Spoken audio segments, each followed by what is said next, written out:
for my colleagues and I in the Nigerian Air Force to be a part of this scientific conference in Ilorin. Secondly, my colleagues and I will want to appreciate the Chief of the Air Staff, Air Marshal Isiaka Amao, for graciously sponsoring 18 pharmacists from the Nigerian Air Force to attend this conference.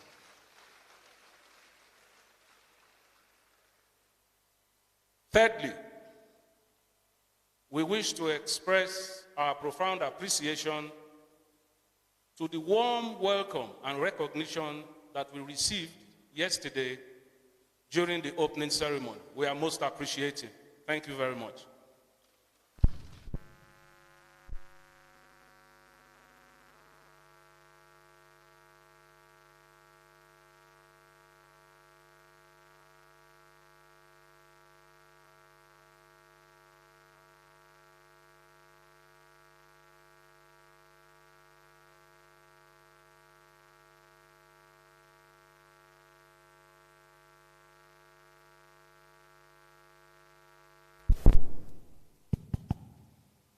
Sorry for the break in transmission. For want of time, I'll just go straight to why we are here this morning. We shall be having a presentation on the pharmaceutical services provided in the Nigerian Air Force, and also briefly look at how we provide pharmaceutical care services in the Nigerian Air Force. Our presentation is going to be in this manner.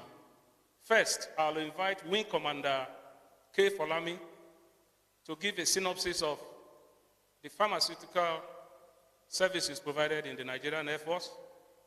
Thereafter, I'll invite Squadron Leader Fatokun to speak to the pharmaceutical care services provided in the Nigerian Air Force. At the end of the presentation, we shall entertain questions. At this juncture, may I invite Wing Commander K. Folami for his presentation. Thank you.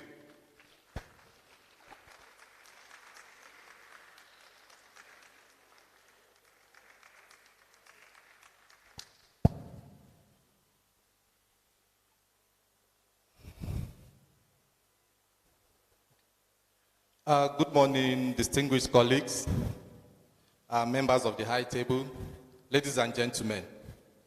Like I've been introduced, I'm Wing Commander K. Folami.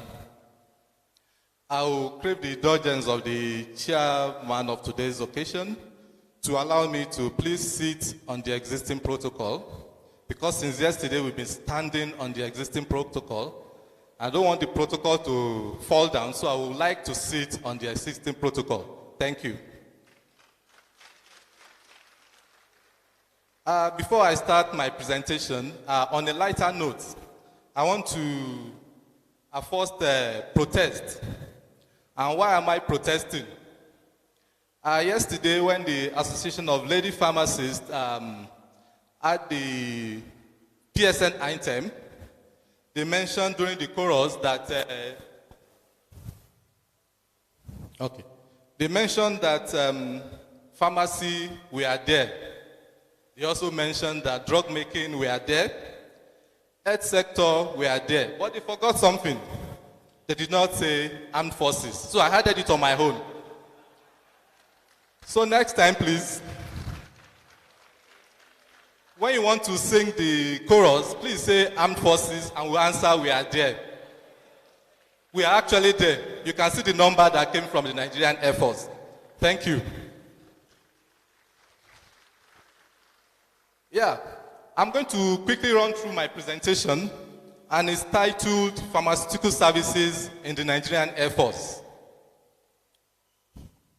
Pharmaceutical Services in the Nigerian Air Force. We are all pharmacists. We are in the Nigerian Air Force. And from the picture displayed on the screen, you can see that 20 pharmacists were actually sponsored to attend this program.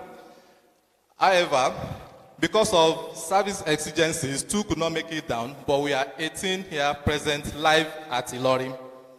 Thank you for your reception.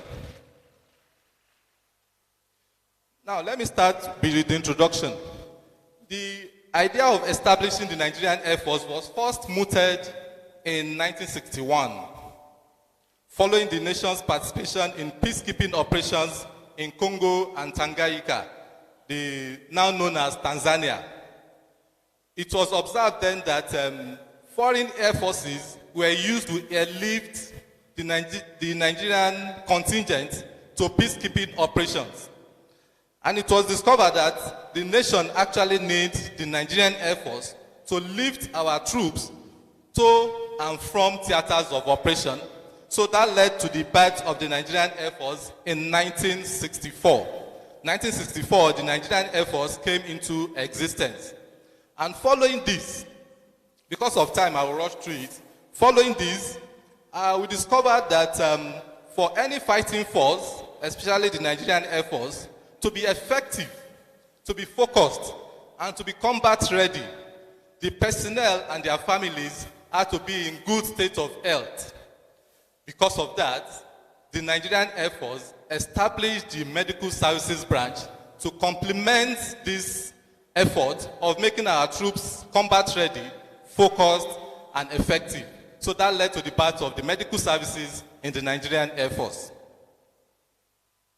Now, because of time, I'll quickly go through the aim of my presentation. The aim of this presentation is to acquaint delegates of this conference on the pharmaceutical services Nigerian Air Force. To kickstart that, I will run through these scope items: structures of the Nigerian Air Force medical services, pharmaceutical services in the Nigerian Air Force. I will go through our achievements. Of course, we have challenges, and I will look at our prospects. I'll start with the structures of the medical services in the Nigerian Air Force. Of course, like every other organization, even in the civil service, we have the chief of the air staff, who is at the helm of affairs of all activities in the Nigerian Air Force. And the chief of air staff cannot do this alone. He has what we call principal staff officers, who are called branch chiefs. They are 11 in number. One of them is the chief of medical services, who coordinates the affairs of the medical services in the Nigerian Air Force. Then, the chief of medical services also has principal staff officers who help him to run his affairs. And we have people in charge of aviation medicine, we have people in charge of nursing, we have clinical services, and we have therapeutics, where pharmacy profession actually falls in the Nigerian Air Force. Now, the Medical Services Branch is responsible for initiating policies regarding now medical services, as well as career planning and progression for all NAV personnel in the medical and allied specialties. Of course, like in the civil setting, we have different specialties in the medical services. Pharmacy, of course, is one of the specialties in the medical services. We have physiotherapy, like we have in the civil settings, we all have them in the Air Force. And it will interest you to know that the Nigerian Air Force currently has 45 pharmacists and 38 pharmacy technicians. Out of this number, we have 8 that are fellow of the West African Postgraduate College of Pharmacists. And more will come on board because some have passed their part 1. They are going to write the part 2 exam very soon. So we have more fellow of the West African Postgraduate College of Pharmacists in the Nigerian Air Force, but currently we have 8. The Nigerian Air Force has 47 medical facilities. 47 medical facilities spread across the nation. All the geographical zones are well represented. We have 11 hospitals. These 11 hospitals render primary, secondary, and tertiary services. And I also heard here that our hospital in Lagos, 661 Nigerian Air Force Hospital, has just been approved for residency training of family medicine physician. We also have 33 medical centers and clinics. These ones render primary and secondary services. If it's beyond them, they send them to our hospitals for tertiary care. We also have a Nigerian Air Force School of Medical Sciences and Aviation Medicine, which is located in Kaduna. We have a central medical store in Lagos, and we have the Aeromedical Center also in Kaduna. The Aeromedical Center actually takes care of our air crew, our pilots, engineers, to certify them fit for flying, to be sure that they are fit to fly our aircraft. But I also quickly heard here that these our hospitals and medical centers, we are not affected by resident doctor strike. Our services are 24 hours every day. We don't have strikes. So we are able to cushion the effect of these strikes in any of the facilities around us. Yes, in line with the theme of this conference, which is Advancing Technological Revolution in Pharmaceutical Service Delivery.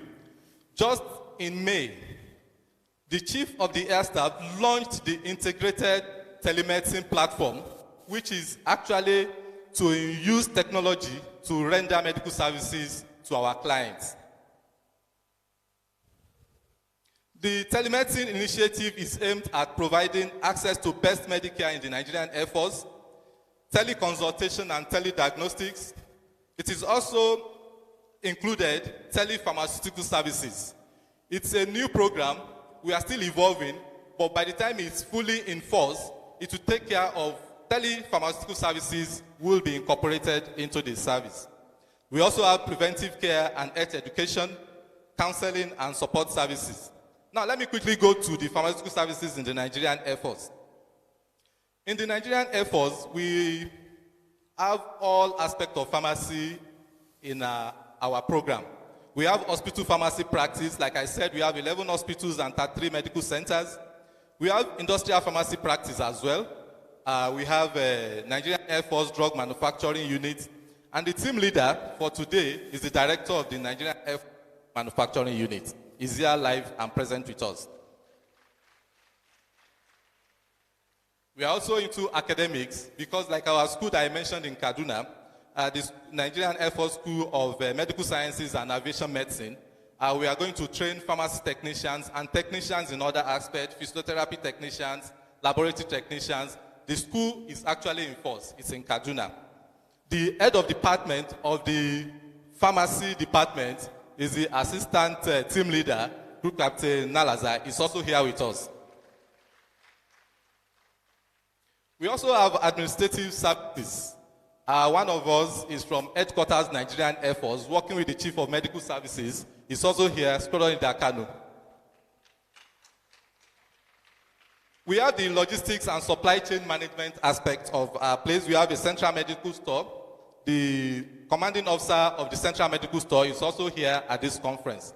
Now, let me quickly go to the hospital pharmacy practice in the Nigerian Air Force, which is why we are here, Association of Hospital and Administrative Pharmacists. One of the services that we actually carry out is counseling, which is one of our primary roles, counseling and dispensing of drugs to our clients. We have pharmaceutical care services to our clients. I will not dwell on pharmaceutical care services because my colleague will talk more on the pharmaceutical care services that we render in the Nigerian Air Force. Recently, we started medication therapy management services. We started this program with our veterans, our retired personnel. Why we consider the retired personnel is because most of them are hypertensive, some are diabetic, some are managing BPH and all manners. So they take more than 3 to 4 drugs. Now, you are a candidate for medication therapy management once you take more than 4 drugs because of drug-drug interaction, drug-food interaction. We all know these things. So we started with the veterans. in some of our hospitals to actually interact with them for better therapeutic outcomes. So in our hospitals, we do medication therapy management services. We also do management of HIV/AIDS and other emerging infectious diseases under the Ministry of Defense Health Implementation Program. We are in partnership with the United States Army Medical Research Department, Africa, Nigeria. We are in partnership with them. We offer management of HIV services and other infectious diseases. Our Defense Reference Lab came to support during the COVID-19 pandemic because we actually carry out COVID-19 tests free of charge to every member of the armed forces and the civilian populace in Nigeria. We have compounding services and production of consumables like hand sanitizers, hand washes, and disinfectants. Also, we have a drug information unit at 661 Nigerian Air Force Hospital at Ikeja. The head of department of the pharmacy, Wing Commander Odularu, is also here with us. Capacity building and mentorship. We discovered that when pharmacists are commissioned into the Nigerian Air Force, we don't just release them into the field like that. What we'll do is we'll place them on what we call on-the-job training, OJT. They will be with a senior pharmacist for the period of 6 months to learn the tutelage of pharmacy practice in the armed forces before they are released to the field to go and practice in other hospitals. So we have capacity building and mentorship training. And finally, we also have clinical meetings and case presentations. We use Zoom platform. We took advantage of the Zoom platform even before the advent of COVID-19. Every fortnight, we have, during rounds, we take case presentations and we share them. We have a presentation. One hospital will pick a case and present, we discuss, so that we can render more quality services at our different hospitals. What's our achievement? We have some modest achievements since we started. We have been able to provide quality pharmaceutical care services to NAF personnel, Nigerian Air Force personnel, families, and civilian populations around our bases. We have capacity building and mentorship initiative. Like I said, we have good relationship with the Chief of the Air Staff, who graciously, one of the key drivers of the Chief of Air Staff is capacity building, training, and retraining. And we leveraged on that, and because of the relationship we had and our performance and our output on the field, the Chief of Air Staff graciously sponsored 2 pharmacies to FIP conference at Abu Dhabi, United Arab Emirates in 2019, fully sponsored. Also, and it's a continuous thing, when we have the next FIP conference, pharmacists from the Nigerian Air Force will also attend. It will be a year in, year in thing. The Chief of Air Staff has graciously approved that. And secondly, 5 pharmacists and 3 pharmacy technicians were sponsored to South Africa on the course, inventory and supply chain management. They just came back. They went around February. They came back around April or May, thereabout. Also, 3 pharmacists were sent to Nairobi, Kenya, to go and learn some things on a course, pharmaceutical care and medication therapy management. You can see I'm talking about medication therapy management. 3 pharmacists just came back in May this year after going for 2 months to learn some things about, fully sponsored by the Chief of the Air Staff.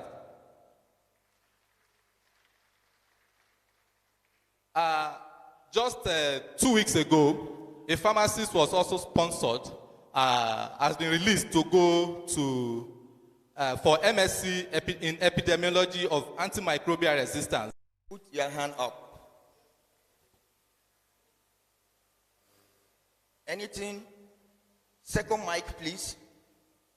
Second mic, please. No, the problem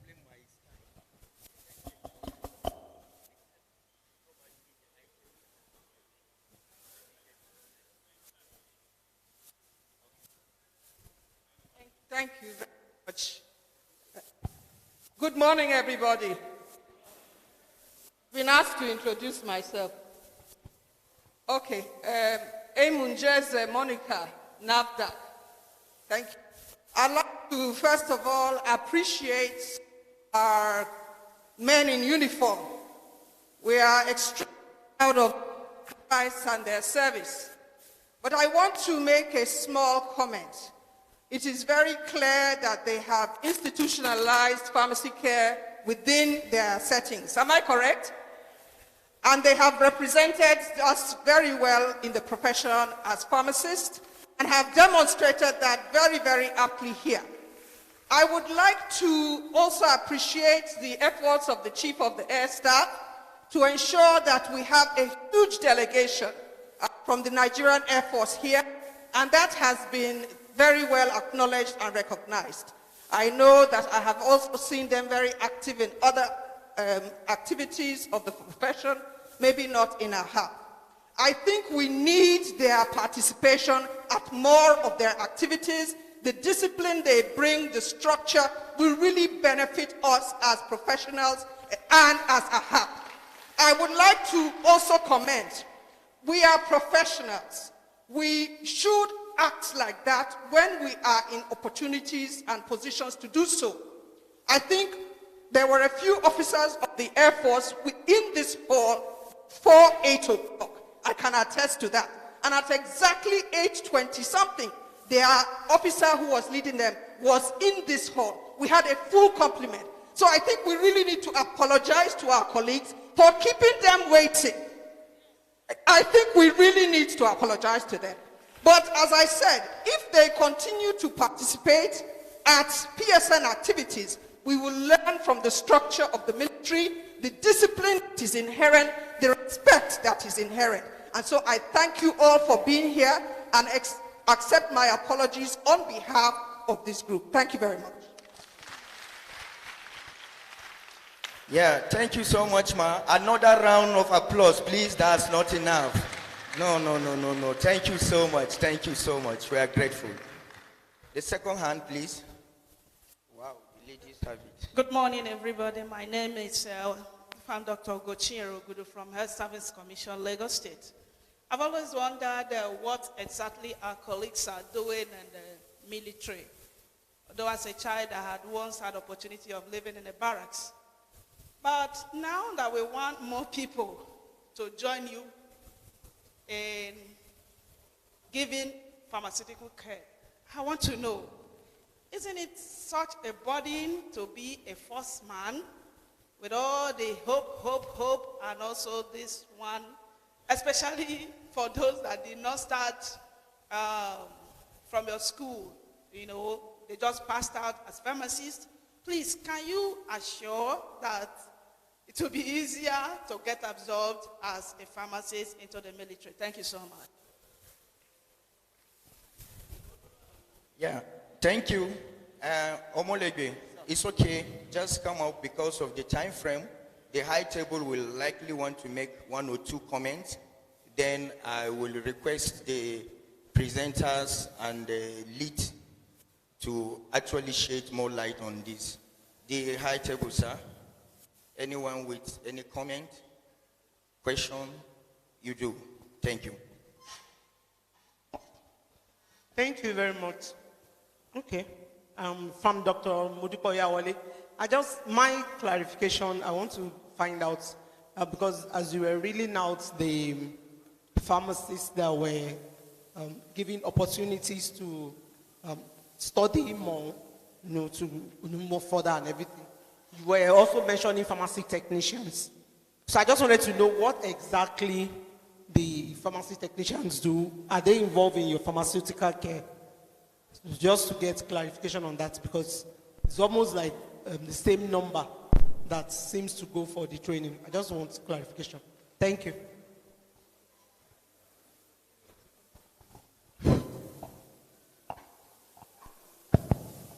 Good morning, Chairman.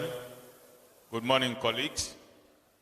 I am actually standing to not only to appreciate our friends in the Nigerian Air Force, but to attest to the fact that I am a beneficiary of what they have practiced.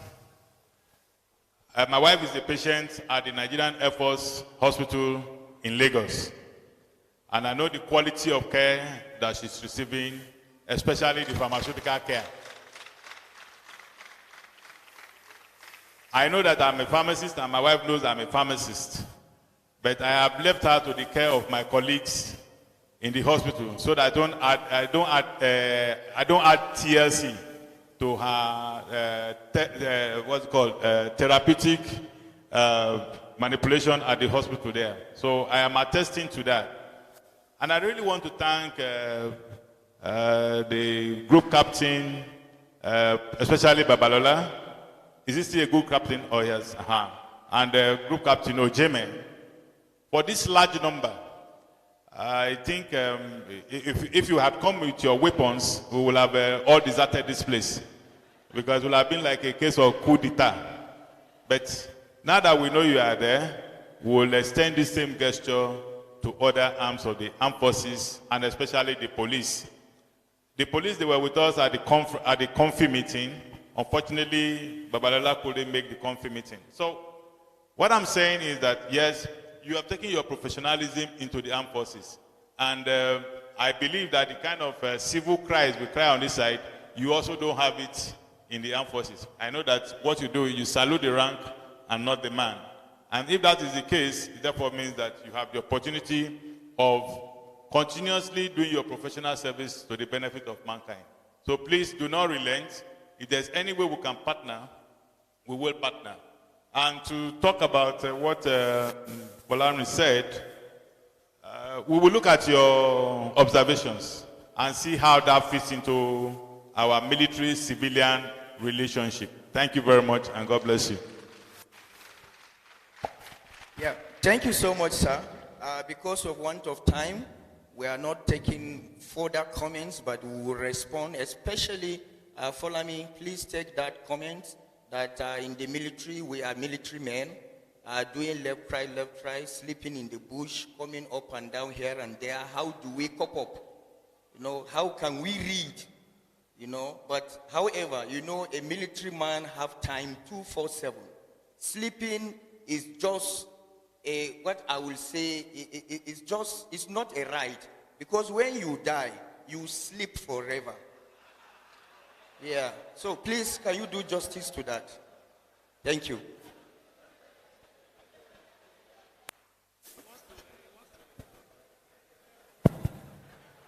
Okay, thank you very much. I will quickly respond to that question. Firstly, our primary responsibility is military. Primary responsibility is military. So we carry arms. We are to defend the territorial integrity of this country, Nigeria, and we have been doing that. It will surprise you to know that some officers came in from Maiduguri to attend this conference. And when, like we say in the military, when the chiefs are down, we forget our pharmacy work and do our military work. When we've been able to clear we'll go back to our pharmacy practice. Like virtually all of us here have been involved in one internal security operations or the other. We do that. Our primary responsibility is actually the military, but secondary is the pharmacy practice. But we have been trained. We have been trained to do that. Like my boss said, sleep is luxury. When you are in the military, sleeping is actually luxury. Because you don't want to sleep forever. So you have to be alert and be alive to your responsibility. We have been trained, so we don't want to waste payers' money. All this training we have received, we need to put them into practice. When we are at peace, do our pharmacy work. That's why sometimes you see us, we find it difficult to attend some of these programs or be active in, yes. Yes, and we are sorry, she made an observation yesterday that we didn't come with any female officer. Actually, we have female pharmacists. But I don't know how it happened that they are not here. But I can assure you that the next conference, we come with our female pharmacist. And one of them is actually on duty, not pharmacy duties, military duties. She's actually in charge of securing the base for a week, so she can't make that. She has to do her military duties. That's why she's not here. And Yes, so that is that. And for the question raised here that our recruitment exercise is very transparent. It's very transparent. I've been involved before. My organs have been involved before. Some of us have been involved in the recruitment exercise. We follow merit. Once you are qualified, you don't have any medical challenge, and you are fit, you'll be considered. It's just that the problem is we have so many people applying for the little slots that we have. That is the problem. But the program is very transparent. Thank you. Okay. Thank you so much. Okay, actually the MC is on my neck, but you cannot see him. Yes. But he's actually on my neck. May I please request that the team lead to just make a recap of just a minute or so? Thank you, sir.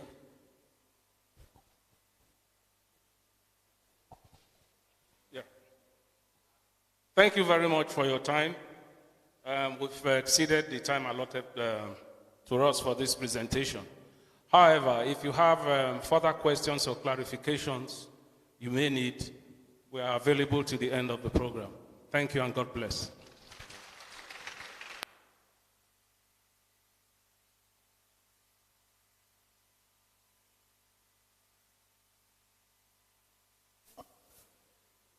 Thank you very much, our military colleagues. I want to really appreciate your contribution, and the presentation has shown to us that you are making us proud in the military arena. And like a colleague has said, we are sorry for keeping you late. In fact, I was complaining this morning that yesterday you were around till after 4, waiting for the afternoon session to kickstart. But you left, because I also left after 4. But they had that session. And I think we should also learn from them. We should stop keeping African time. We should be militant, or how will I put it? We should be militarized. So let's keep to time and let's follow due protocol. Thank you for your presentation, and I want to encourage us to continue to keep pharmacy proud within the military arena. And you are here with us today. We hope that by next year we will have the the Navy and the Army with us, so that we have the 3 uniformed people. Also, we also have the internal, what do you call them? The police and the other people. I believe they should also have pharmacists, paramilitary. So please, maybe the hierarchy of hospital pharmacists, let's reach out to these other groups so that we can have all our family members under one roof. Thank you for your presentation. We want to encourage you to keep up with your pharmaceutical care, and when you need assistance, feel free to liaise with the ESCO members. They will connect you with the relevant people in the various fields, because already I think based on our clinical training now, and what do you call it, West African training, we now have different fields of specialization. And when we romance together, you will pick all this knowledge, and then you even make us more proud in your practice. We wish you all the best, and we hope to see you again next year. Thank you very much.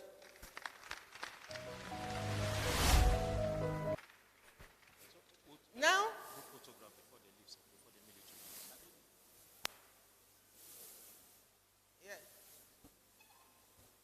please just give us a second before we move to the next program.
Thank you so much, our colleagues in the Air Force.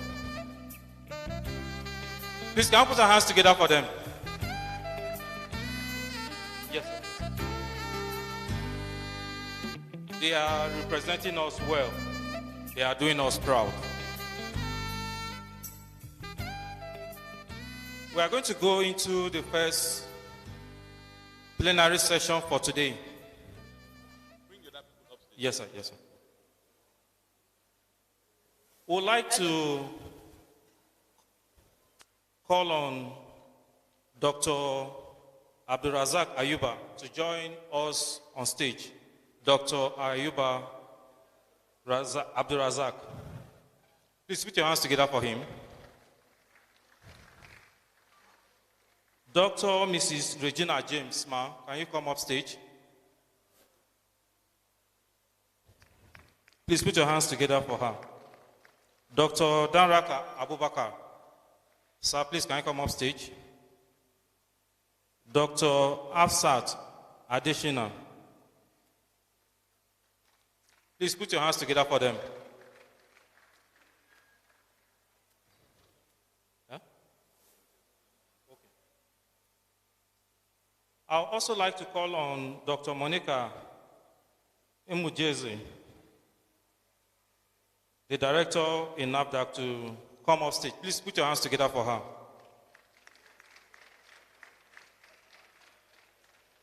I also like to call on Mr. Ambrose Umoru. He sent a representative from NAFDAC, Mr. Oluwe Friday, the deputy commander of narcotics. Sir, please can you come off stage? Please put your hands together for him.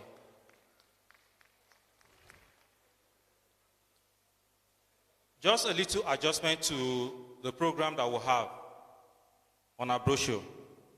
We are going to take 2 plenary sessions this morning. Then we'll take 2... Okay. So, Mr. Friday is from NDLA. Sorry, it's not NAFDAC. He's representing Mr. Umoru Ambrose from NAFDAC, from NDLA.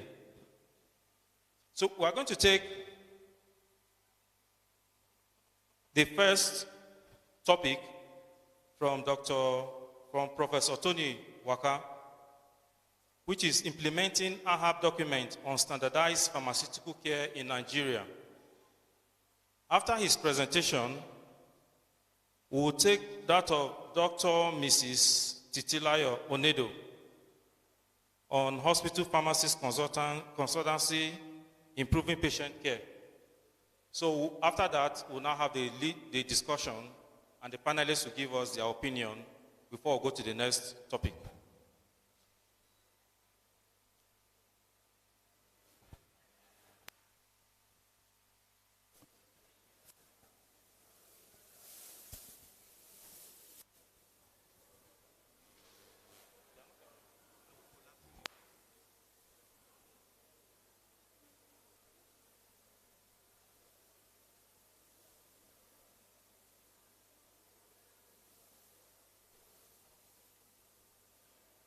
Good morning, distinguished pharmacists.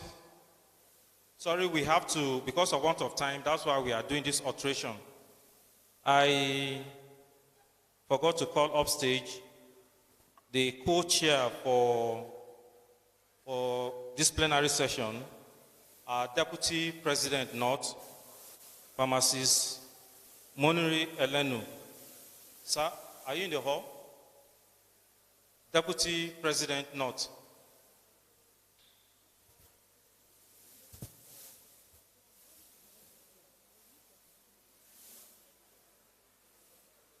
Pharmacist Alege, sir, are you in the hall? You are supposed to co-chair. You are welcome, sir.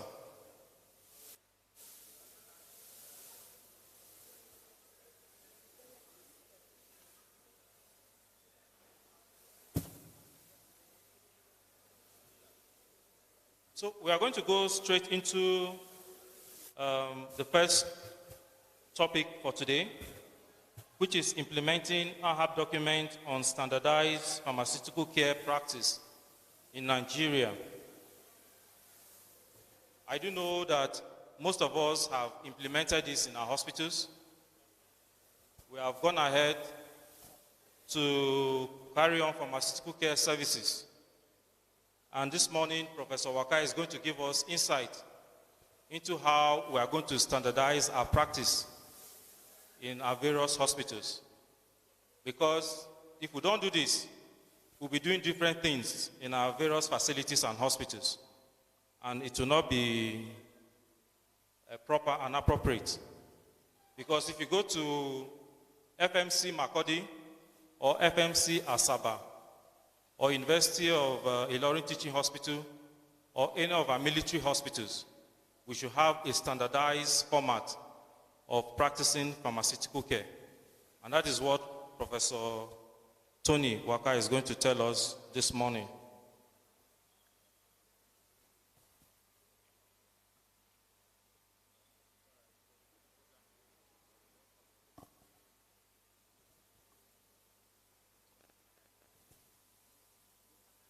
So I'll hand over the mic to the chairman of this morning's session to continue, ma'am.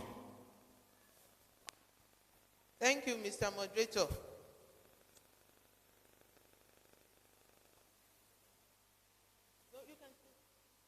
Professor Tony Waka will start, and he has just 10 minutes to speak with us. You can start, yes. We don't have much time.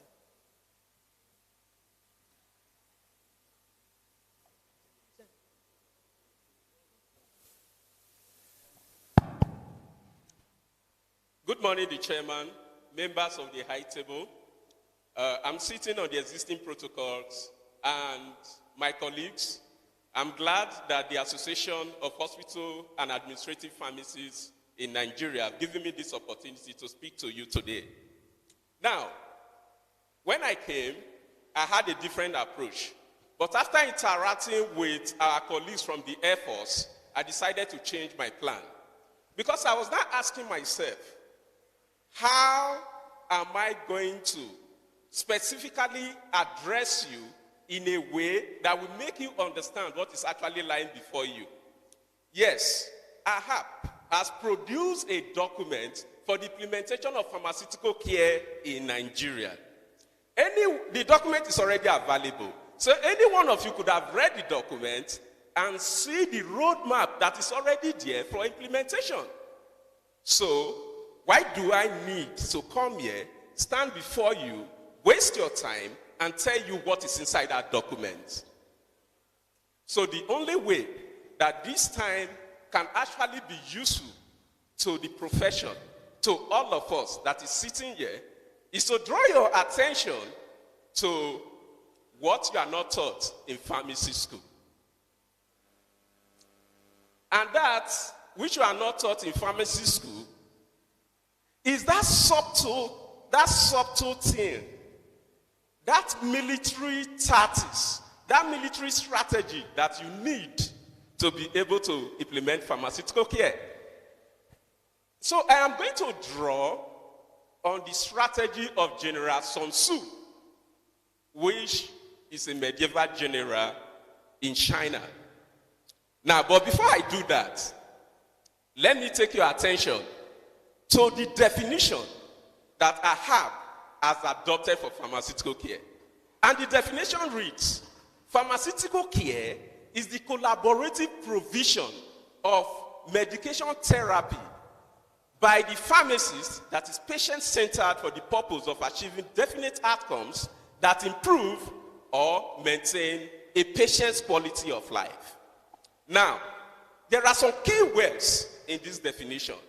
And it is those key words that I am deriving the military strategy that General Sun Tzu proposed many centuries ago. What are these key words? Collaborative. See, when you hear the word collaborative, what generally comes into your mind? It means for you to be able to achieve the goals that you need to achieve, your actions do not solely depend on you. You need others. Now, most times, when we hear the word collaboration, we are actually thinking about other healthcare professionals. But that is not always right. We are also thinking about other pharmacists. The truth is it all pharmacists that have actually bought into the idea of implementation of pharmaceutical care? Well, as we develop this discussion, I will take you into what has happened in the past when new innovations are introduced into pharmacy. So that will give you an idea why I have decided to take this approach. What is the other keyword? You have patient-centered. What else do you have there? Definite outcomes. Isn't it? Yes. Now, if you look at that statement, we are interested in the patient. Oh, yes, that is true. We are interested in the patient. Did you see any mention of anything that relates to you? Well, again, as we talk about one of the strategies, I'm going to draw your attention to something that is actually hidden there. At all times, when you deal with people, when you deal with any human establishment, always read between the lines. Try to see that which is not written. Try to hear that which is not said. So, this is the accepted definition of AHAP for pharmaceutical care. Now, remember, I said I'm going to focus my discussion on what you do not learn in pharmacy school, but maybe you will learn it in the military school. So, the art of war, General Sun Tzu. So I'm not going to take you step by step, okay? Yes, I agree. This presentation has been influenced by the presence of the Air Force group.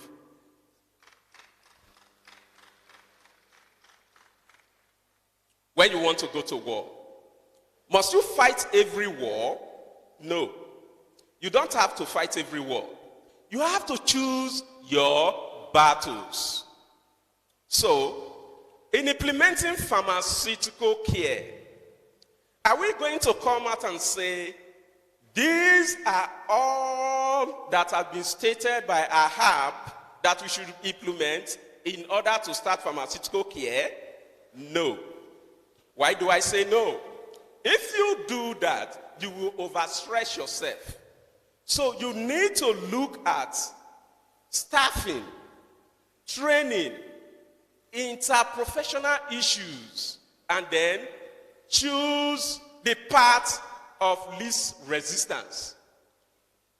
Choose the weakest spot, choose the weakest spot, and attack that weakest spot.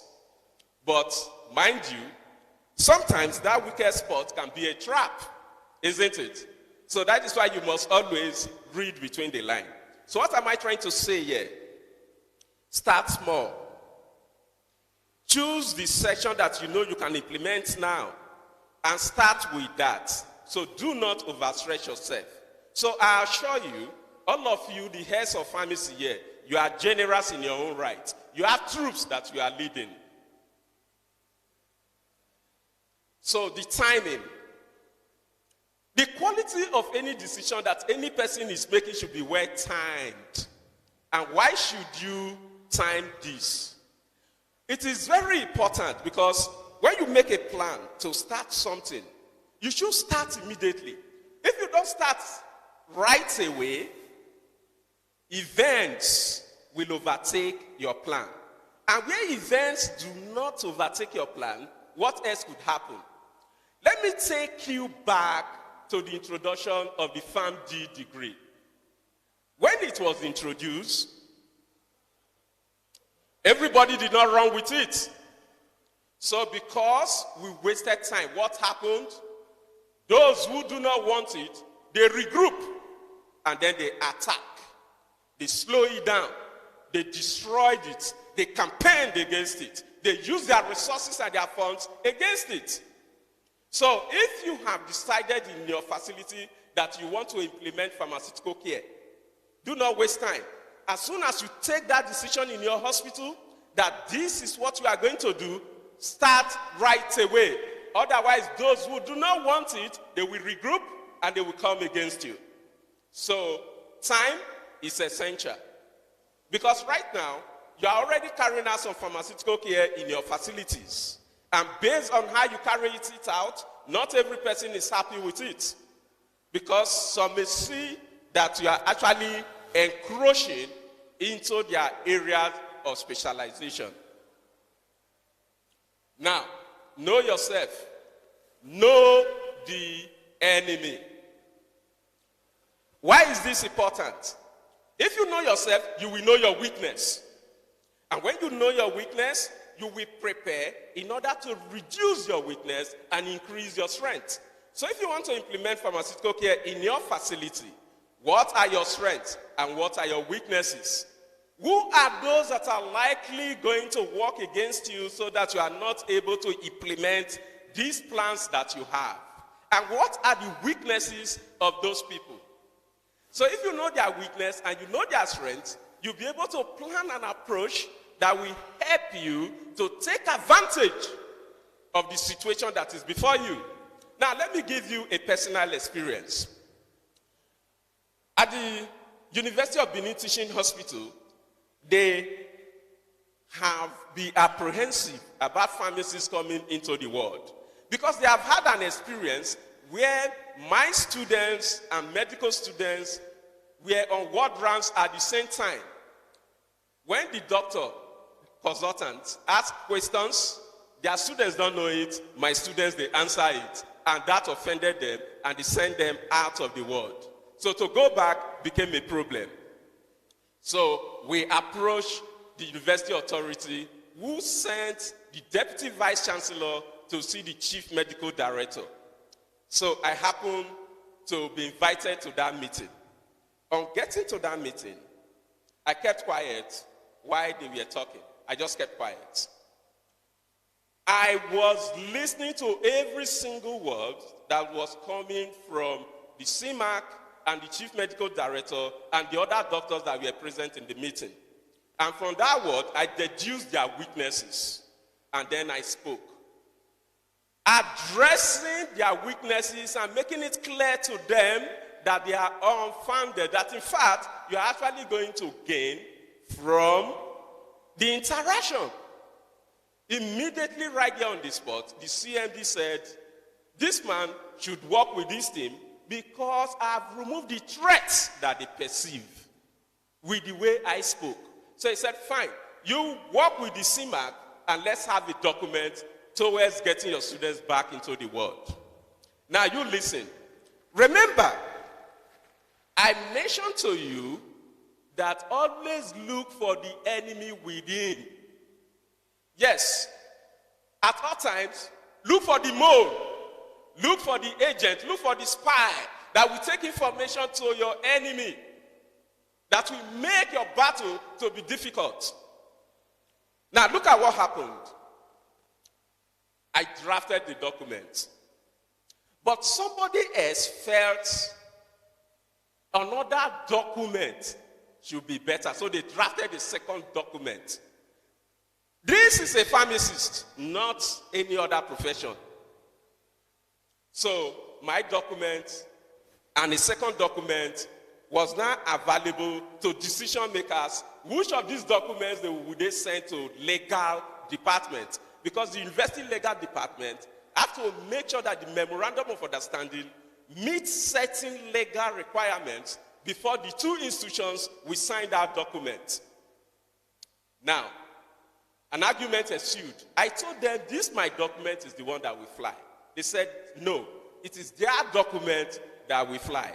Because in my documents, I used terms that they were afraid to use. Okay, fine. I used terms that they were afraid to use. No problem. Teresa Pounds was present. She was physically present. So they invited the dean of the College of Medicine. So when he arrived, there were no names on the two documents. They presented the two documents to the dean of medicine. He read the two documents and he said, I choose this one. and behold, he chose my document. Not knowing that the second wrong document have already been sent to legal department. And that document has gone to UBTH. And they saw that second document and immediately they shut their door against us.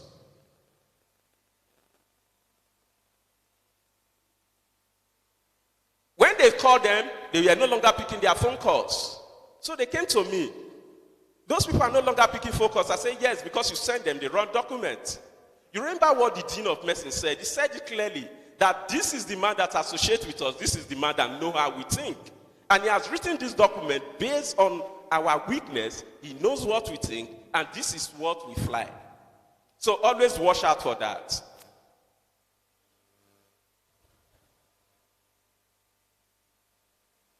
At all times, have a unique plan. Don't just set out, okay, that now I'm implementing pharmaceutical care. Make a plan. And that your plan should be based, I don't want to say that word, but you can read it on the slide. So for instance, one of the challenges that pharmacy is able to implement pharmaceutical care,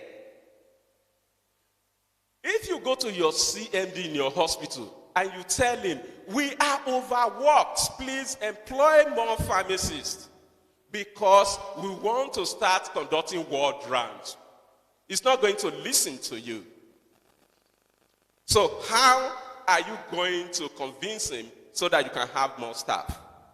I have no doubt in my mind that in your hospital practice, right in front of that building, there are a lot of community pharmacies that are actually servicing the patients that you fail to service. When they come to your facility, they wait and wait and wait and wait.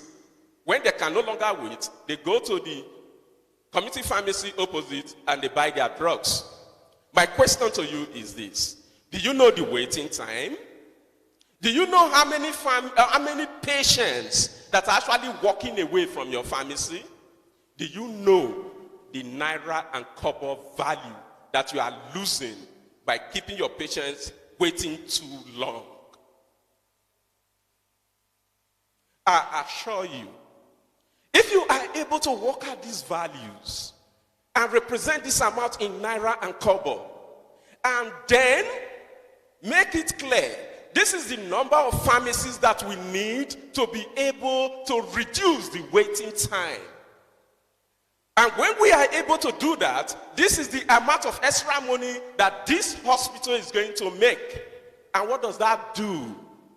It increases the funds that is available for the chief medical director to deploy. Which medical director doesn't want more money in the coffers?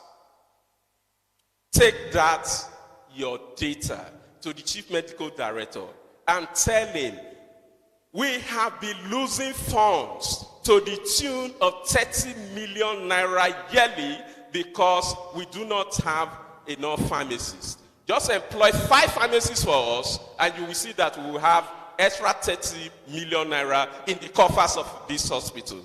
I assure you, you are on your way to getting an approval.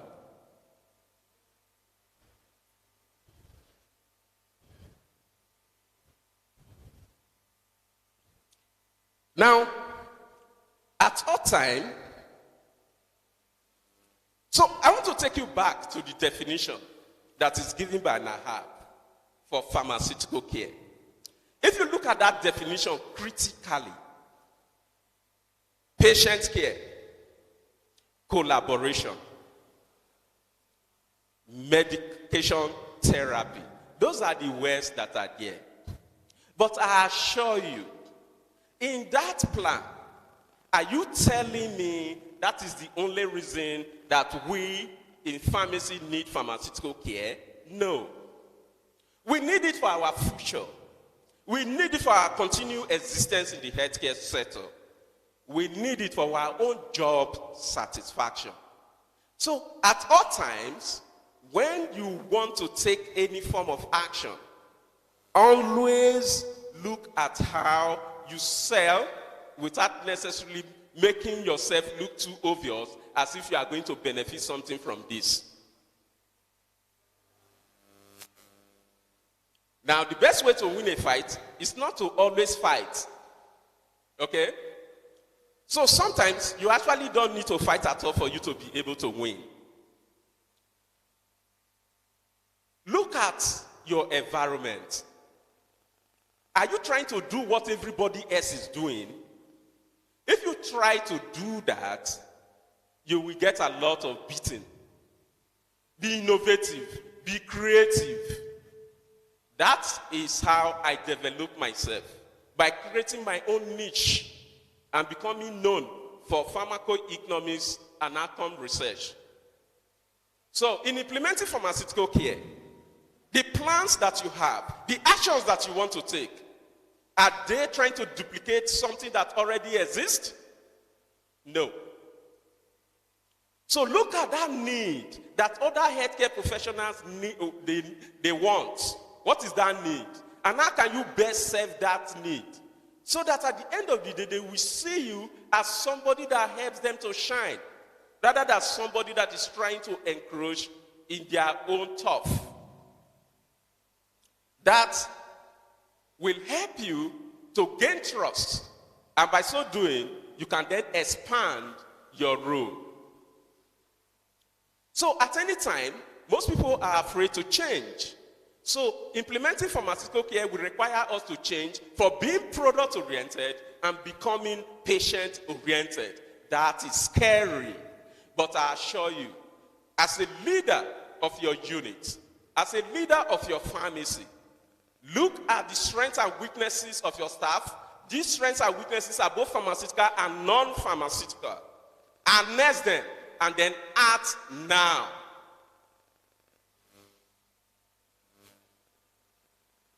When you start small, you will begin to gain some successes. And success brings more success. And then you will have momentum. So you can use that momentum to argue for more roles. You can use that momentum to provide more cares. So at the end of the day, your actions will snowball into something bigger, beyond your widest dreams. So, as I said, welfare does not benefit any person. It is useless to waste your time and your resources fighting. Use your time and your resources to develop yourself, to improve what you can offer. Okay? So don't wait till next year. You want to keep the ball rolling now. Otherwise, some other people will take your idea and they will run with it. Now, Uber and Didi are examples of corporate companies that spend time and resources fighting one another, just as we have done in pharmacy practice. And then at the end of the day, we excite the interest of other healthcare professionals who will not join the full race, join the fight. And then we have difficulty implementing our plans. So, AHAP has made a roadmap for the implementation of pharmaceutical care. And in that roadmap, which is global, I've tried to break it down to your own specific units. Apply General Sun Tzu's military strategies in implementing pharmaceutical care in your facilities. I have no doubt that you will succeed, and I am looking forward to clicking glasses with you one day when pharmaceutical care become fully established. Thank you.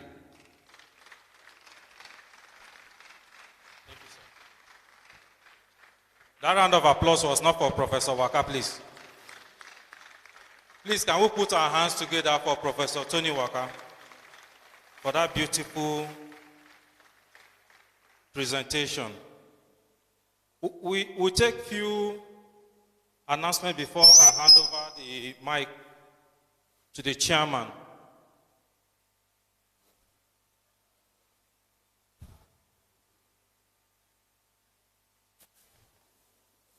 Thank you, Professor Tony Waka, for that wonderful presentation.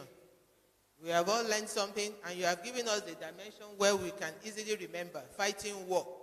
So it doesn't have to be pharmaceutical term or medical term all the time.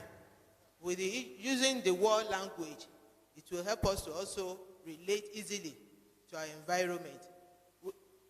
Without wasting much time, we will call on our discussants to contribute to this beautiful topic. So can I have Dr. Dupe Oyawole?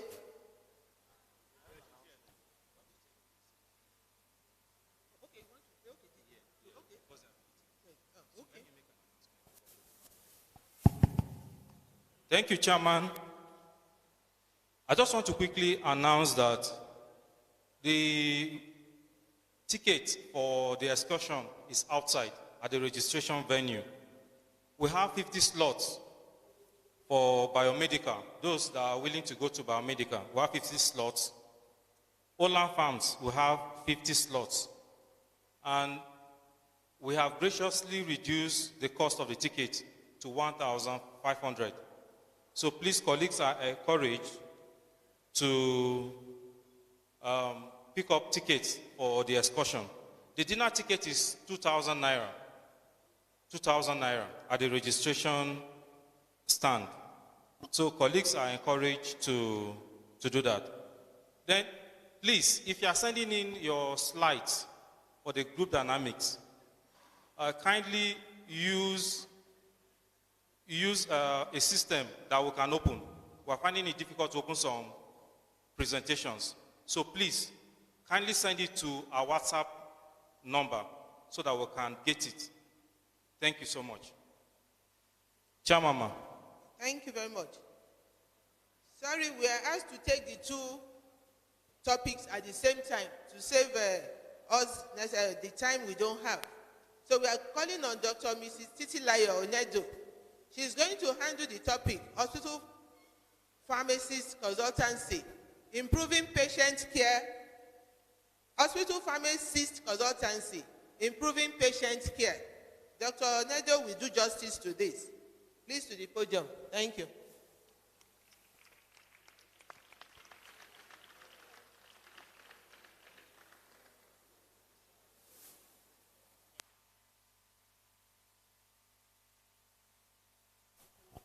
You look like that man.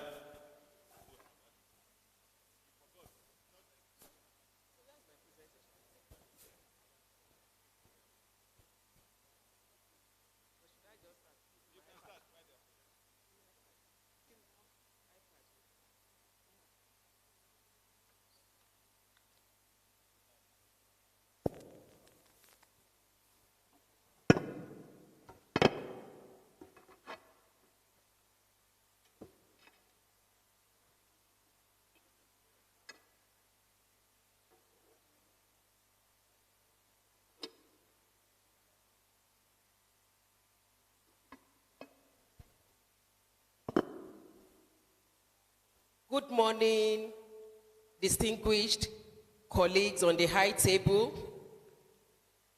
ladies and gentlemen. This morning I will be speaking to you on the topic, Hospital Pharmacist Consultancy, Improving Patient Care. You cannot see my outline. So, all over the world, healthcare delivery is actually evolving. And in Nigeria, we have hospital pharmacy practice progressing or has progressed from the original focus on medicine supply to the more inclusive, patient-oriented care that we are witnessing now.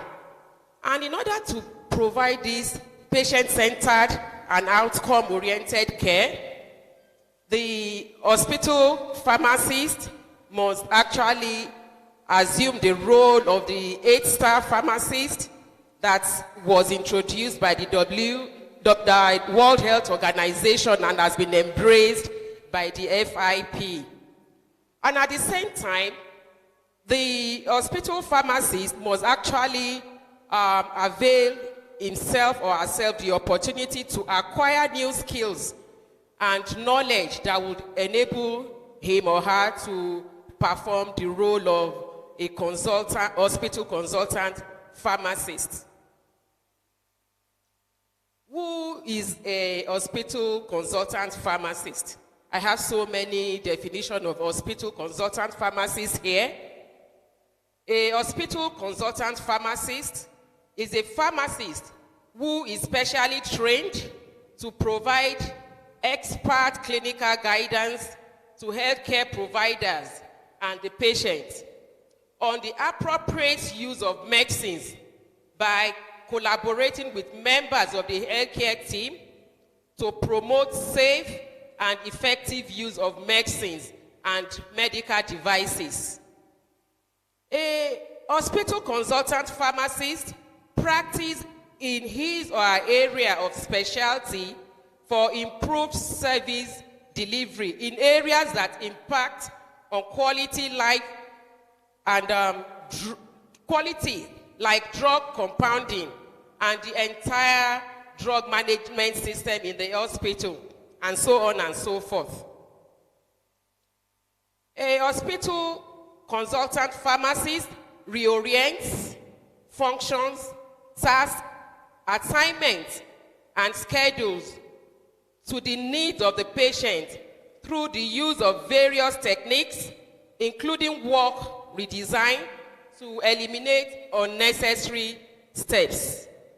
In Nigeria context, a hospital consultant pharmacist is a graduate of pharmacy who has met all the requirements and has passed part 2 of the exams of the West African Postgraduate College of Pharmacists to become a fellow of the college.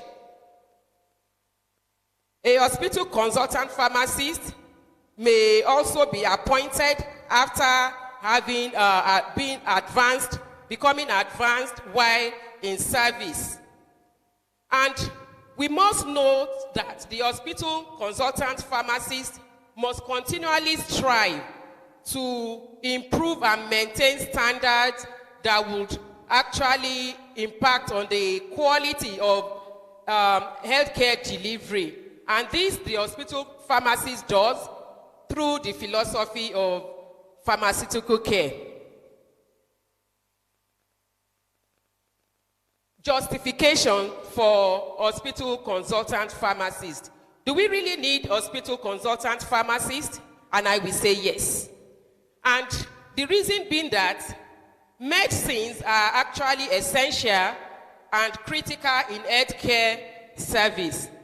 Medicines play important roles in prevention and treatment of diseases. The CDC, in a study conducted, that is the Center for Disease Control, in a study conducted in year 2018, was able to identify that 84% of the visits to primary care physicians involve medication therapy. So you can imagine if there are no consultant pharmacists. Then the management of diseases is becoming complicated these days, and this is because there are so many comorbidities that we contend with now. And we have high number of medications in circulation, and this comes with these associated challenges in quality and rational use of drugs. Medicines are not cheap, we all know that. And we all know that we are in a limited resource environment. And because of this, most of our patients are not able to access medicines. And for the fact that we pay out of pocket, the consultant pharmacist must be available to help the patient in making decisions on how to access cost-effective medicines. Also, there are gaps that exist between efficacy in clinical trials, and efficacy while in clinical practice.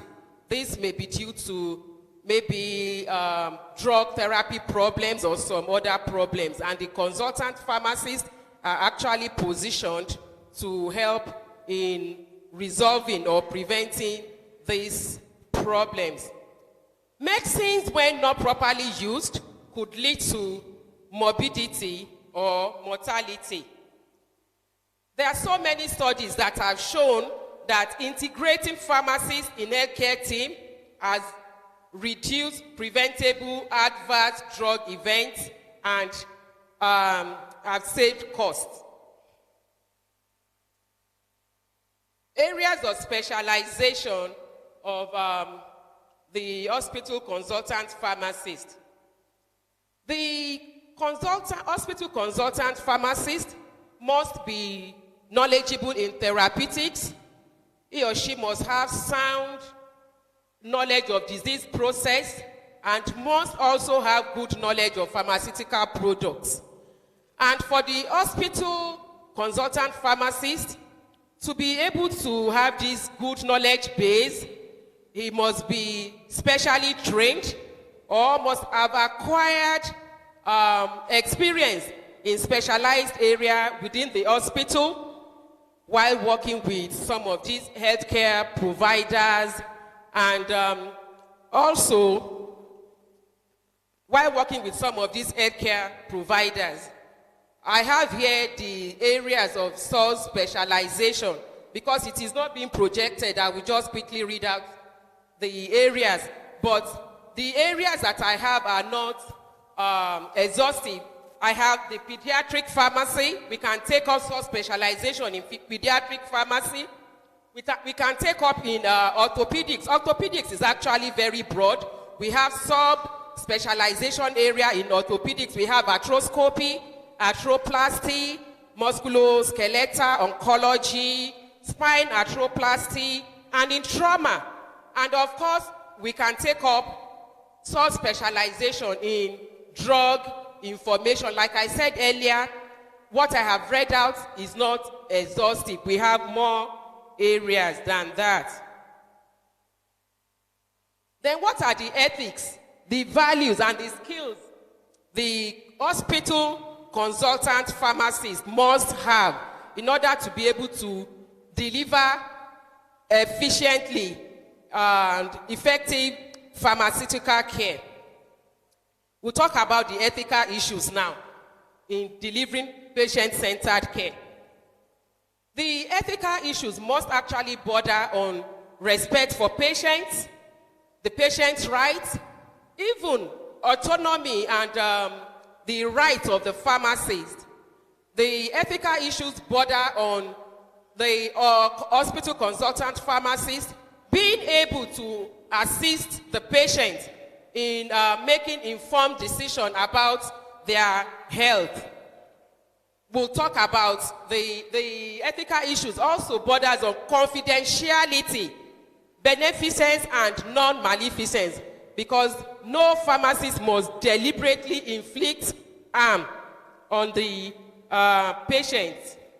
When we talk about the values, the core values now is we want to provide patient-centered care. And this patient-centered care must be anchored on the interest, the best interest of the patient.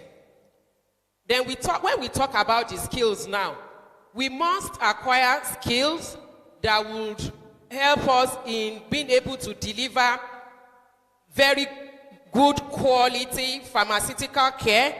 And the skills that we must exhibit is such that would make the patient to have a good perception of who we are as pharmacists, consultant pharmacists. And the skills that we need to have knowledge of drug therapy, we need to have knowledge of disease skills, knowledge of how laboratory tests affect diagnosis and therapy. We need communication skills. This is very, very important because interprofessional communication, though very important, could be very complex and challenging in the sense that we have this information changing from time to time. And if care is not taken, we may run into problem because of the way this information changes. And the skills that we need to have or to acquire or to develop as consultant pharmacists are the listening skills, interview skills, written communication skills using the SOAP documentation. And of course, the verbal communication skills is very, very important. Some other skills that we need to acquire or develop are the patient monitoring skills, the therapeutic planning skills, the ability to apply clinical skills to improve patient outcomes. We also need to have leadership skills because we talked about the 8-star pharmacist. And from one of the star is that we are leaders. And we are also researchers. We need to develop research skills where we develop this manuscript writing, project management. And of course, attitudinal skills. We must show empathy and we must be diligent. And at the same time, we must be able to persevere. And another skills that we need to acquire is the journal clubbing skills.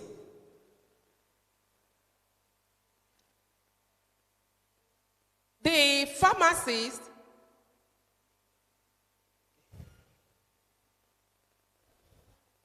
So the roles of the pharmacist is actually being redefined and being reoriented. And the reason for this redefinition and reorientation is because of the overall goal of the hospital consultant pharmacist. The overall goal of the hospital consultant pharmacist is to maximize drug efficacy while eliminating drug toxicity.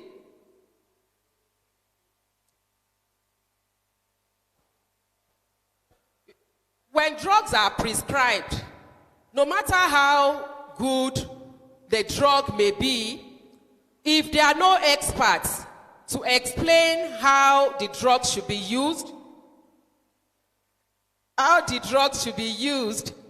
or what can happen to the patient while taking the drugs, the prescribed drugs may end up harming the patient. Let me just put it that way. So the consultant pharmacist now must go into some kind of medication regimen based on the patient's health and drug histories.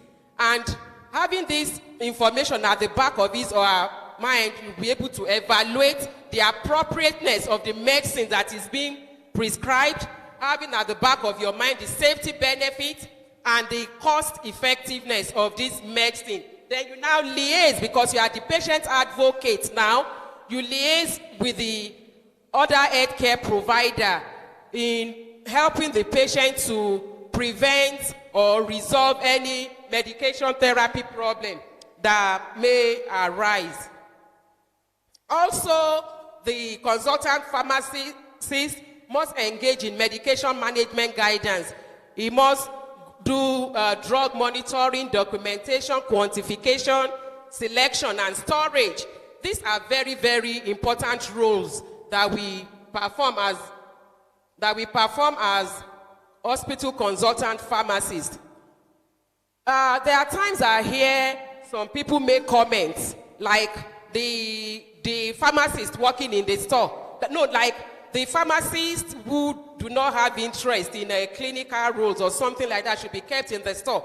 Let me make it point blank here that the success of any pharmaceutical care is, in fact, you cannot have any success, because the success starts with the availability of efficacious and safe drugs. And the pharmacist that is responsible for this is the consultant pharmacist that is in the store. So they are very, very key in the success of this pharmaceutical care that we are talking about.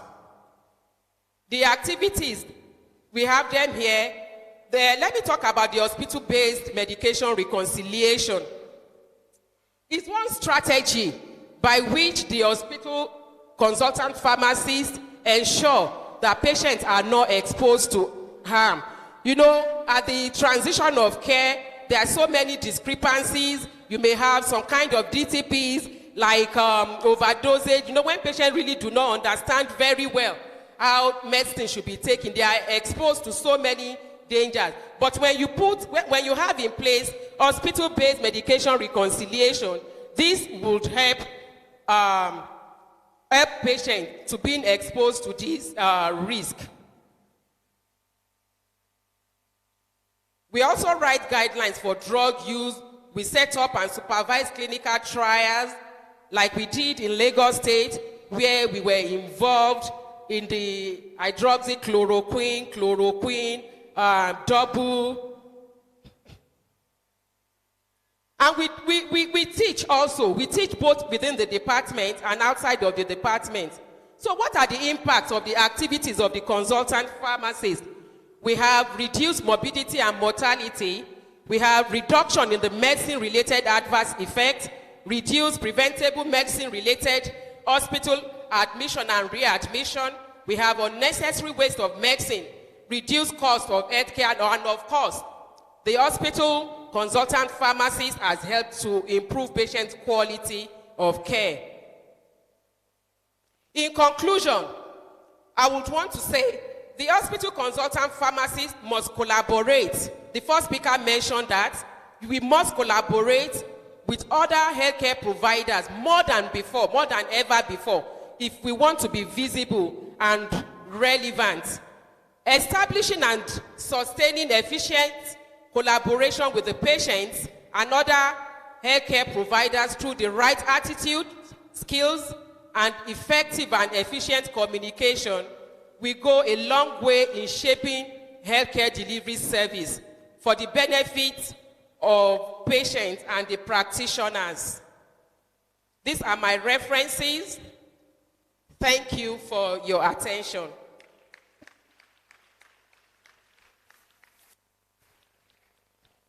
Thank you, Dr. Titi Onedo, for that beautiful presentation. Please, can we put our hands together for Dr. Onedo?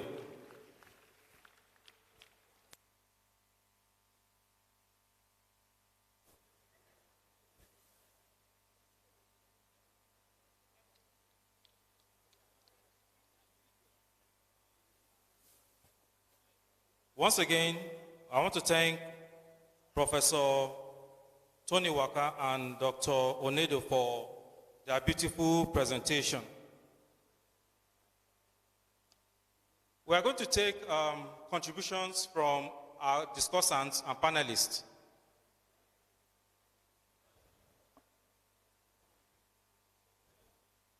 We'll call on Dr. Dupe Oyewale to summarize her thoughts on these two topics. Dr. Dupe? Yes, ma'am.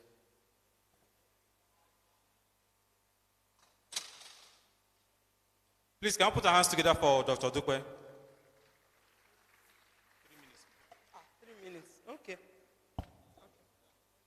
Well, the first presenter, the prof, actually focused on telling us how we can make sure that it's a win-win situation when we are in the wards or when we are practicing pharmaceutical care. Yes, I quite agree with him, because the truth is that you can't get far when you always have this deviant style, or you want to approach it like, I'm a consultant pharmacist, I should be able to do this, I should be able to do that. It always has to be behind, we should have it behind our mind that it's more of a teamwork. I think that's what he's trying to say. That it's more of a teamwork, and it means that we have to work with the other healthcare providers Let me give you a typical example where there was a situation where during ward round we noticed that a patient was not getting her drugs, though she's semi-conscious, she's not fully unconscious, but she's not getting her drugs. And when we asked the nurses, because we noticed that the drugs were still there, and they were like, they don't know how they're going to give the patient because the patient seems to be throwing it out and all this, that they can't give the tablets, the patient is not. We had to tell them how to do a kind of a mini compounding. That's within the world. We got them mortar and teach them how to get the drugs together. The ones that are aqueous that will go into the solution, and the one that needs all. And we did that for them, and they were happy. At the end of the way, the patient was able to get the drugs, and then, of course, we reduced that time. So that's just to show us that it's not about us. So we should always want to see the other members of the team, bringing them together to make sure that they key into our own vision, and then we'll be able to reach where we're going.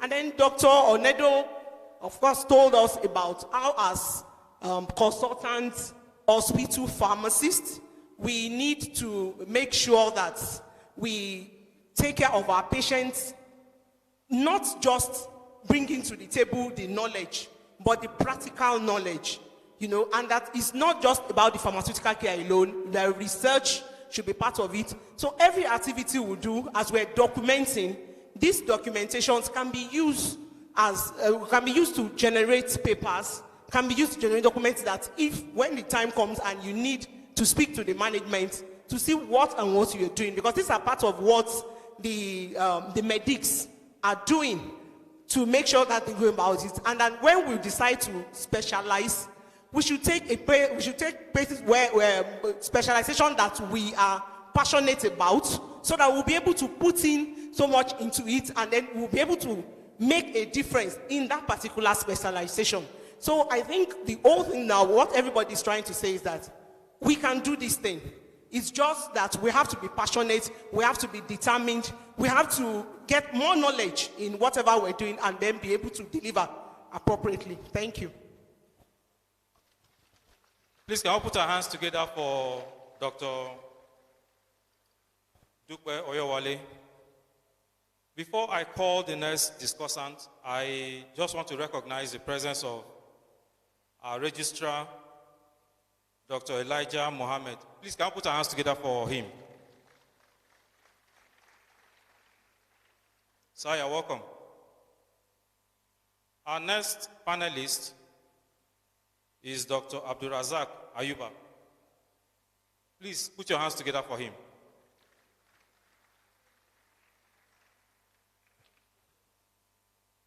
The chairman permits me to stand on the system protocol. My take on the two topics, the first topic, implementation of pharmaceutical care. I want to take a sample of our hospital, how we're able to convene the practice of pharmaceutical care in our hospital. The first, which I want to encourage everyone to do, is to educate the hospital management and a word of enlightenment to them. We met our hospital management, and we continue to introduce and write a proposal to see the benefit the hospital stands to by implementing the pharmaceutical care. We also participate in the medical advisory council meetings, and we also entrench drug and therapeutic committee where the pharmacists are the secretaries, and we are able to bring a lot of documents to showcase what we can contribute to the hospital practice to improve service delivery, clinical service delivery. First, we introduce drug hospital formularies that every medical doctor will prescribe their drug from this document, so that drug that is available is being prescribed and it gets to the hands of the patient. And of course, we can vouch for what we stock in the hospital. We also try to do presentation in the hospital grand presentation where we showcase our researches. We have drug information system, we have hospital-based research, and we are able to improve the image of the pharmacists in the hospital, not just to take 1 or 2 or 3. We also collaborate with the university, where we encourage Department of Clinical Pharmacy and Pharmaceutical Practice to come and build the clinical pharmacy practice, clinical pharmacy complex in the hospital. Today, we have the Department of Clinical Pharmacy and Pharmacy Practice situated in the hospital, and a lot of programs have been made to kickstart. The edifice is there already, and a lot of program is there. Pharmaceutical care is there, drug simulation is there, pharmacovigilance is there in that complex, so that we can robustly partake in the program that is being instituted in the Ahmadu Bello University Teaching Hospital. We also try to make sure that the management train all the pharmacists in the hospital. I happen to be the first consultant pharmacist in Ahmadu Bello University, and after me today, we have more than 12 consultant pharmacists that have been trained. I was sponsored, it's free, I will take care of all my expenses.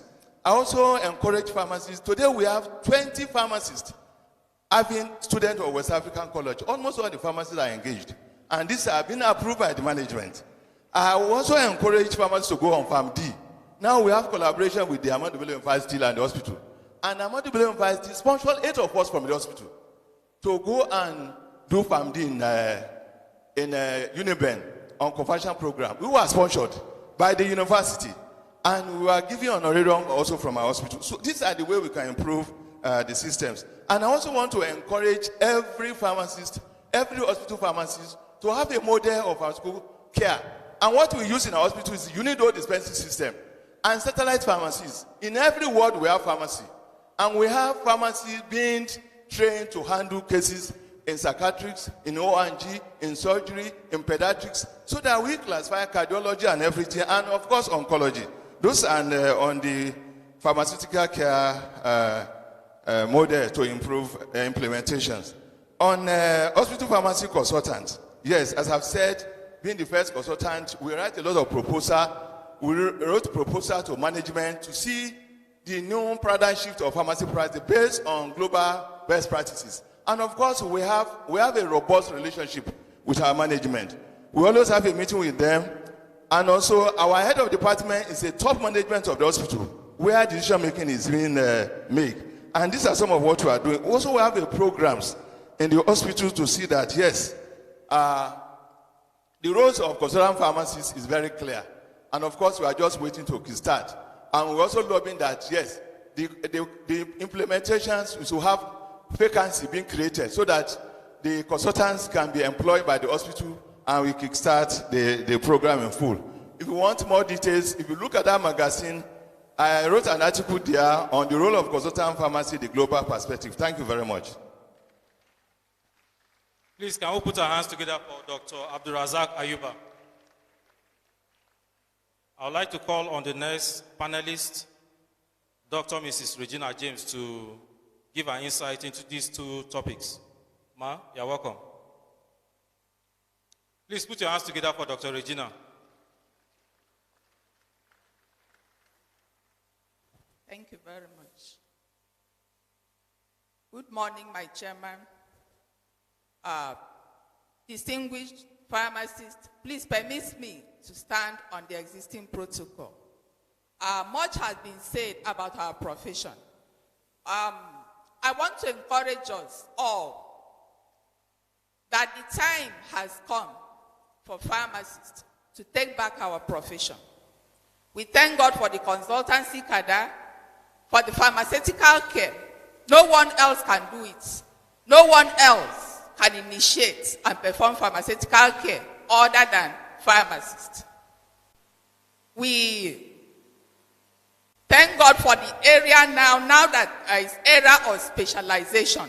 I want to say that if you are a consultant, then you must know the medications used in your area better than any other person, better than any other healthcare professional. If you don't, it means you are not a consultant, you are not a specialist in that area. Knowing the drugs, I'm talking about the safety, the efficacy, the dosages, the side effects, the interactions, the use in comorbid condition, the use in each individual patient with respect to the age, the other health condition, and other medication that the patient may be taking. And it is important that you have that passion. Without passion, you really cannot do it. You cannot perform pharmaceutical care. In my hospital, that sometimes you just see the patient and then you cannot leave the patient. Sometimes we use our own resources to obtain the medication. Remember, pharmaceutical care in the first place, if you see the definition, it talks about providing. The first step is to provide the drug need. So you must provide and you must ensure the quality of what you are providing. And then most of all, as a consultant or a specialist, you must step into the patient care area. You cannot stay in the pharmacy and effectively perform pharmaceutical care. In other words, you must routinely engage in ward round. If you don't go on ward round, how do you see the patient? How do you know the patient's condition? How do you know where to intervene? So you must step into the ward. You must interact one-on-one with your patient. You must know what condition, what the patient is experiencing at a particular time. You must know the expected side effects of the medication. Because if you don't, then you cannot assess what the patient is experiencing. You cannot assess the outcome of the medication, whether it is positive or negative. You cannot assess whether the patient is improving or not. So you must interact with the patient. That is why in my hospital, we go on ward round, general ward round, every Tuesday. On Wednesday, we sit down to have clinical meetings where we discuss the interventions that have been done, what we have seen in the ward, and many other things. So like I said, you must know the medication in that area better than any other person. And then remember, as a consultant, it is your responsibility to come up with guidelines on the use of medication in your area, and in fact, in the whole of the pharmacy. If you happen to be the only consultant in your department, then it means the whole is on your head. It is your responsibility to come out with the guideline. And it is also your responsibility to ensure the medication use, appropriate medication use in your patients. Thank you. It's like the time is up. I have to stop there. Thank you, Dr. Regina James. Please, can we put our hands together for Dr. Regina James? Sorry, we don't have so much time, so we are trying to summarize our thoughts on these topics. I'll call on the next panelist, Dr. Danraka Abubakar, to give us his thoughts on these two topics. Please put your hands together for Dr. Danraka. Thank you. How many minutes do I have? 3 minutes. Oh my God. The chair and the house, the two presenters have actually done justice to the topic they presented on, especially with respect to the implementation of the standardized pharmaceutical care model, and also how hospital consultant pharmacies is supposed to be deployed in our hospitals. But in my own approach, I decided to just highlight some areas of gaps that need to be strengthened, which is to say I stand on all they have submitted, but there are some gaps which I want to just fill up.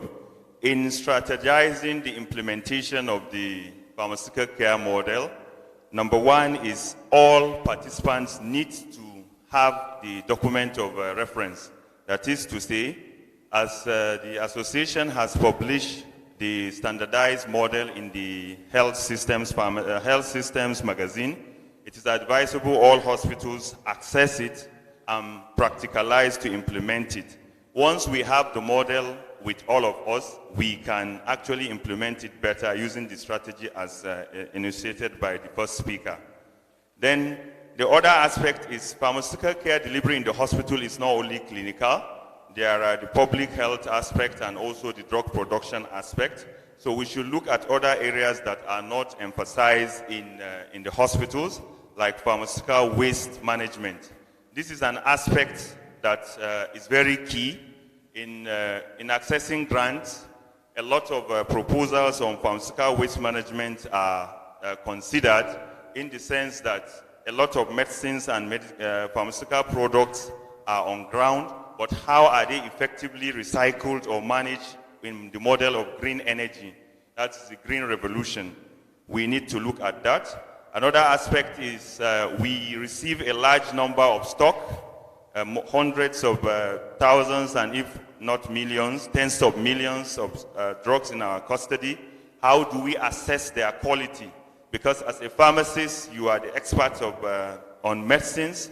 So it's not only expert by training, it's expert by guaranteeing the standards of what you are dispensing to the patient. Can we beat our chest to say what we are giving the patient is what it is? Because of the issue of counterfeiting and adulteration in the market. Thirdly is the operational and interventional researches. It is good that we document our activities, conduct simple researches, and publish them in peer-reviewed journals so that think tanks and groups that assess activities can have us visible, because it's not only to be beating our chest in what we are doing. Let's document it and publish it to the right caliber of people that see what we are doing. Then what I have as a concluding remark is to say that another thing we are missing is the collaborative nature of implementation of pharmaceutical care.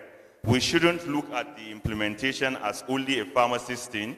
It is something that has to be with advocacy and diplomacy with the other healthcare delivery so that they don't see us as enemies encroaching into their territories. Thank you. Thank you, Dr. Daraka Abubakar. Please, can I put our hands together for him? We'll call on our next panelist, Dr. Afsat Adeshina. Please put your hands together for her. Yes, all protocol duly observed. My own contribution to this is in the aspect of documentation. All the presenters made very beautiful presentation, but we need to attach data to it. And how do we attach data to it? It's through our documentation on pharmaceutical care. We need to document. We do so much, but the documentation has to come. Yes, you tell me there are a lot of documentation, but what about research? How many do we have carrying the data? Because these are what the policymakers will use in giving us anything. When you speak, and you don't speak with data, for example, you said it has reduced morbidity and mortality. With what percent? So we need to attach numbers to whatever we are doing in pharmaceutical care. Another aspect is the aspect of having access to the client case notes. I'm aware that in most of our institutions, we do not have the access. I know some do, but we do not have access to the client's folder. I mean case notes. So if you don't have access to all this, how do you have a continuum of care to that client you are dealing with? Now also is the time of EMR, electronic medical records. How do we harmonize this? We have a lot of software here and there. We need to have an harmonized EMR for pharmaceutical care. If you go to some of the institutions, yes, EMR is being in operation. But what aspect of pharmaceutical care is in that EMR? Is it only dispensing? So in our EMRs, pharmaceutical care indices need to be incorporated. So this is another area. Now we also talk about, yes, I don't have EMR. EMR is not, our pharmaceutical care is not incorporated in EMR. It is what we do that we need to present to the management, to the policy, to the policy makers. Because whatever we do, and it's not in the national, has not seen the light of the day. Sorry, my colleagues, I'm not trying to discourage us. We have done so much. But we need our documentation to get to the national. It is then that we are going to be able to present what we do. We've averted a lot of deaths, yes, morbidity, mortality, through our intervention of medication errors and the rest. But is it getting to where it's supposed to get to? I don't want to mention institutions that are doing beautifully well. Maazi, our president, mentioned it yesterday, and a round of applause to some of our institutions. But is it getting to the national? Sometimes, to the prof's presentation, sometimes we need to focus on what we are doing, not within us alone. I was discussing with a colleague this morning, and I said, the issue is not with us. The issue is, what are we giving the nurses? What education do they have about what we are doing? The medics, the laboratory scientists. What role does he know that a pharmacist needs to play in those results coming out from his lab? So I want to just say that, to my own understanding, when we want to activate antiretroviral therapy program in any hospital, advocacy is very, very key. And that is where we got to make sure that the case files of the clients they are attending to get to the pharmacist. And lastly, I want to contribute in the area of research. Even if there are 20 clients that you see some medication error or adverse drug reaction to, we need to bring it out. We need to make noise about it. I was discussing with Dr. Yawale this morning. I said it has been noted that some antiretrovirals do cause hyperglycemia. And I say, as a specialist in that area, is it the ARVs that is causing it, or is it that the clients are not doing well on the anti-diabetic drugs? So we need to be able to look at this and bring out research and documentation and show it to the world and make a lot of noise about it and get it to the national. Thank you very much. Thank you, Dr. Afsat Adeshina. Please, can we put our hands together for her? Before I call on our next panelist, I wish to quickly announce that the tickets for excursion is still on sale, 1,500. We are going to have excursion to biomedical and Orland Farms, 1,500. The dinner ticket is also at the stand, 2,000 naira. Please do well to pick these two tickets for the dinner and for the excursion. I would like to call on Dr. Dan to give us his insight into these two topics. Please put your hands together for Dr. Dan.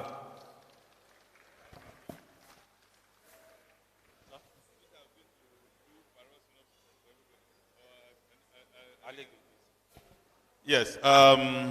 Good morning, gentlemen. Good morning, dear colleagues. The two speakers spoke eloquently well, and they gave us proper insights as to their thoughts on how to move pharmaceutical care and hospital pharmacy practice forward. For Professor Waka, he lived up to his billing. And of course, if you know the meaning of his name in our pidgin English, you will know that we have to waka, we have to walk the talk. So to that extent, he gave us his insight and he chose some very strategic words. One of the things I learned from him this morning is that every war or every warfare is a disguise, or it should be a disguise, Abi. So I believed in those things, and I believe that there are instances where we actually need to disguise our activities and disguise our actions. And there are some instances where we need to disregard a few not too good responses from the powers that be. Introduce what you want to introduce, keep doing it, and after some time it becomes the norm. So we just must keep up with this attitude, and we must have a work plan.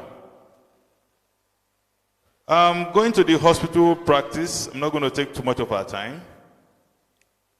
I want to say that in the year 2020 and 2021, I want to regard it as the year of a rebirth in hospital pharmacy practice and in pharmacy practice generally. And that is with the coming and approval, formal approval for the consultancy status for pharmacy in the public sector and everywhere. That is the consultant pharmacy cadre. What it means to me is that doing old things in new ways, not doing old things in old ways. The things that we're not doing before, or that we're doing before, we'll modify them. One of the key things that a consultant is supposed to do is to have a program of action, follow it up, and develop people along that line. You must, a training is very important. Of course, when people talk about hospital pharmacies, there are a few things that we tend to neglect. Public health is an integral part of the hospital practice in Nigeria today. And so is drug manufacturing and quality assurance in whatever form. Our activities revolve around drugs, and therefore, if the quality of what we are giving is not assured, then whatever activities we are doing, or whatever events, or whatever services we are rendering, it comes to zero, comes to naught. And with the coming of the pharmacist consultancy cadre, we need to do a lot more in this direction. First, I understand that we're going to be meeting with resistances, particularly if you start with a memo introducing your intention. Once you start with that, you are going to meet with resistance. Start with what you need to do, and then you follow up with memo when you have considerable evidence of what you are doing. That will win us what we want. We need to collaborate. I don't have a problem with that. Collaborate with those who are willing to collaborate with you, and cooperate with those who are willing to cooperate with you. You don't collaborate with an enemy, and you don't cooperate with an enemy.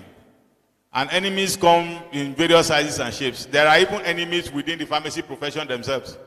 So identify those who you can work with and work with them. Those who you must work with them. Those you can avoid to work with, avoid them so that they don't bring you backwards. Somebody mentioned about access to case notes. I do not think that that is a problem anymore in pharmacy practice. In my hospital where I work, we have unhindered access. I have a pharmacist in every ward. Every ward. So we do not have problem with having access to case notes. Because when you have access to case notes, what you do and how you do, or how you do and what you do with the case notes is a different ballgame altogether. You know? So we need to look at all of these things in proper perspective and know exactly what we're doing. Nobody has talked about drugs and, therapeutic drug monitoring. It's an integral part of hospital services. And how are you monitoring them? You can monitor them via the laboratory as well as clinically. You can monitor drug both ways. And when the diagnosis or the therapeutic outcome is not in tune with the diagnosis, using the right drug, then there must be something wrong somewhere. It's either the diagnosis was wrong ab initio or there's something wrong somewhere. So you'll be able to understand and you know how to advise the clinicians on how to go around what you want to do. But above all, we must be ethical in whatever we are doing. Ethics is very, very important. There is no gainsaying about that. We must respect our boundaries. We must respect the rights of the patient. We must respect the rights of our co-health workers, who are the physicians, the lab scientists, the nurses, and all of that. We must respect them, while also trying to do what we need to do. We need to train people. I think Professor Agba did say yesterday that the new set of consultants are going to come with specialization in subspecialty skills. It is those of us who are the general specialists that are going to produce these subspecialists. The first PhD was not produced by a PhD fellow. And therefore, those of us who are the consultants of today are the people who are going to determine who the consultants of tomorrow will be. So we need to be on top of our game. We must continuously develop ourselves. If you read the pharmacist ethics, code of ethics, one of the things provided there is that a pharmacist must continuously upgrade his educational pursuit. And it's also anchored in the 8-star pharmacist. I think it's not 9-star, no, 8-star pharmacist. Good. Training, research, leadership, management are all embedded. And before you become a decision maker. So on this note, ladies and gentlemen, I want to rest my case for now. If I have another opportunity, I will expand further on what we need to do. Thank you very much, and God bless us. Can we put our hands together for Dr. Dan? I'll call on the co-chair of of this session to summarize all our thoughts and all our contributions to these two topics. Pharmacist Alege, sir. Please put your hands together for Pharmacist Olarowaju Alege.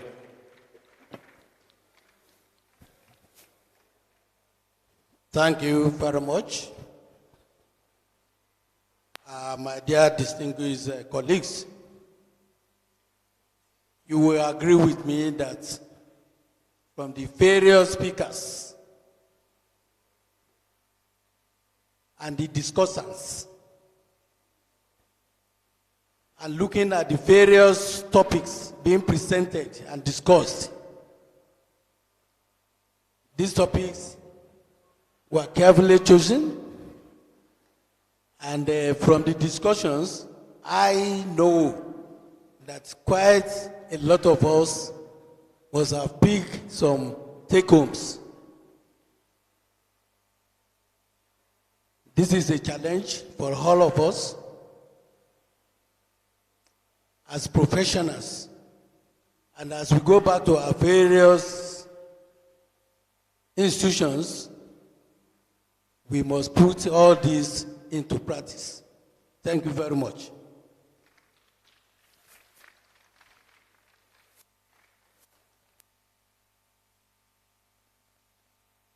Please can we put our hands together for Pharmacist Alege? That was rather short anyway. I thought that as a chairman, you would take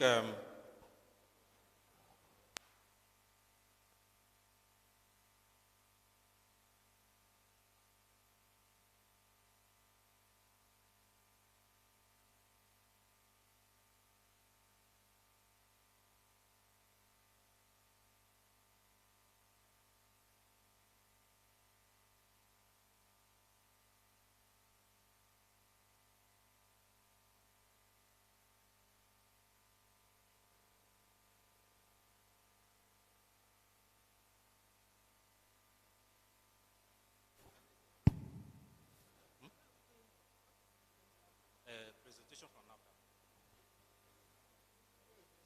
Is it Dr. Monica Mujeze?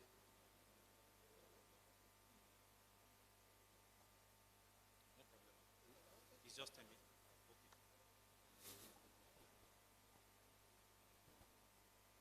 Dear colleagues, I believe we've all had a beautiful time listening to the different speakers.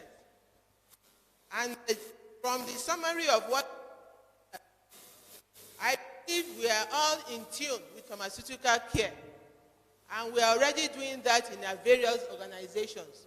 But I want to add something. There are many organizations that are probably very small. They don't have enough staff to start this.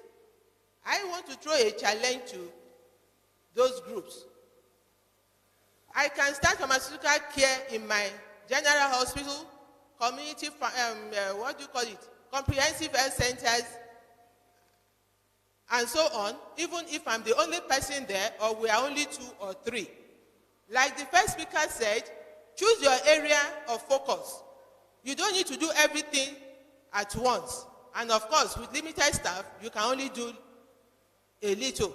But in those small areas, it is possible for me, for you and I, to use our clinic days to reach out to our patients. Like you have the gynecology clinic, you have the surgery days, you have the medical days and things like that. Let us choose a topic that will just maybe 5 minutes. We can talk to our patients. Let the pharmacists make a difference in their hospital. You can decide to, okay, today is just antibiotics, the effect on the patient in the surgical area. We can decide to talk on medical days, maybe the effect of food, salt and things like that on people hypertensive, the fruit we all eat, those things we overlook. On a clinic day, we can choose every week to say something to our patient, even though we don't have the staff to do the, pharmaceutical care in our various wards. So let us do something. Don't let us give excuse of not having the staff or not having the opportunity. We can start somewhere. And by the time you are doing that during the clinic days, somebody somewhere will pick interest in what you are doing. Somebody somewhere will listen to you when you ask for staff. Somebody somewhere will support you to step into the ward to do something. Let us start with those patients that are outpatients, who we can also give pharmaceutical care by making that talk on all the clinic days. That is my own humble submission on that. And for the first speaker, he has also told us, when you are up to this pharmaceutical care and we are setting standards, let us be equipped with knowledge, because if you don't have the knowledge, then you cannot stand with the consultants and be discussing. And then also choose the clinic you want to start with, your area of competence. Let us, if I'm good in hypertensive whatever, then let me go into that. If I just want to be, I just want to follow the pediatrics, then let me follow that. Follow your area of passion. Follow that area where you are comfortable or where you have the staff. And brush each other up and make yourself ready for those days. And also another thing I remember when this program was started is, even if you can't start your ward round with the doctors, let's have the pharmacists round. Do that amongst yourself. Go to the ward with your staff in the department and do your round and do your documentation. Brush each other up, then from there you can now graduate into following the doctors on their ward round.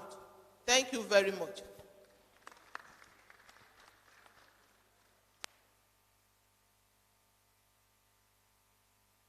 I'll put our hands together for the co-chair of this session, Pharmacist Elizabeth Oshoba. We'll now call on colleagues. Good afternoon. Please, in the next 30 minutes, we'll be out of here. So I want to solicit for your patience. Please, kindly. I want to call on the next speaker, Dr. Monica Umujeze. Please, can you put our hands together for Dr. Monica? Dr. Monica will be giving us some insight into activities of NAFDAC. Please, this is very important, so we kindly listen. And I'm changing it from here. Which of your buttons?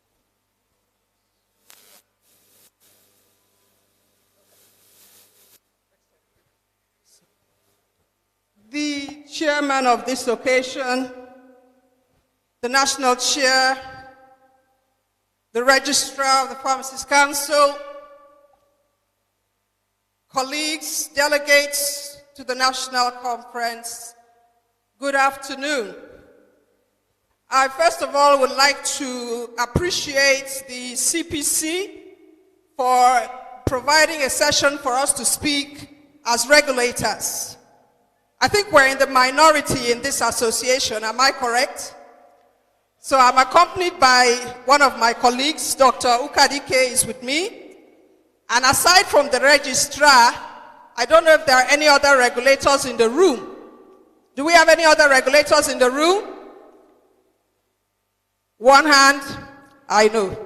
So we appreciate the opportunity to provide a little bit of insight on this topic, and I will really try to keep to time. So basically, we're going to talk about technology as a catalyst for effective regulation, which is very key to health system strengthening. I've heard a lot about pharmaceutical care, which is not totally alien to me, but in order to do that, there must be effective regulation in place. So I will talk very briefly about the NAFDAC mandate and quickly progress to the technology we have deployed to ensure effective regulation. Very quickly, a definition: sum total of activities and processes that ensure quality, safety, and efficacy of regulated products. In this room, we would be talking about pharmaceuticals in particular. And I want to believe that many of you are very familiar with the NAFDAC mandate, which is to regulate and control the manufacture, importation, exportation, distribution, advertisement, sale, and use of all regulated products, and that is based on the NAFDAC Act. We are a room full of scientists, so I doubt I need to define what a catalyst is.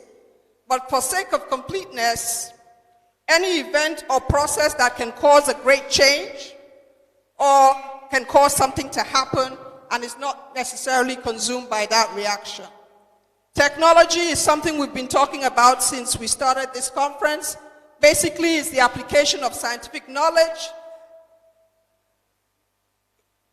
and it can be machinery or equipment or process to allow that application of knowledge.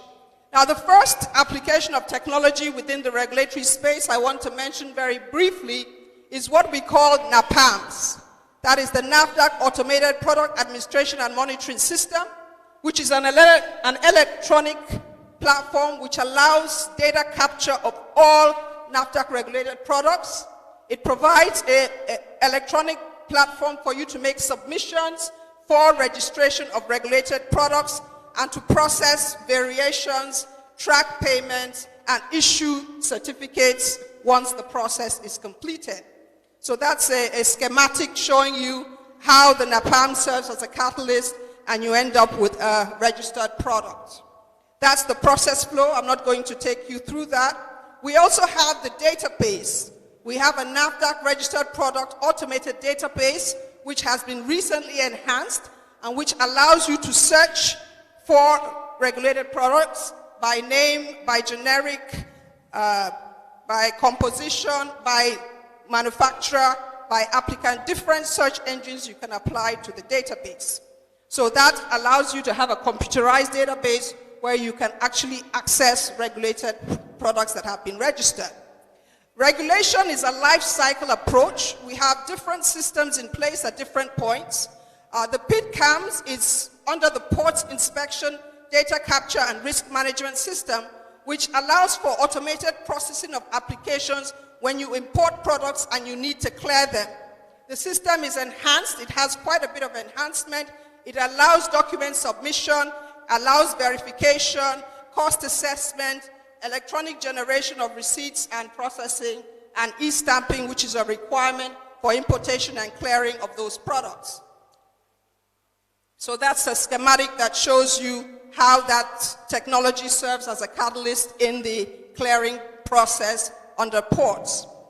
Pharmacovigilance is something which is very key and central to practice of hospital pharmacy, and we have the med safety application, which is a new tool that we have embraced, and it has quite a few functionalities which supports ADR reporting, AEFIs. As we are well aware, we are in the era of the COVID vaccine, and this application has been used very, very successfully in country to document AEFIs and ADRs. So it allows you to be able to track drug-related safety information and build a watch list of medicines, as well as every other activity you want to do that relates to safety, and it's free. It's available for you to download and use. So there again, patients or pharmacists can use that to report ADRs or AEFIs, and it helps us support our regulatory functionality. Now, the TrueScan is a handheld device. We talk about substandard and falsified products. So we have the deployment of technology in that space where you use a handheld device which uses Raman spectroscopy and allows you to access a database and be able to verify if a product is falsified or substandard by comparing it to the electronic library. The MAS mobile authentication service, this is the scratch and text, which has been deployed in country for very many products, allows you to use the telephone, your mobile phone, where you can scratch and text and verify those products where they have deployed the MAS. In NAFDAC, we also have the Laboratory Information Management System. LIMS is a very, very critical component, allows you to manage samples, to generate electronic lab reports, which are very critical to our functioning and which capture necessary information and allows us to share that information internally. Traceability is something that I feel is very, very key also. this has been one of the recent initiatives that we have, and it speaks to the capacity or capability to trace a product, and is very, very necessary in the pharmaceutical space, where you are able to track and trace products through the pharmaceutical supply chain. And you can see very clearly, pharmacy is very, very central to the traceability of products. And I have there a visual where you can see the different demonstrations of the barcodes or the 3D that will be scanned, very, very critical at all points within the supply chain, up to the bedside of the patient. You can scan in and be able to assure the quality of products that you are getting. We are using the GS1 global standard to do that, and we did not just come up with that. It's a collaborative engagement with different stakeholders who participated. I believe Madam sitting beside me was part of that process, because we do realize that to be able to deliver effective regulation, there's definitely need to collaborate, and there was a breadth of stakeholders involved. Of course, the Pharmacists Council, the Association of Hospital and Administrative Pharmacists, to say but a few, importers and other regulators. Ministry of Health was very, very actively involved. And this is part of the workshop that was held in Lagos with different representatives brainstorming and coming up with the traceability plan for Nigeria, which was formally adopted and launched by the Honorable Minister of Health, Dr. Ehanire, not too long ago. We also had the pleasure to launch the second Africa GS1 Healthcare Conference. We hosted that in Lagos, broad participation across Africa and within Nigeria to embrace traceability, and quite a few countries on the African continent signed into that agenda, Nigeria being very much at the forefront of that. As I mentioned, we have the Nigeria National Traceability Strategy, which was signed in May 2020, and to which we are working actively to embrace traceability with a 5-year plan already in place. Thank you very much. Good afternoon.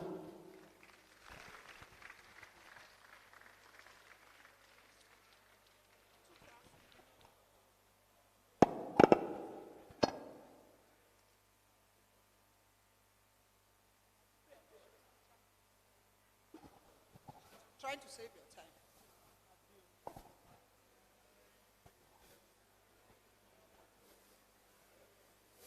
Thank you, Dr. Emu Jeze, for that presentation about NAFDAC. And I believe we all pick one lesson or the other from it.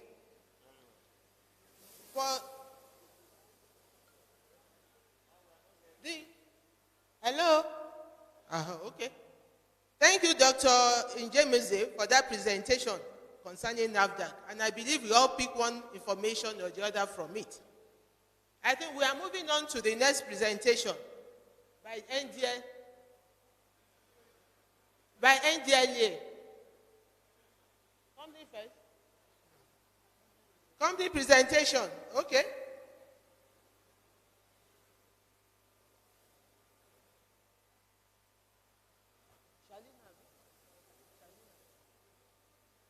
So can we just spend some few minutes listening to Shalina before we move to the next item? And please, we are going to have continuation of the award of yesterday. But we believe in the less than 20 minutes we should round up. Thank you.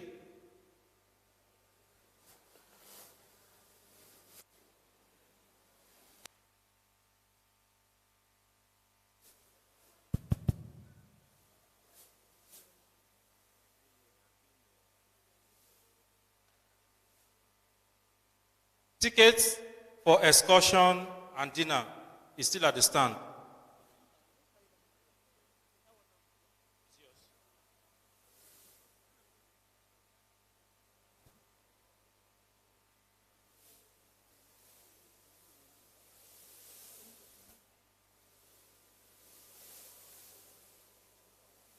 After the company presentation,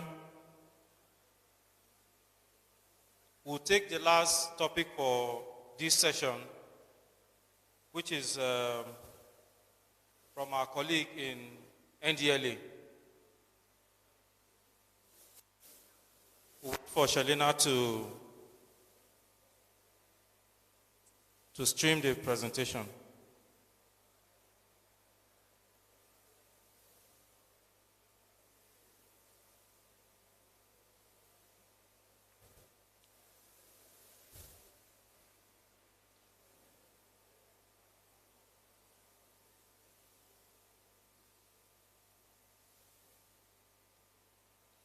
After this plenary session, we'll be taking brief messages from the West African Postgraduate College of Pharmacists.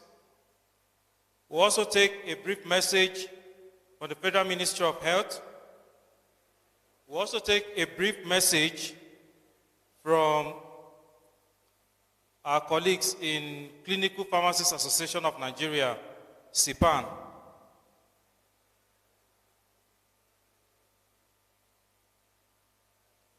And we'll also take a brief message from our registrar, Dr. Elijah Mohammed.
Distinguished colleagues, as we wait for Shelina to project his topic, any question or contribution from our colleagues?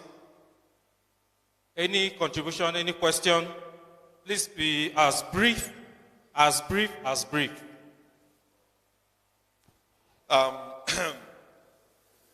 Good day, Chair and the panelists. My name is Dr. Muhammad Audi. I'm quite impressed with all the contribution from the panelists. And what I was going on in my mind is to have an amalgamation of all the submission, and it's a blueprint. We've all been talking about pharmaceutical care without looking at the clinical aspect, without looking at the logistics, because as pharmacists, we cannot be devoid of product. The mere fact that you have products at rock bottom price, that is at affordable cost, you're already assuring so much to the patient. Even the waiting time that my brother Prof talked about, the patient will endure if he knows that your product is many times cheaper than outside. What is making our patient to desert us is because we have no excuse to give for not having a product that is affordable to the patient. The department is not ours, it's being paid for. We have been paid our salaries. We don't pay NEPA bill, we don't pay tax. And yet some hospitals sell products far more expensive than outside. We must look at this if we must remain relevant.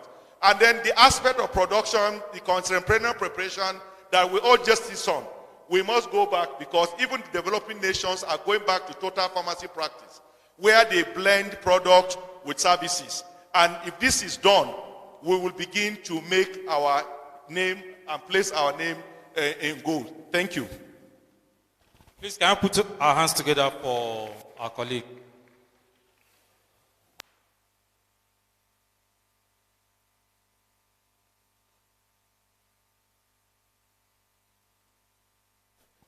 We'll take few questions after Shelina's presentation.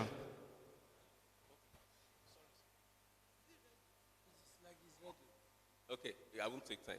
Yes, what you pointed out is actually extremely important, because for pharmaceutical care to be successful, there must be product security.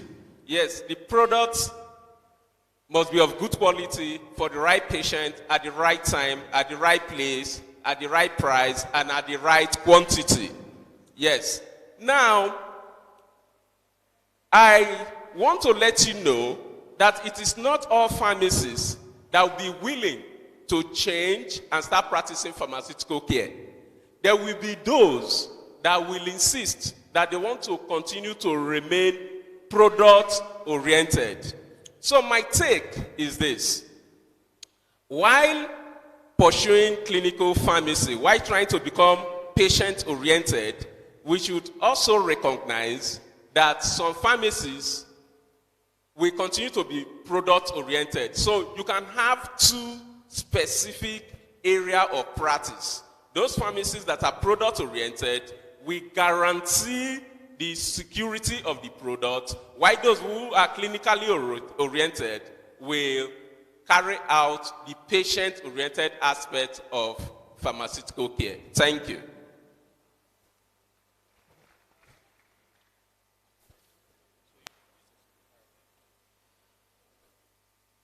Good afternoon, distinguished ladies and gentlemen. As men of honor, we join hands, standing on the existing protocol. Today, I'd like to have a presentation on H. pylori-induced ulcer, the role of triple drug therapy.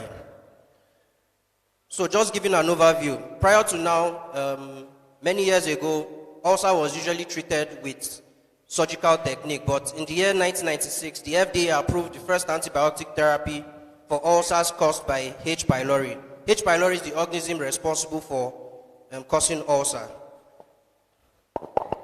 So it's a gram-negative microaerophilic bacteria that affects the epithelial lining of the stomach. And the prevalence in Africa is actually 79%, so that's a very steep statistic. And it will interest you to know that in Nigeria, we have 87.7% of people actually infected with H. pylori. Some may be asymptomatic, but if you carry out the H. pylori test, you find out about 87% of individuals have H. pylori infection. And why is that? It could be as a result of age. Increasing age also predisposes individuals to H. pylori infection. Then also geographical location. We live in a resource-limited environment. We don't have access to proper drinking water and proper disposal of waste. So we have unclean sources of water. We also have overcrowding. We have open defecation and use of pit latrines. And we have poor waste disposal system. Then prior exposure to antibiotics, that's the irrational use of antibiotics, predisposes many individuals to H. pylori. So the bacteria infects the protective tissue in the stomach lining and causes release of enzymes and toxins that activates the immune system. So this leads to injury of the stomach or duodenum, causing inflammation, and the peptic ulcer arises. So what's the usual diagnosis for H. pylori? We can have the non-invasive technique and the invasive technique. Using the urine breath test, which is non-invasive, or the stool antigen test. Then for the invasive techniques, they use the upper endoscopy or biopsy of the gastric mucosa. What's the goal of the goal of therapy is to actually eradicate the microorganism that is responsible for the ulcer, then also prevent complications, then reduce morbidity, and very importantly, to improve compliance to any medication that is recommended. The mechanism of therapy is the use of a PPI alongside clarithromycin plus tinidazole. The PPI is to inhibit acid secretion, while the clarithromycin plus tinidazole is to kill the H. pylori infection, which is the underlying cause of the ulcer in the first place. So with this, you can achieve as much as 90% eradication rate. So studies have shown that a combination of tinidazole plus PPI offers significant efficacy as first and second line for H. pylori infection.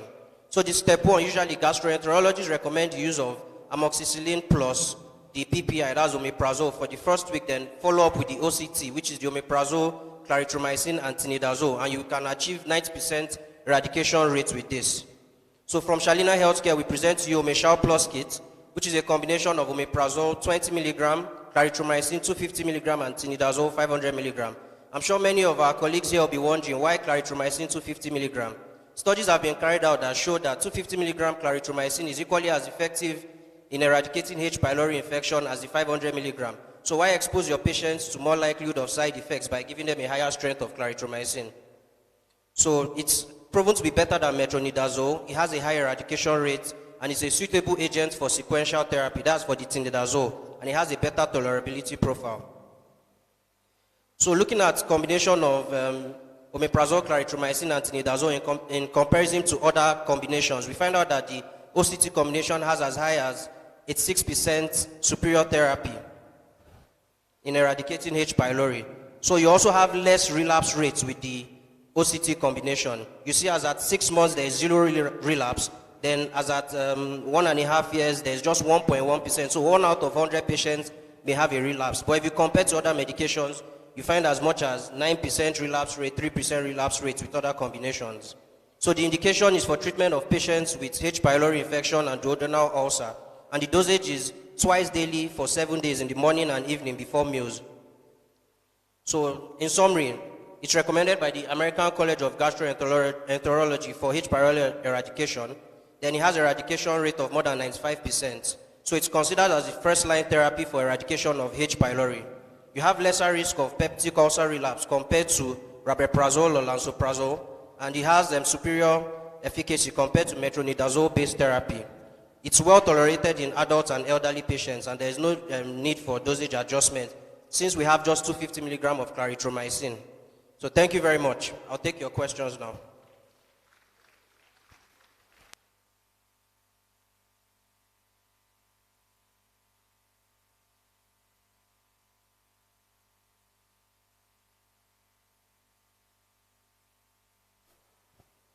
Thank you, Shalina. Any question for Shalina before he goes? Any question? The cost of the drug? Any other issue? Sample? No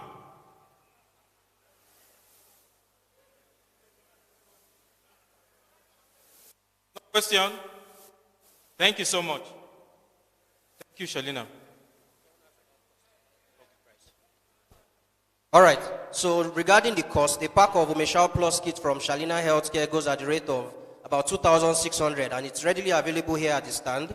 And we also have our exhibition stand at the back, if you get to the extreme end on the right side. And regarding samples, I don't have samples of Omeshal Plus kit here, but I can give you our Omeshal D, which is omeprazole plus domperidone for GERD. Thank you very much. Please put your hands together for Shalina. Before we go to the last discussion for today, we want to take 2-3 questions for our lead discussant before we go to the next, before we go to NDLA. Any question?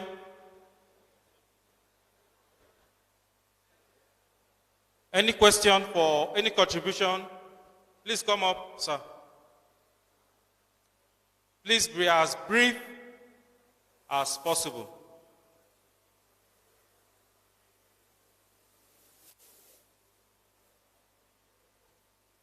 Any other question, contribution, insight? The last person.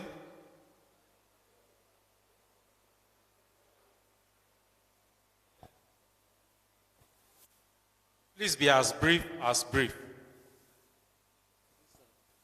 Good afternoon, panelists and distinguished ladies and gentlemen.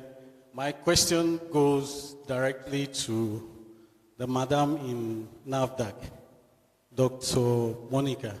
I came in contact with a friend of mine that was using an anti-malaria drug. I don't want to mention the name of the company and the brand name.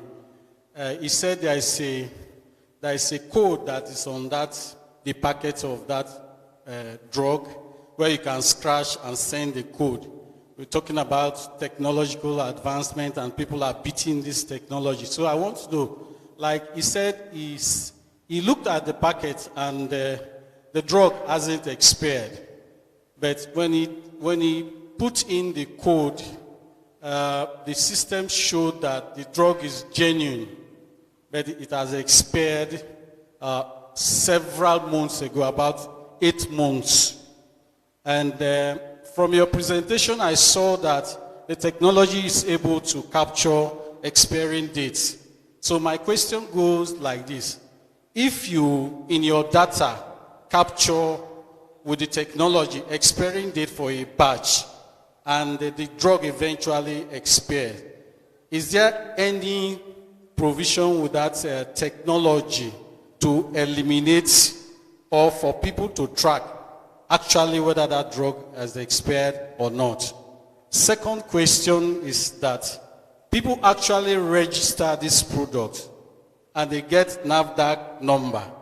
After the approval, because they have gotten approval, they go on bringing other batches that are not as effective, not safe for the public. What is the provision in this new technology that will be able to track and know people that are trying to circumvent this your coding system? Thank you.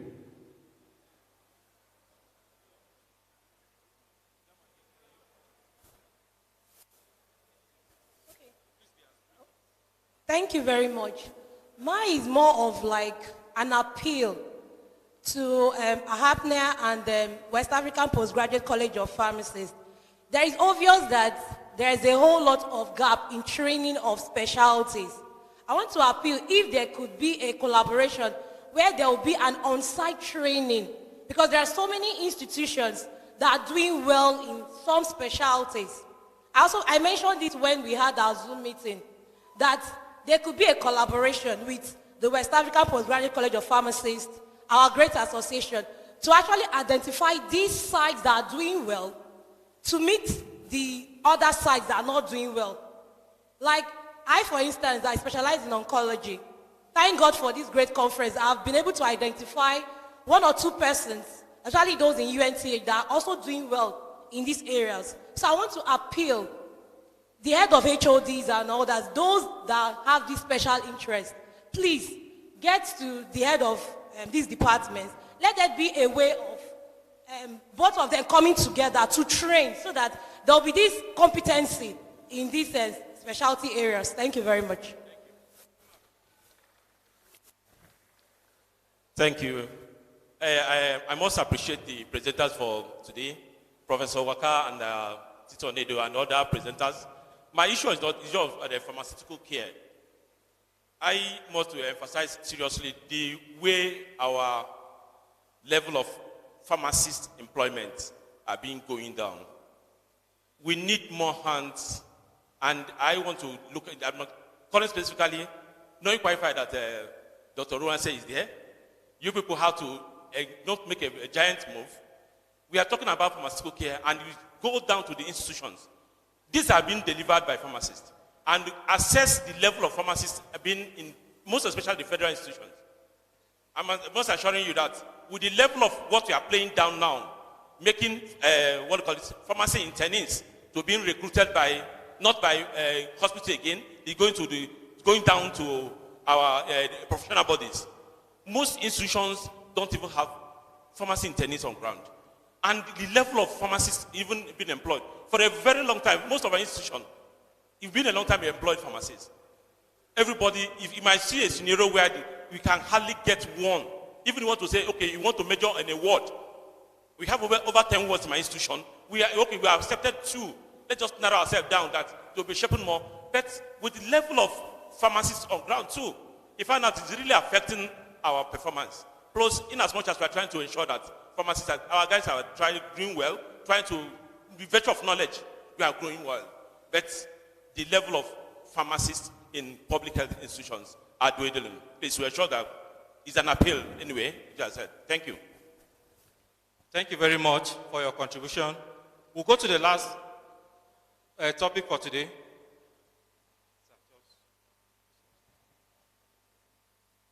Okay. Good afternoon, the chairperson of this session, pharmacists, members of the high table. My name is Oluwi Friday. I'm a deputy commander of narcotics. I'm here to represent my commander, who is currently in Abuja. Although he prepared the slide, he has instructed me to go ahead and present it. It is going to be brief. I will be talking as a law enforcement officer, drug law enforcement officer, and at the same time as UNODC trained counselor on drugs. I would like everybody to listen to me as a professional pharmacist, and at the same time as a mother, as parents, as fathers, and as counselors, drug counselors, if I'm correct. Here we go.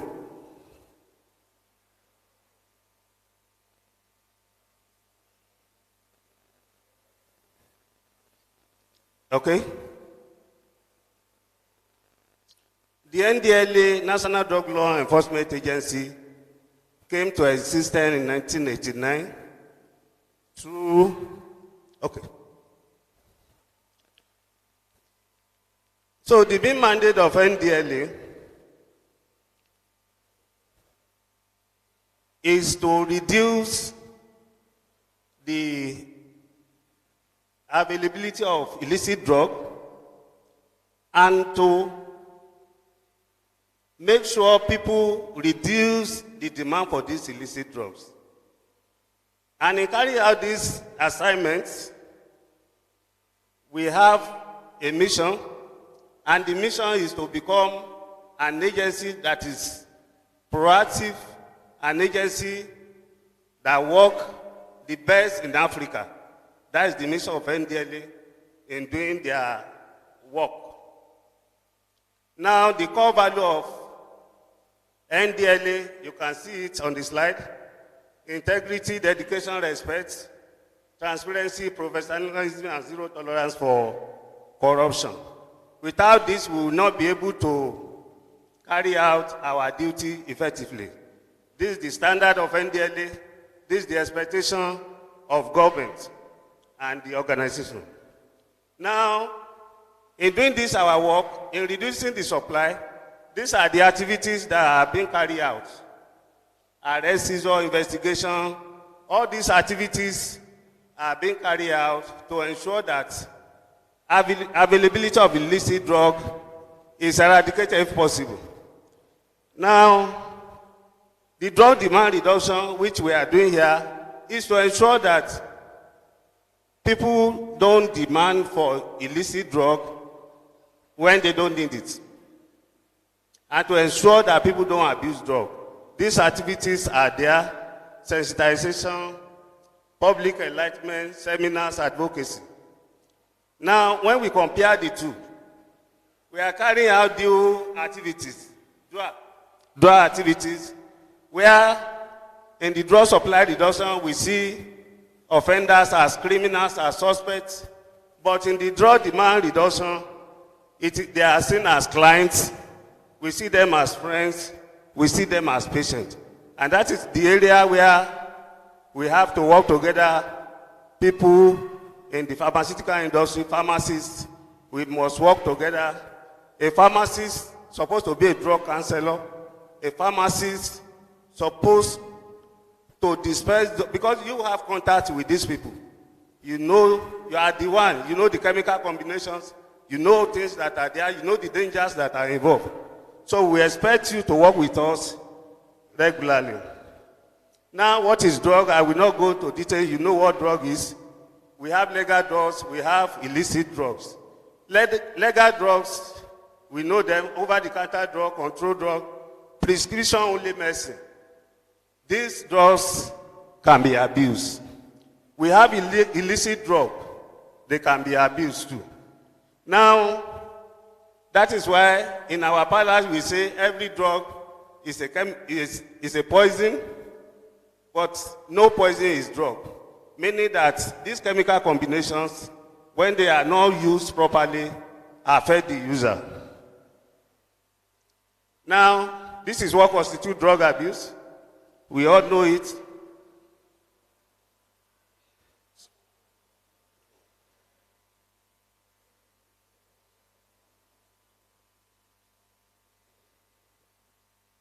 Okay? So, the consequences of drug abuse are there. The topic is about using technology to prevent drug abuse. Now, we know prevention is very difficult. When you tell people don't abuse drug, in most cases, they end up abusing it. So we concentrate more on treatment. And in treatment has problem too. When you go into treatment of drug abuser, when we talk of rehabilitation, under treatment, we know that treatment reduces crime, treatment reduces drug use, it increases individual functioning. Now, these are the problems we have in treatment. People don't like staying in the center as long as they should stay. High dropout, low completion rate, relapse is common. And people don't access treatment. They don't access treatment. Those who need treatment don't come for it. Now, this is what the commander believes how we can use technology to help stem down the issue of drug abuse.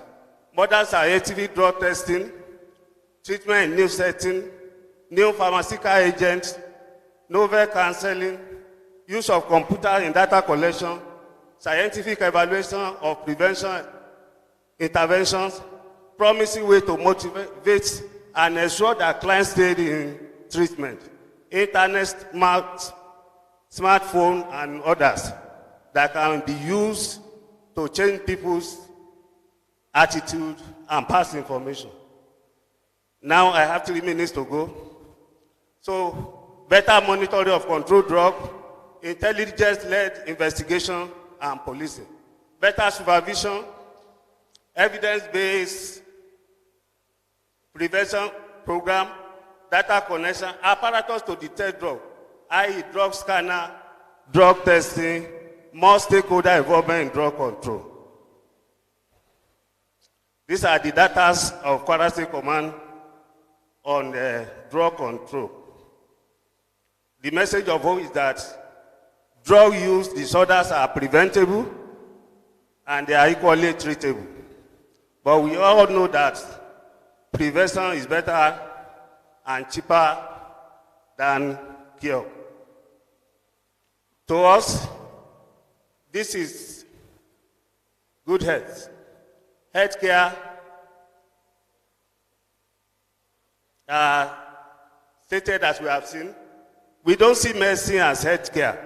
We see medicine, we see drug as sick care, caring for the sick.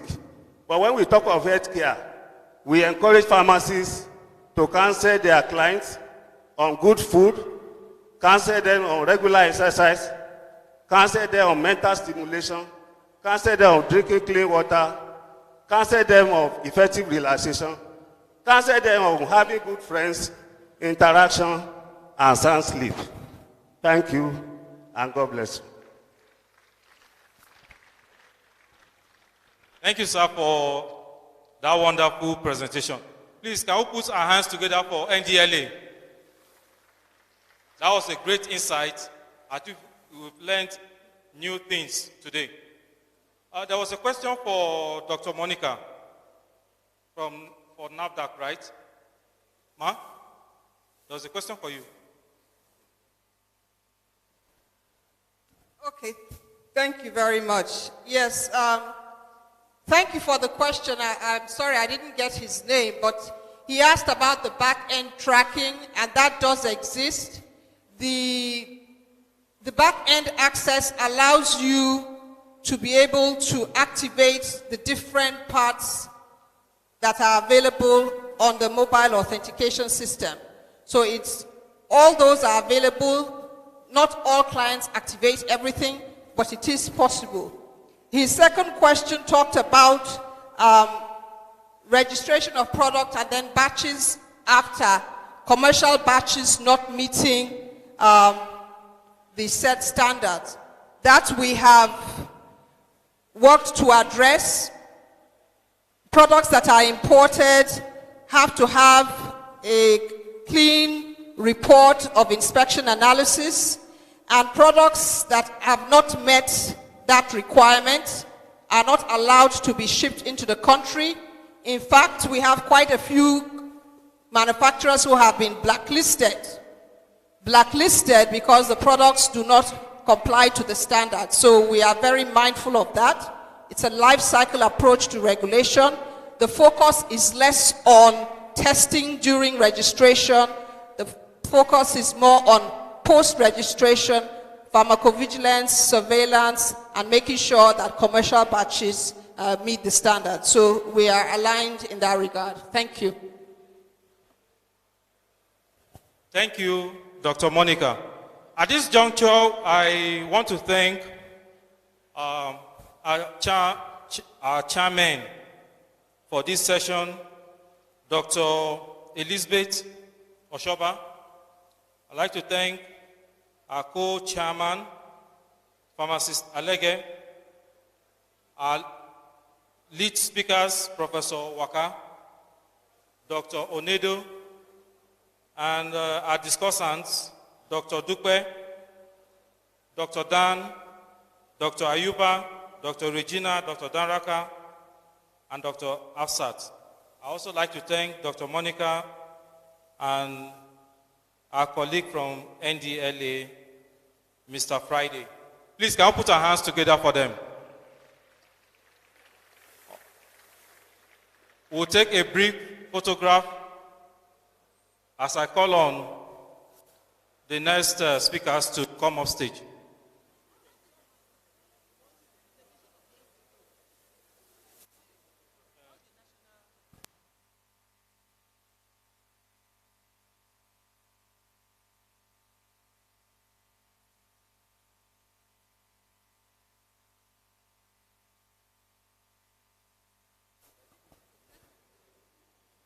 Please, where's the photographer?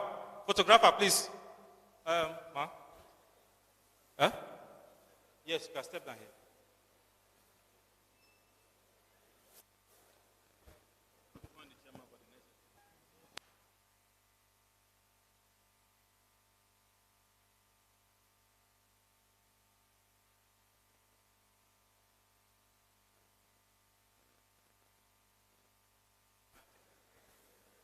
Distinguished pharmacist, after the group photograph, the registrar will be speaking to us.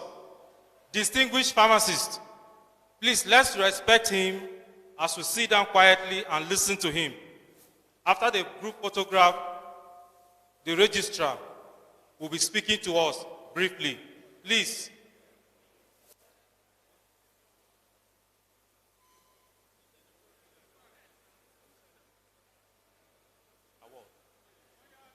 When the registrar goes up now, we'll present the award now.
We are going straight to the next session.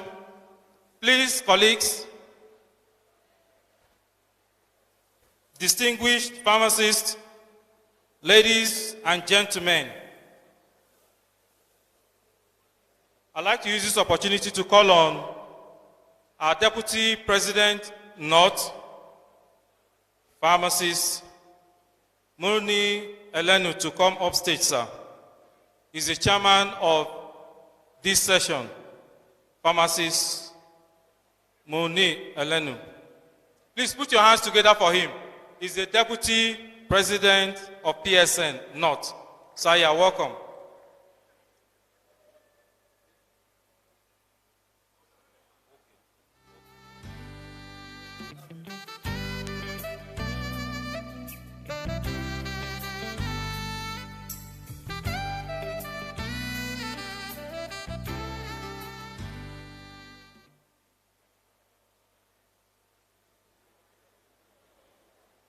I also like to call on Pharmacist Tanko Ayuba to come up stage for this session. Pharmacist Tanko Ayuba, sir, you're welcome.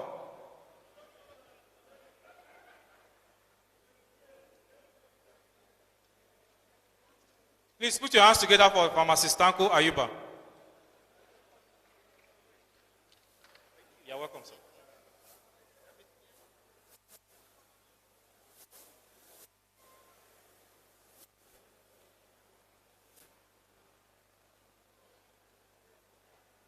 I also like to call on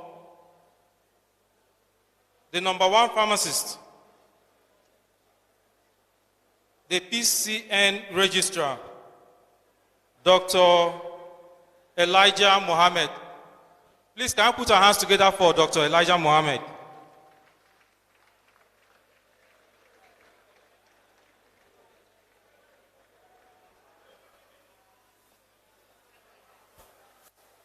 You're welcome, sir.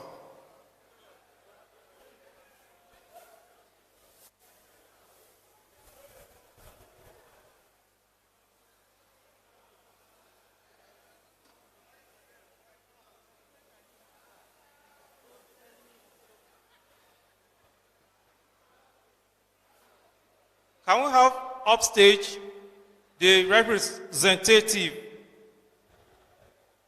of the West African Postgraduate College of Pharmacists, the representative of the West African Postgraduate College of Pharmacists? Do you have the representative here? Can we have the representative of the Federal Ministry of Health? The representative of the Federal Ministry of Health.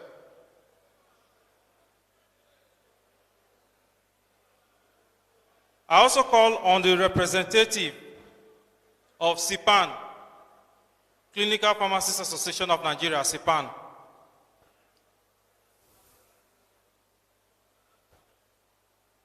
You're welcome, sir.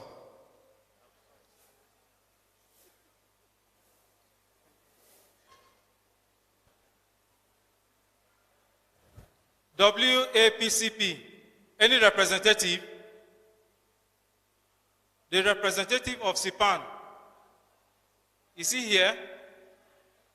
Okay.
Anyway. Good afternoon, distinguished pharmacists. This afternoon session is divided into two. We are going to have goodwill messages from the Federal Ministry of Health and SIPAN. Afterwards, we are going to have a small town hall meeting. We are going to ask questions, and the registrar will avail us the answers. So, colleagues, kindly sit down patiently as we begin this session. It's going to last 30 minutes.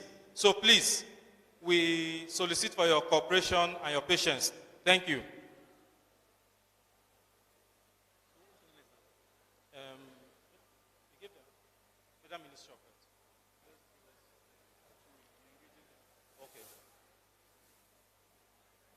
So as we wait for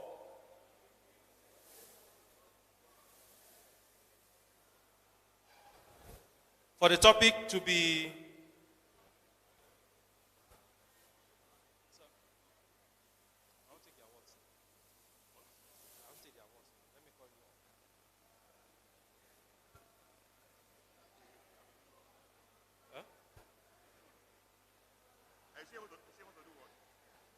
please, those for abstract presentation, please, if you have an abstract to present, the poster presentation will be mounted this way, to my left. Those for abstract presentation.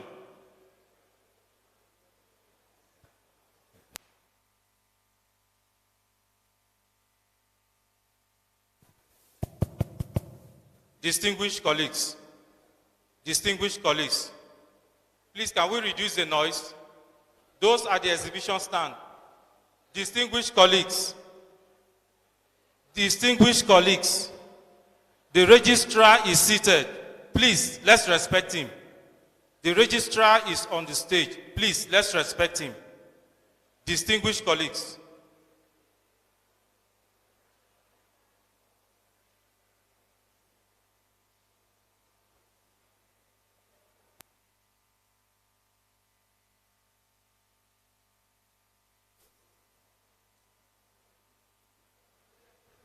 So I'll call on SIPAN to give us their goodwill message.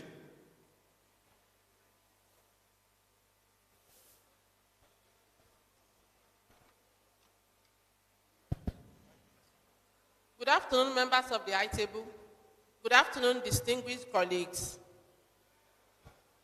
My name is Dr. Mrs. Olulawal Motiat.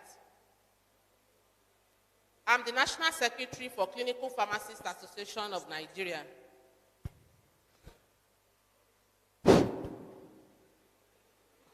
It is indeed an honor and a great privilege to be here this afternoon to make this presentation on behalf of SIPAN.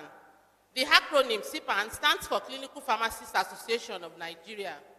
It is an international scientific and professional clinical pharmacy association domiciled in Nigeria.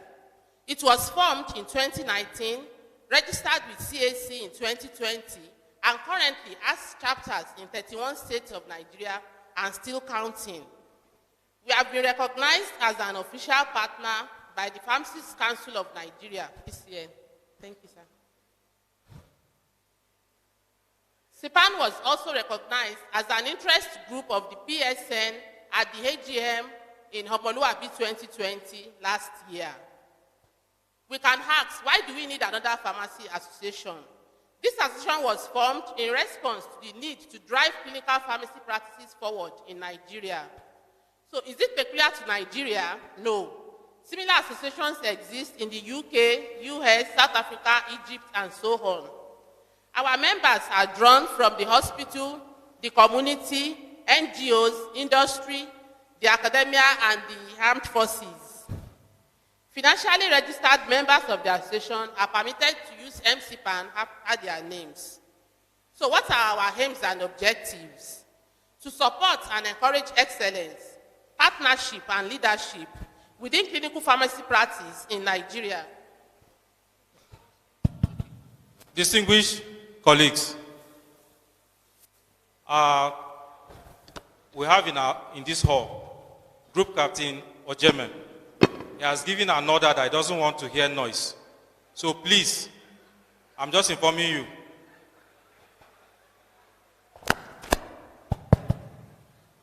Good afternoon, everybody. Please, I think the noise is coming mostly from the exhibition center or exhibition venue. We have a group captain in our midst. We are pharmacists, but the noise is becoming so much that a group captain will have to call captains to control the noise. That means we are supposed to use everything available to us to control it. Please, I don't know how I can get the attention of those at the exhibition stand who have the capability to move everybody in that exhibition stand outside of this hall. Please, if they fail to comply, in less than 1 minute, we are going to move everybody in that exhibition center outside of this hall. Thank you. Thank you, sir. To continue our aims and objectives, to support and encourage excellence, partnership, and leadership within clinical pharmacy practice in Nigeria, to further the profession of pharmacy and interests of clinical pharmacy in particular,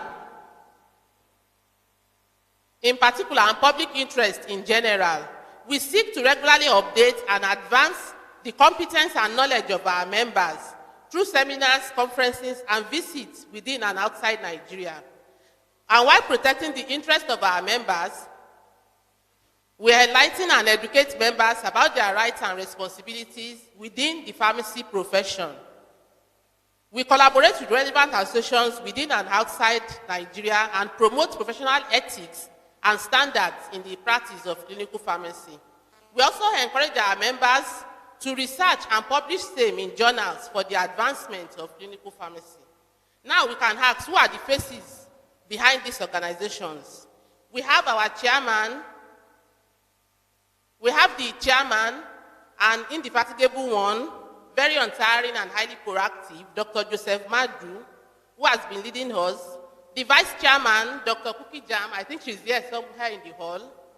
We also have the national PRO, Dr. Bambo Akimbile, is here, recognition. We have other headscos too. Now, to do this, we also have working committees. Our working committees include the Diaspora Chapter, the Education Committee, the Think Tank and Standard Committee, Editorial Committee headed by Professor Chinwe, and we have the pool of experts headed by Dr. Joseph Ole here.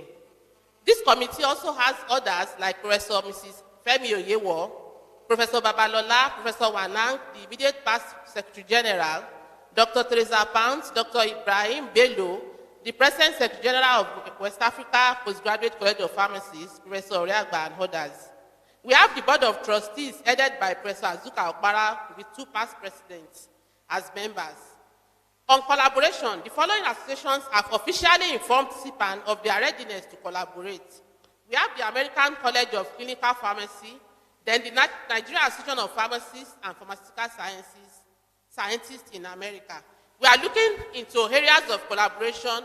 Very soon we'll be having something like exchange programs, certificated trainings, and the rest.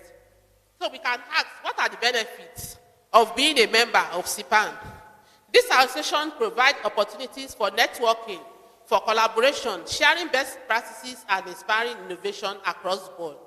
It provides members with the opportunity to explore, to learn, to innovate, and to flourish. We are a community of thousands of supportive practitioners available to you from across the globe. One of our most enduring legacies is our clinical meetings. We always have presentations every Friday on WhatsApp, Zoom, and the rest.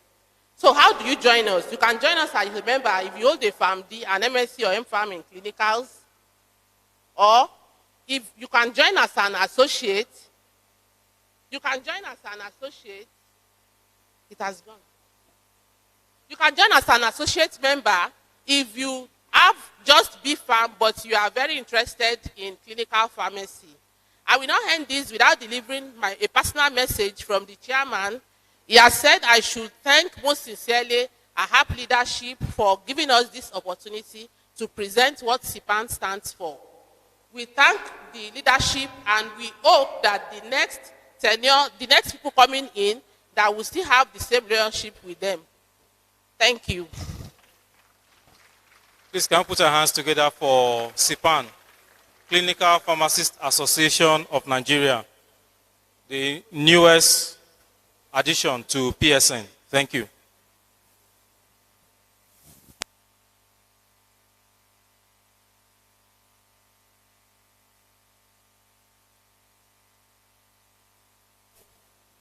So any question for CPAN? Any question for CPAN? Please, if you've not eaten, let us know, please. Just indicate. Any question for CPAN? Is it a question or you've not eaten?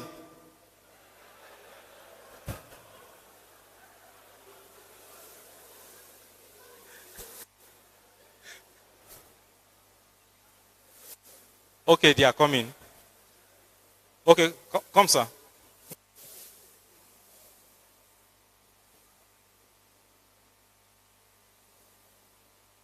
Sir, be as brief as brief. Clinical? Yes. Thank you, the chairman of this session, and dear colleagues. I just want to make a few contributions about the presentation. CPN is one of the best things that has happened to pharmacy in Nigeria today. But I want to sound a very serious alarm. And the alarm is, in Nigeria today, we have so many consultant pharmacologists. These guys are medical doctors, and they've gone the extra mile to study clinical pharmacology. I don't know how many of us are members of DTC Nigeria. That is a Drug Therapeutic Committee Nigeria. I don't know whether we have anybody here. We have really attended so many seminars. And these doctors, they are trying to establish what we call Drug Therapeutic Committee at the hospital level. And many of them are chairmen of the committees. We have very few pharmacists who are involved. We have this apathy towards things like, I'm afraid if care is not taken, and it should be taken by CPAN now, we have to be very, very much interested in Drug Therapeutic Committee in our hospitals. Because before any drug can come to the hospital, that committee must sanction it. Before any drug, before you can talk of anything that has to do with drug, that committee must sit on it. They control the vendors that will come, they control drugs that will not be in the hospital, and these people, majorly, they are clinic consultant pharmacologists. There was a seminar we had in Ibadan. They invited, experts from the US to give us lectures. And these guys are medical doctors. So we have to be very careful. I think it should be a role that CPAN should take over from now. Thank you very much. Thank you for that contribution. We will take the next presentation from our colleague in the Federal Ministry of Health.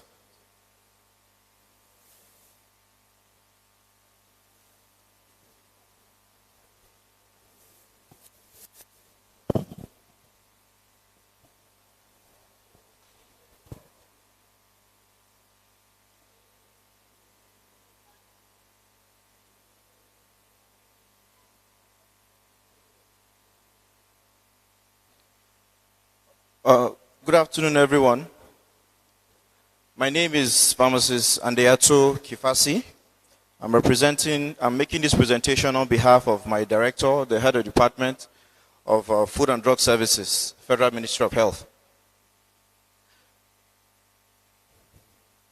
So the presentation is an overview, an overview of the Department of Food and Drug Services. So the aim of this presentation is just to give us some background and some information about the Department of Food and Drug Services, what the department stands for, what the department does, the significance of the department in our practice of pharmacy in Nigeria also. So from my outline, I would like to talk about the Federal Ministry of Health before we talk about the Department of Food and Drug Services. We'll also give some highlights on some recent achievements of the department, few collaborations with partners, and future opportunities. So the Federal Ministry of Health has a vision to be a world-class government institution that ensures a healthy Nigeria. And it can only achieve this through its mission, which is to develop and implement policies and strategies that strengthen the national health system for effective, efficient, and accessible and affordable delivery of healthcare services in partnership with other stakeholders. Structurally, the Federal Ministry of Health is made up of the Office of the Honorable Minister of Health, as we know it, the Honorable Minister of State, Permanent Secretary, as well as many departments. This is, in addition to this, we already know that the Federal Ministry of Health has agencies that it supervises that have specific mandates to implement various aspects that the Federal Ministry of Health is responsible for. Just as we have the Pharmaceutical Council of Nigeria, we have the National Institute for Pharmaceutical Research and Development, we have the NHIS, the National Primary Healthcare Development Agencies. So these are agencies under the Federal Ministry of Health. And on the slide there, you see departments that are under the Federal Ministry of Health supervising these various parastatals. So the Department of Food and Drug Services was established in 1993 following the excision of the National Agency for Food and Drug Administration and Control from the then Food and Drug Administration and Control Department. It also has a vision to resolutely be committed to promoting access to safe and wholesome food, medicines, vaccines, and other health-related products for effective healthcare delivery in Nigeria. It hopes to achieve this by promoting access to safe and wholesome food, medicines, vaccines, and other health-related products through the development and implementation of national policies, strategies, and guidelines, as well as initiation of legislation aimed at ensuring the safety and efficacy of these products, including the provision of ethical pharmaceutical services in the public and private sectors of our healthcare delivery system nationwide.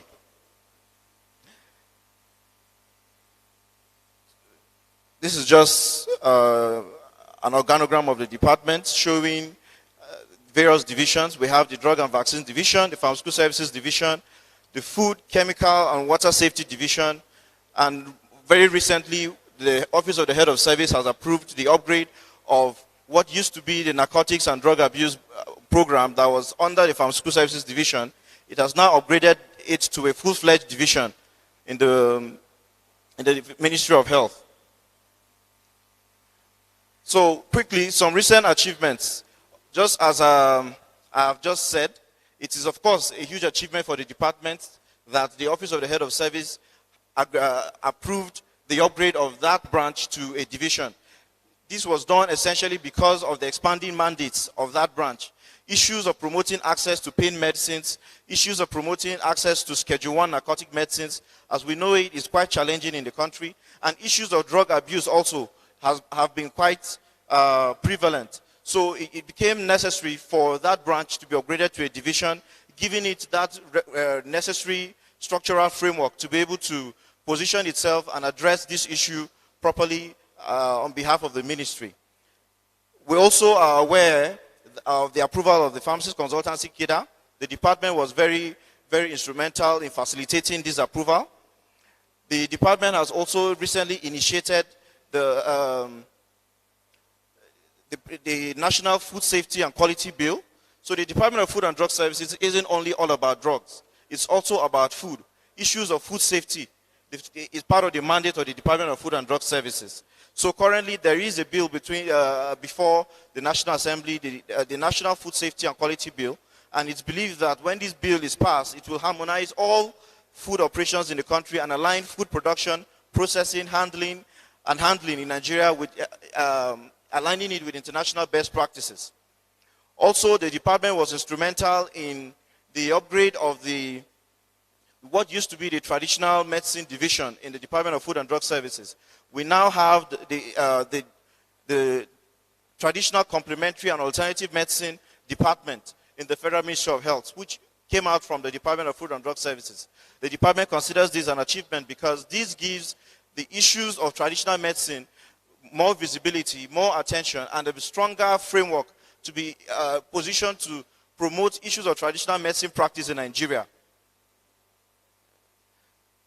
To save us time, I just want to also highlight the fact that The department is also currently working towards strengthening the drug revolving fund scheme in the country.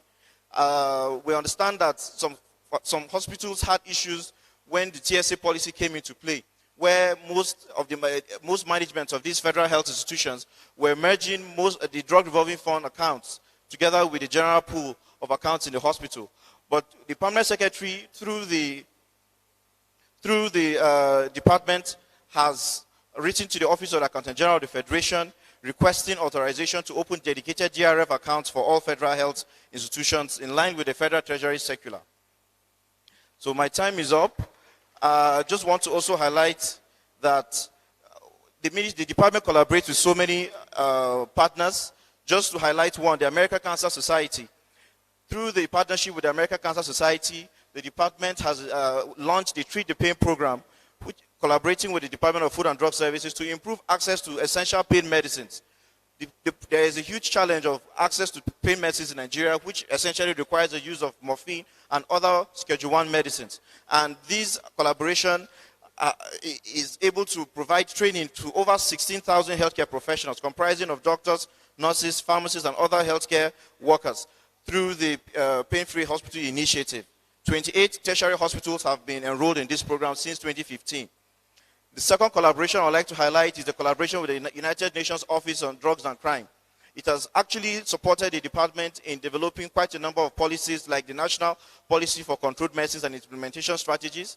It has also supported the department in conducting and launching the 2019 survey report on the national quantification of opioid medicine and estimation of psychotropic substances and precursors. This survey particularly is important because it has provided evidence, scientific evidence showing how opioid medicines are being consumed in Nigeria and where they are being consumed. This evidence will inform policies that would ensure that medicines, especially Schedule I medicines, are made available to our hospitals where they are needed, to patients that need them within the medical supply chain, and ensuring that they remain within the medical supply chain. Lastly, future opportunities. Just would like to highlight the fact that the Department of Food and Drug Services is very willing to collaborate with the National Association of Hospital and Administrative Pharmacists to achieve its vision of promoting access to safe, wholesome food, medicines, vaccines, and other health-related products for effective healthcare delivery.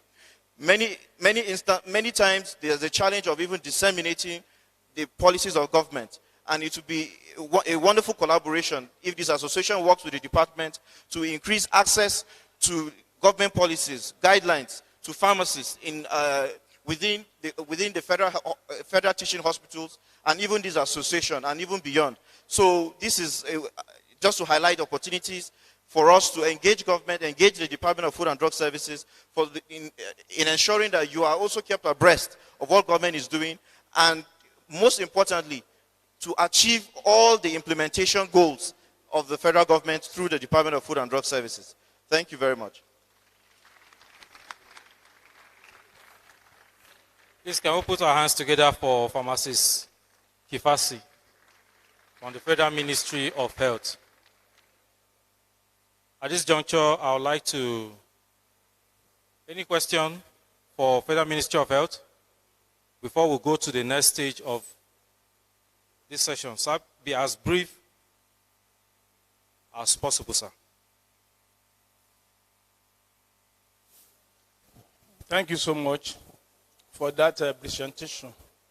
Well, it's not a question per se, but just an observation or a kind of need for the Federal Ministry of Health to be proactive in some on some EUs. When he was talking, he talked about this food safety program being handled by the Federal Ministry of Health. Food safety. And I want to advise, for uniformity of purpose, that the Federal Ministry of Health should come up with a clear term on the composition of membership of that committee. Because when meetings were being held, I just stumbled on one of their meetings. I was making an inquiry. They said the membership does not include my department. And I was wondering, how come that we shouldn't be there? So, and I was told that in our own state we have what we call Department of Food, Water, and Laboratory Services. And then we have the Public Health. They said the EU borders on those two departments. So, and I want thank God that you are not saying it. I want the Federal Minister of Health to come up with that idea, that who and who should be member of that food safety committee, so as to avoid ambiguity at various state level, so that we allow for uniformity of membership across this country. Thank you. Thank you, sir. Then somebody just sent in that why is it that the Federal Ministry of Health is not subdivided into other departments?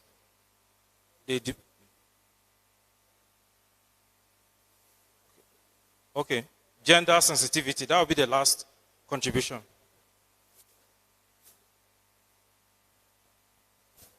Thank you very much. All protocols observed. Dr. Mrs. Ujuanye Bosi from University of Nigeria Teaching Hospital in Enugu. Please, my question is on oral morphine powder. We noticed that currently the oral morphine, the powder has expired.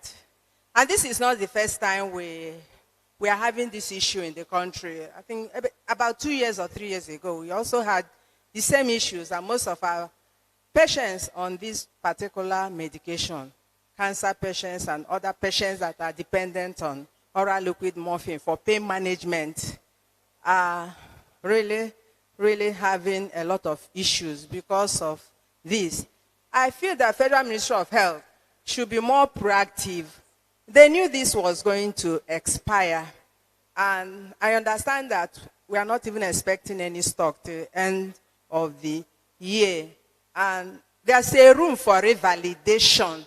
And I believe that even before the powder expires, that they should have revalidated this morphine powder before the June expiry date. Because most hospitals, when they run out of this 6-month stock they made with the preservative, I don't know what is going to happen. Please, I want the Federal Ministry of Health represented here to talk to us and throw more light on this. Thank you. Thank you. That will be the last question for this part of the session. Dr. Pharmacist Kifasi, please can you answer those questions?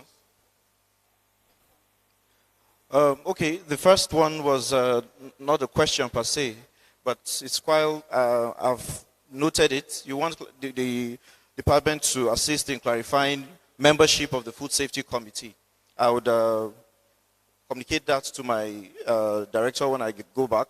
I know that the Food Safety Division, the Food Safety and Quality Management Program is one of the very proactive divisions in the Department of Food and Drug Services.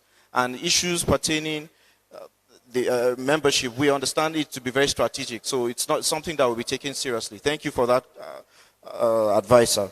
Now, to respond to the issue of morphine, yes, actually, it's one of the challenges that the department is facing currently, and the current leadership of the department is taking this issue very seriously. And that was one of the things that led to, that gave us strength to seek for the upgrade of that branch to a division. Because even in the ministry, we had, of course, it was always very challenging to be able to pursue issues of availability of morphine. Sometimes these issues are not taken seriously. Sometimes they are misunderstood.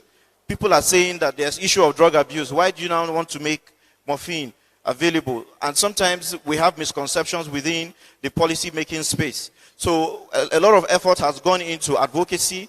A lot of effort has gone into trying to ensure decision makers, those who would make more budgetary allocations available for executing this assignment, which is one of the reasons why the program was upgraded to a division.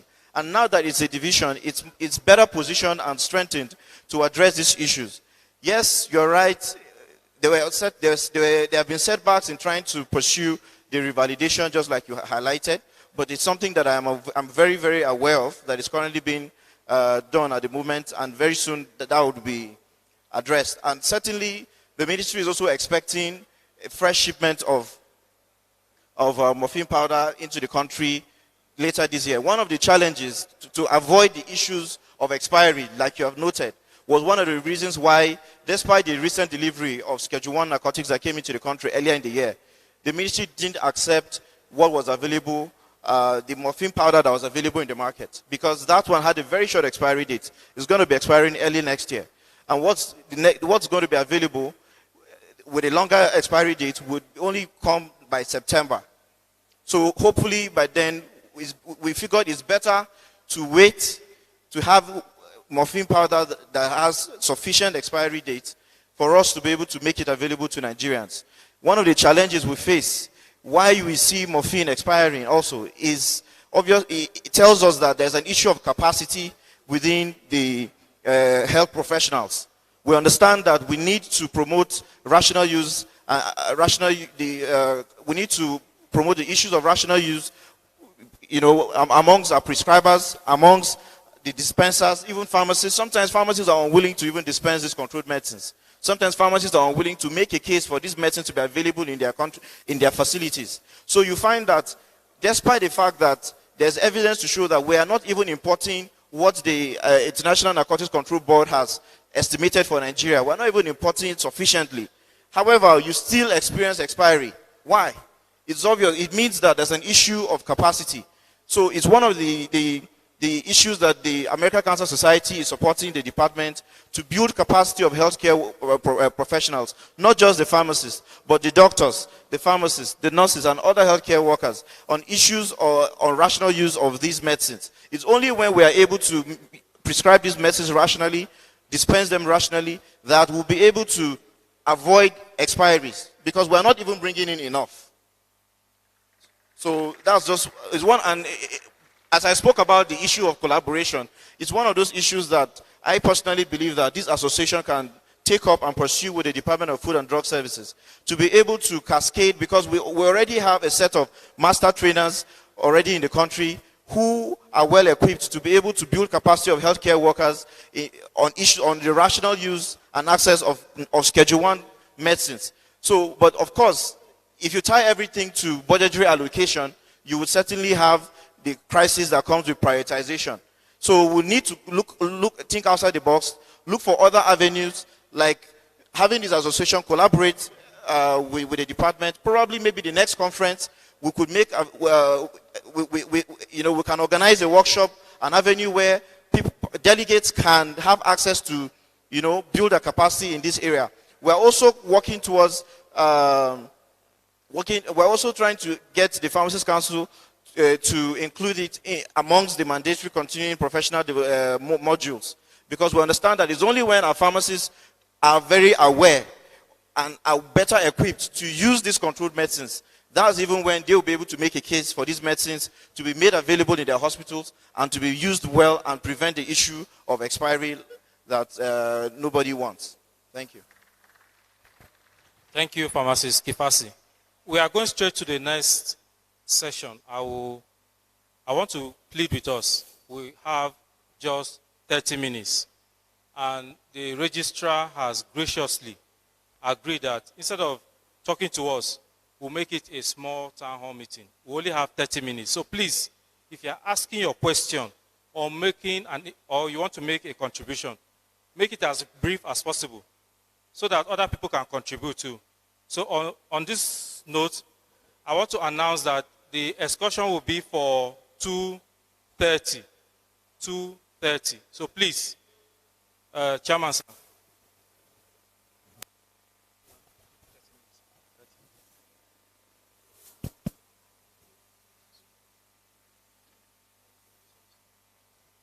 Sorry, we forgot that this conference is both physical and virtual. So one of our NAFDAC officers that is watching us has been participating, wants to make a contribution. Please, if there are other participants at home or in offices, you can always call on us and they can make their input. Thank you so much.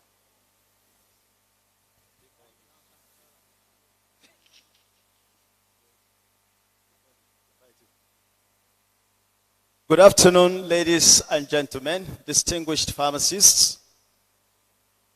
I don't know whether to sit or stand on existing protocol. I don't know which one will suffocate the protocol more. Fine.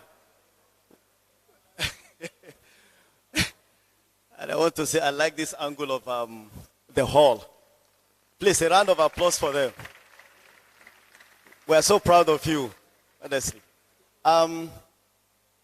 Yes, we are here to discuss in the form of a town hall meeting about the Pharmacists Council of Nigeria, our own regulatory body, and the only regulatory body we have for now. We have the pleasure of having the registrar here and other eminent pharmacists here to do justice to that. And I'm being told that we have only 30 minutes for this. Initially, we thought that we'll have asked the registrar to give a brief, but brief on what, really? So we have decided that we would rather take your questions, contributions, observations, possibly even complaints or whatever, as much as possible, within the time frame of what we have, so that the registrar can do justice to that. Well, no, how are we going to go now?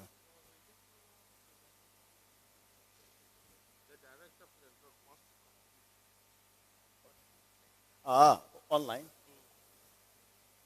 Okay. I'm being told that the Director of Food and Drugs wants to contribute to what her representative have said. So, can we have her on? Just briefly, please, so that we can move on.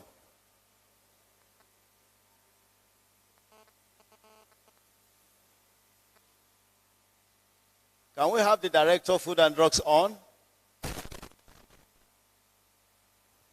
Right.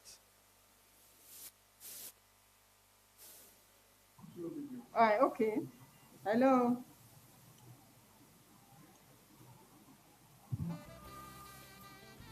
Okay, you are not allowing the music. Okay. Good afternoon, colleagues. Are you hearing me? Hello. I want to be sure you hear me. I'm not hearing. Hello. Unmute me, please. Unmute me. This is Director of Food and Drugs.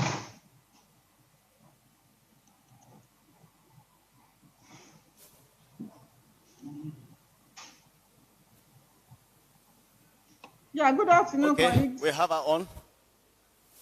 Yeah, good afternoon, colleagues. Yeah, this is the Director of Food and Drug. I want to congratulate the leadership and members of AHAPN for organizing this conference. Ask her to unmute, possibly. I'm unmuted. I don't know. Are you not hearing me?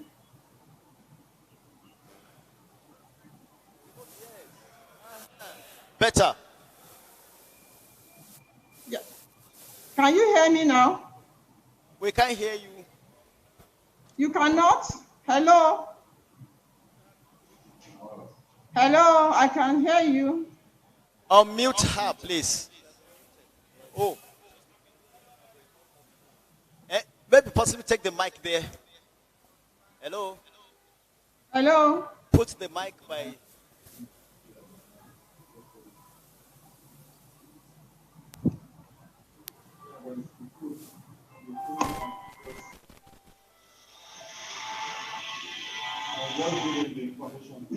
Hello? I've unmuted.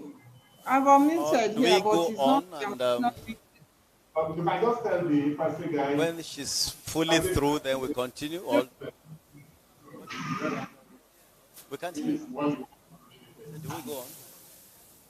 And when the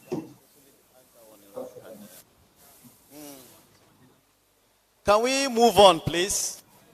And then, all right. If you succeed in having her on, then we can take a break to listen to her. Are we okay? Can we move on? Right. So we'll allow, like I say, questions, anything you want to know about PCN or about PCN, you know, you can come forward and let us have your contribution, and the Pharmacist Council Registrar will take it. We're going to have, I think we should go row by row. Where is this guy?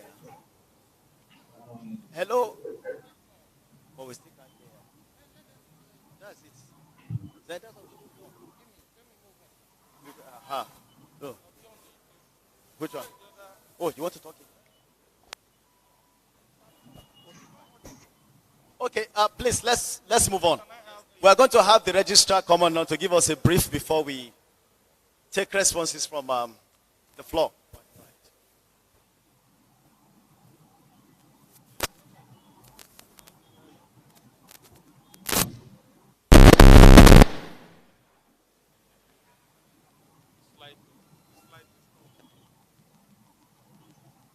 Hello, the chairman and others on the high table.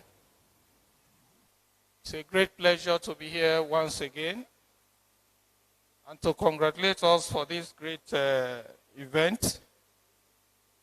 So it's like a town hall meeting, and our advice, if you have questions, is either you write it down and bring it forward, or you raise your hand. Who is coordinating the questions?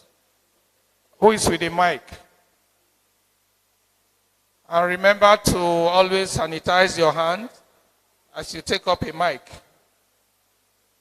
And sanitize your hand as you write, so that when the question comes, I will be protected. Otherwise, I will seek security protection by inviting maybe the head of the Air Force team to come to the high table. Head of Air Force team, can you please come to the high table?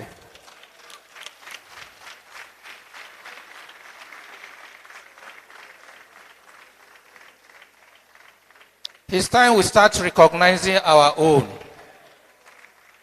Let us display. Let them see that we have generals who are pharmacists. So that if there's anyone harassing you, you just call them. Or take their picture, put it on your wall. Even in your hospital pharmacy, in the teaching hospitals. By the time the CMD comes and sees the general's picture behind you, if you are a lady, you can say yes. If you know this man, you won't talk to me anyhow. So can we start on the far left?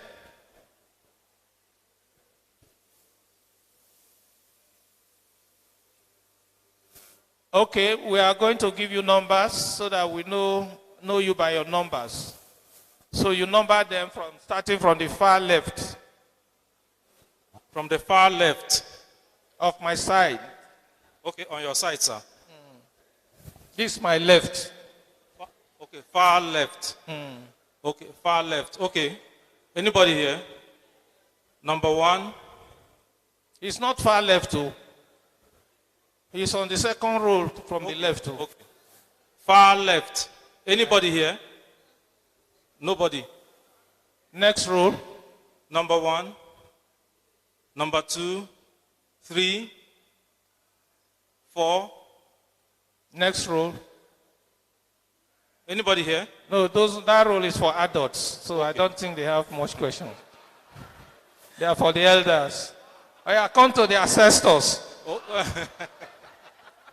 oh yeah. Number 5, 6, 7, 8. 8. Okay. If you don't know your number and you answer wrongly, I will mark you down. So you better know your number because I have seen your faces. Number 1, come forward. Where is your hand sanitizer? You don't have. Why are you borrowing him? It's your boy. Okay. Let me see who will be your girl now. Good afternoon. Sorry, please. Can somebody help us write the questions. Who will volunteer? Okay. Pharmacist Ene, write down the questions the way and manner they say it.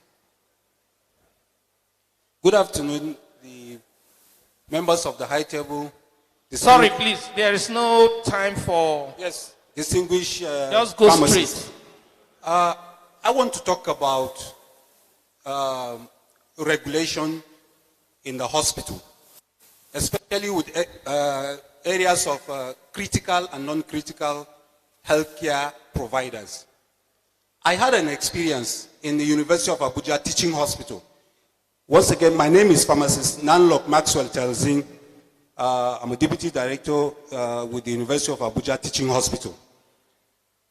We had challenges with manpower. The hospital was initially a 350-bedded hospital. Now it's up to 550-bedded hospital because new wards and new departments are coming up. The pharmacy strength is so low. So we approached the management on the need to add up the number of pharmacies in the hospital so that we can cover all the wards. And we were told that the ministry is saying there are two categories of healthcare providers, critical and non-critical healthcare providers. And we were told that pharmacists are categorized under the non-critical healthcare providers. So the critical ones, nurses and doctors. So what will the regulatory body do to make sure that this anomaly is corrected? And if the regulatory body can try and see how they come for a visit or accreditation of some of these centers so that this manpower issue can be addressed. Thank you, sir. Thank you. Next, please, if your question has been, somebody has spoken about your question, please, there's no need for repetition. And two, no storytelling, because a lot of us need to leave here before 2:30. Is that carried? Pharmacist Dr. Ngozi Irunkwe, UNTH, Enugu. My first question is on technicians. Recently, we had this blowing up of schools of health technology, which we are not quarreling with. But I would like us to enlighten us on their modus operandi. Like in my facility now, more than 80 of them have come to do IT. And we are also expecting pharmacy students to also come for the IT. And we were made to understand that after 2 or 3 years of their training, they will now go into pharmacy schools through direct entry. And most of them in JAM scored just about 200 or above 200. So we want to know, do we now start advising our people to go through pharmacy technician route, or are you going to do anything about the influx and the regulation? Actually, what we did was to say, okay, fine, because we're going to have many pharmacy students, both from Osuka and all that, we usually have, our interns are up to 45, 50. The IT students are around that number, and then the technicians. It's not that we have to take them, but we want to know what's your limits, you know, how to regulate them, because we put them in our regulatory places, the compounding, the quality control, so that the pharmacy students will have the more clinically oriented departments. We have about 20, 21 units in our place. So please, can you enlighten us? Then I also want to ask if there's anything you're going to do to help on this issue of Drugs and Therapeutic Committee. I don't know whether it's for the Federal Ministry of Health or there's any way PCN can come in. In the Drugs and Therapeutic Committee, by the Constitution, the pharmacist, who is supposed to be the secretary, has only one representation. And in my establishment, for instance, when we were about having a essential drug lists to help us monitor prescriptions, you know, the prescribers, what they prescribe and all that. We had issues. It took us years, 3 years, because the chairman of the committee did not seem to understand the importance of having a regulated method of prescribing. Thank you.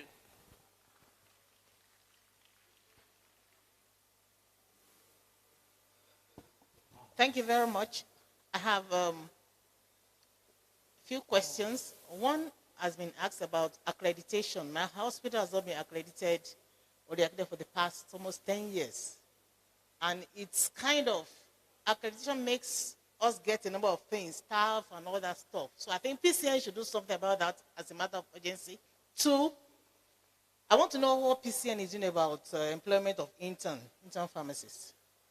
MDCN is coordinating that of doctors. What is PCN doing to help us out? Three, there are other students that are coming in, pharmacology students. They are coming in for CWS, coming in for IT. I have refused to take them because I don't know where to place them. I have written a letter that pharmacology is just a department out of almost 8 departments in pharmacy. How do I handle them? What would they do? They would not just be used to, and they will compound my problem. I can't teach them. I can't use them. Pharmacy is not to be learned in the hospital. So, what will the PCN do concerning some of these things? Thank you. Number 4. Number 4. You've forgotten your number. Number 5. Number 4 has withdrawn. Thank you, sir. I want to make a follow-up, sir, on our consultation with you, sir, on the implementation of the new career structure for pharmacists in health centers of universities, polytechnics, and colleges of education. We got in touch with you to say that the universities are demanding NUC to write them directly before they can implement the new career structure for those of us who are working in universities. We want to know, sir, if there is a breakthrough already. Thank you, sir. That was brief. Please, number 6. The chairman has complained that they can't hear some people while making their comment or asking questions. So kindly remove your face masks, ask your question, and fix it back. Number 7. Number 6. Okay. I know the glucose level is going down, so let's help ourselves. Number 6. Please, my question is about the PCN ID card, because I can remember during the COVID-19 era that pharmacists were being harassed on their way going to work, and then to save the situation, there was a production of PCN ID card. But like in my own facility, some people got theirs, some people have not gotten theirs. So I want to know whether we should still be expecting the ID card. Thank you. Number 7. Help him now. As brief as possible, sir. Thank you. Good afternoon, our registrar. One of my questions have been asked and made a follow-up. My registrar, I want to bring the issue of implementation of this consultancy cadre. After the meeting of the members of those in the Ministry of Health with the medical committee of medical doctors, that's the CMDs, I went back to discuss with the ND, and they found out that those that met the medical doctors, nobody from the pharmacy sector were there. I still believe that the PCN are the enforcement of or the practice of pharmacy. I want to, on this note, our registrar to bring to the knowledge that next time when the members of Federal Ministry of Health are going to meet with medical doctors, because most of the questions they are asking are not within the purview of the member of Ministry of Health, that PCN should ensure that they send up somebody to be in their midst, to ensure that implementation of this consultancy cadre will be effectively achieved via your office. Thank you. Number 8.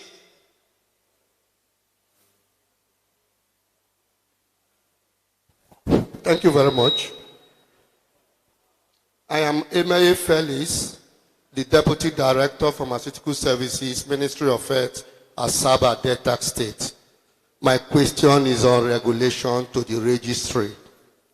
I don't know about other states, but my state is terrible for regulation of patent medicine. And I'm sure the registrar is aware of that. The lackadaisical attitude of our council in terms of regulation when we have all the relevant laws on our side is befalling to us. As I speak, I don't know whether the registrar's head of pharmacy in Delta State has told him about the court case of just last week by 10 supposed patent medicine dealers suing the registrar, the Pharmacist Council, the Nigerian Civil Defense, my honorable commissioner, and my humble self to court. It is a frivolous case. It can be dispensed with, but I don't know whether you are aware. There's nothing there. Then, as we are in this conference this morning, I also got a radio jingle from Quest FM, Delta State, about one pandef and a school that is trying to train patent medicine to have diplomas. Located in Owerri, the headquarters.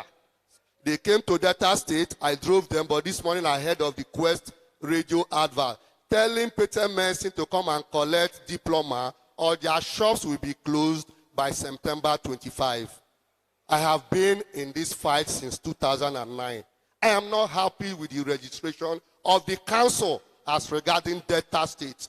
And you know Delta State is notorious. That is where all the court cases are coming from. We've won 3, but still, they are still on it. So we need an iron hand with our registrar. More should be done about regulation in Delta State. Thank you. Thank you very much. It's always interesting to be on the other side. Because I know that the Delta State, where is my questions now? Are you going to answer them? Or you two, you want to ask questions? Delta State has been notorious. In 2015, when we went to Delta State, we went with my team from Abuja. We had meetings with DSS. We had meeting with Commissioner of Police. The Commissioner of Police sent us to operations. And my committee had meetings with the police officers. And the next day we took off to Ogwashuku.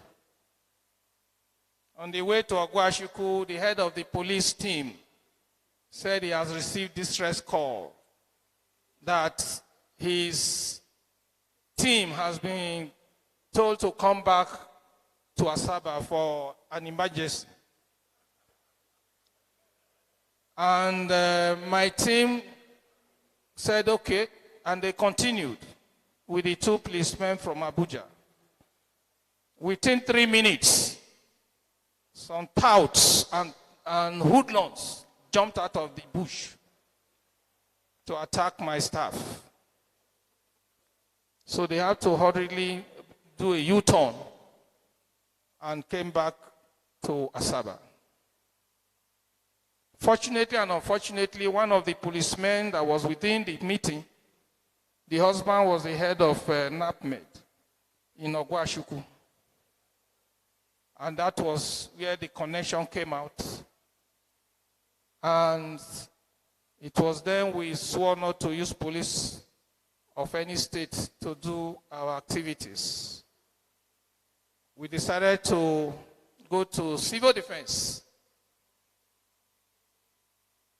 And right now, we are getting results only for the NAPMED National to go to Federal High Court in Abuja, that the court should stop us and civil defense from going out with us, that the court should direct that police should be following us and not civil defense.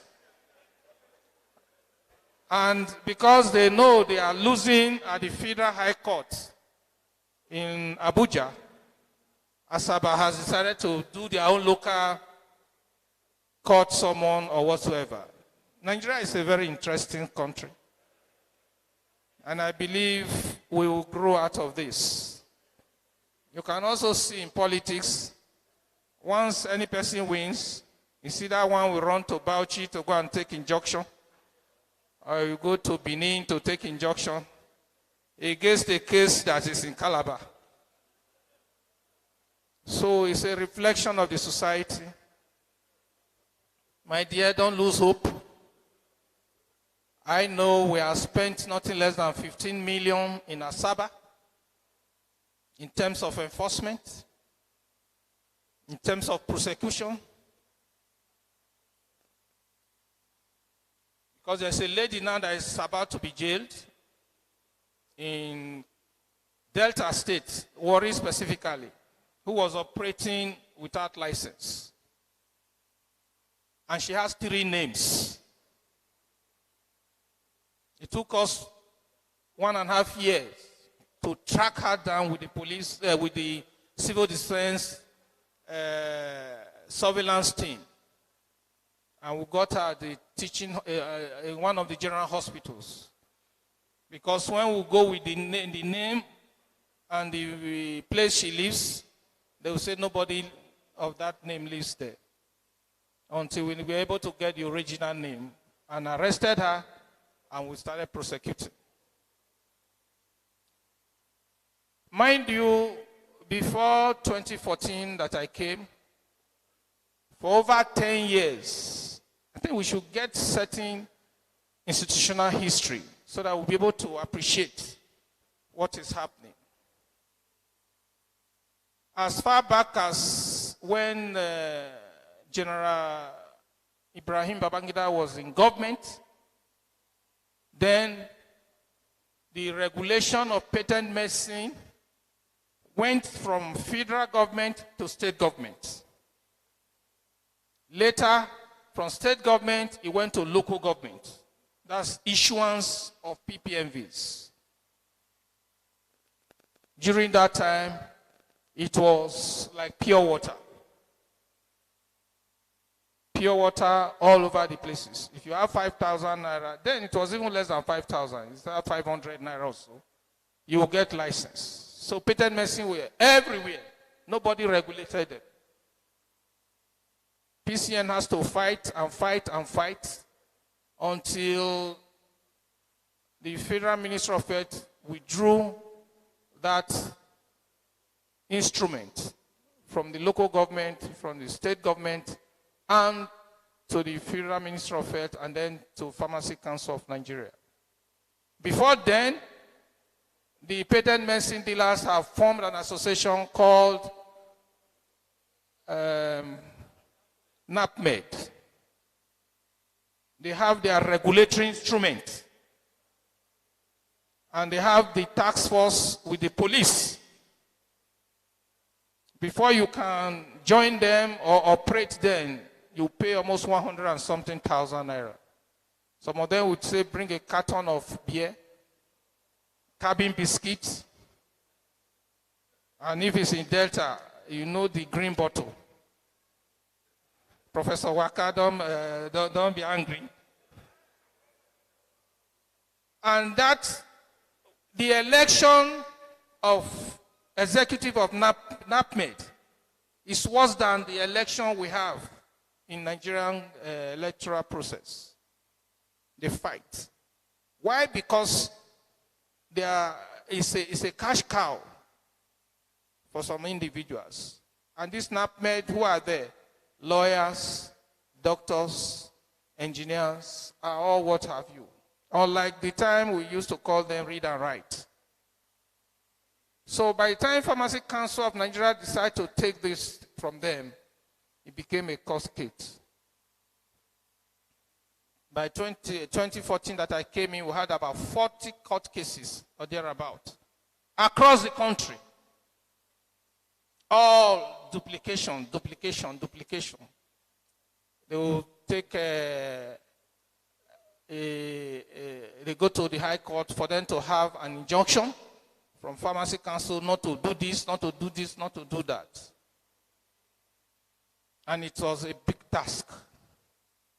So by the time I came in, and then we now had 3 lawyers on council who summoned the lawyers and our external solicitors to find out how to get across.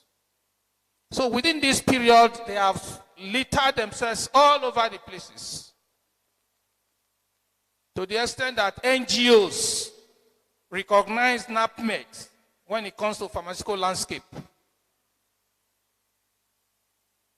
Go and check most of the reports. It's NAPMED.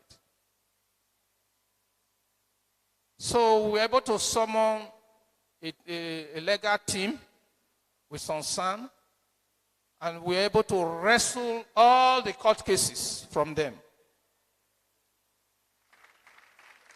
And then it was then we started putting the house in order.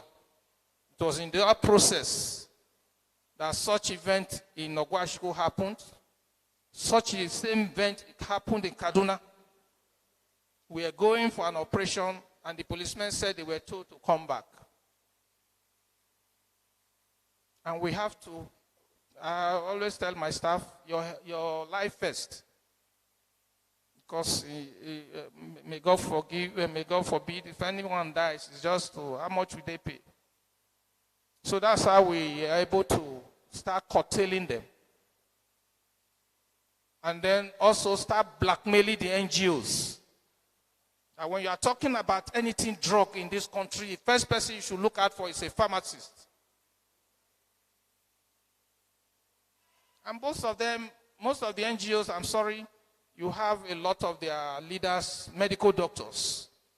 And they find it easier to work with patent medicine than to have one-on-one contact with the pharmacist. And they aggravated the whole thing. They will give them, they will call them for meeting, say training, give them certificates. Those ones will now hang it on their wall, that they have been recognized by WHO, they have been recognized by this and that. So what recognition do they need to sell drugs? And that is how we are able to put them in check and then force the NGOs to bring in the CPs into their operations. And you now find out that any activities now, any recognized NGO is doing in Nigeria, after the CPs, they must put the CPs then before the NAPMED. So it's a war we are winning gradually, and definitely we will win. By the time the new bill is signed into an act, there will be more bite, and it will be serious bite. So please, my dear brother in Delta State, don't lose hope.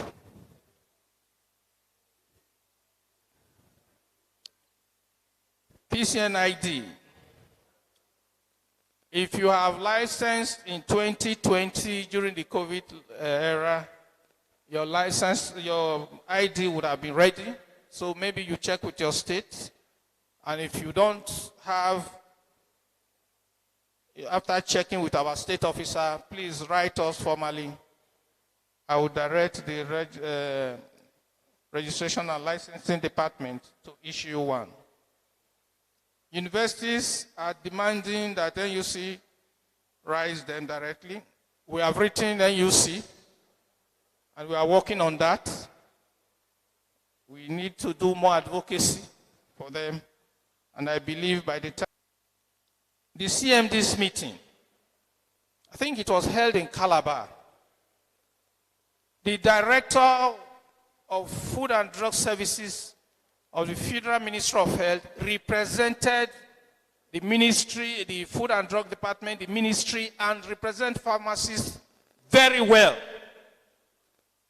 because it was her stand that made whatever plans the CMD had wanted to do to fail.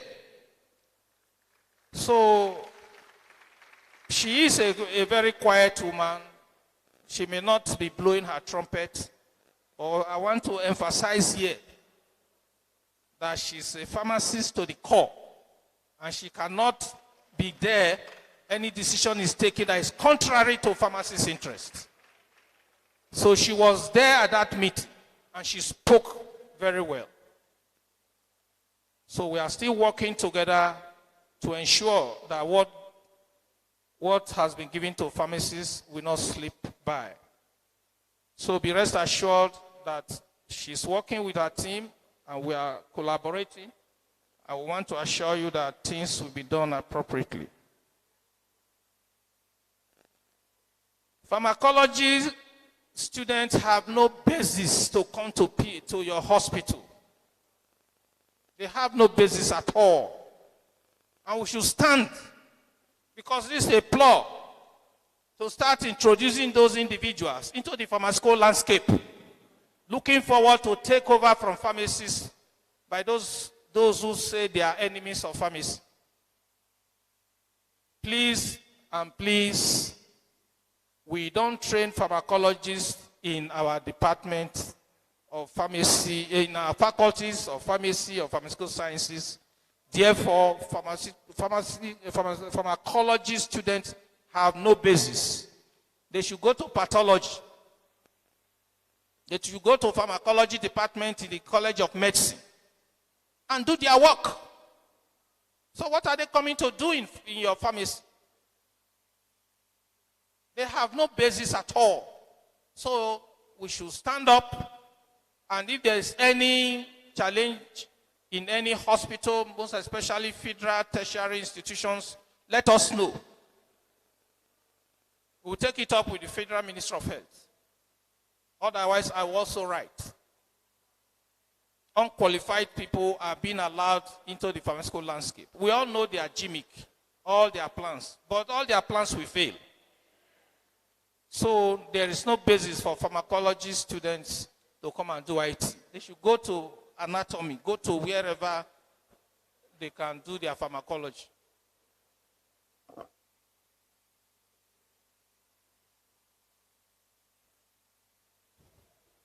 So when they come for your IT, please drive them away. Pharmaceutical technologists also, drive them away. They are not recognized in the pharmaceutical landscape and they cannot encroach. If you want us to do a write-up, we'll do. We have done for a lot of FMCs.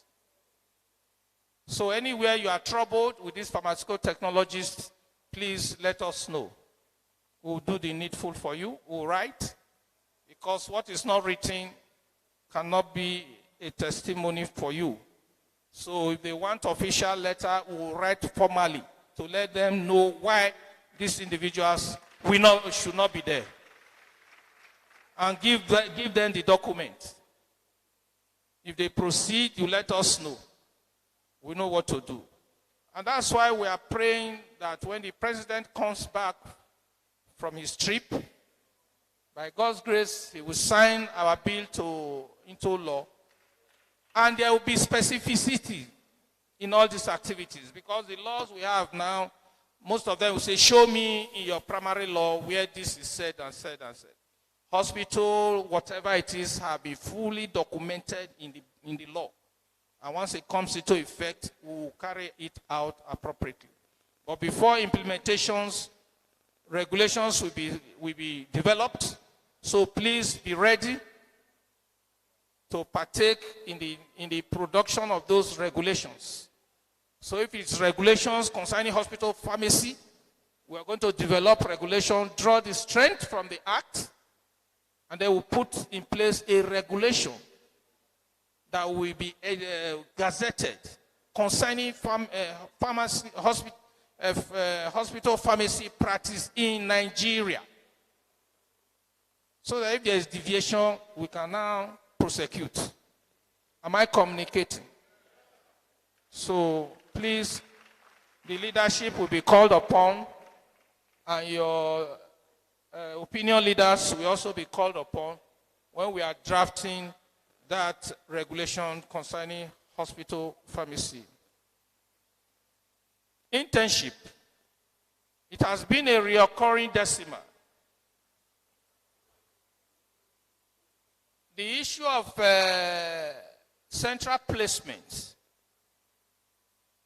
was initiated from the Pharmacy Council of Nigeria, sent to the ministry to see how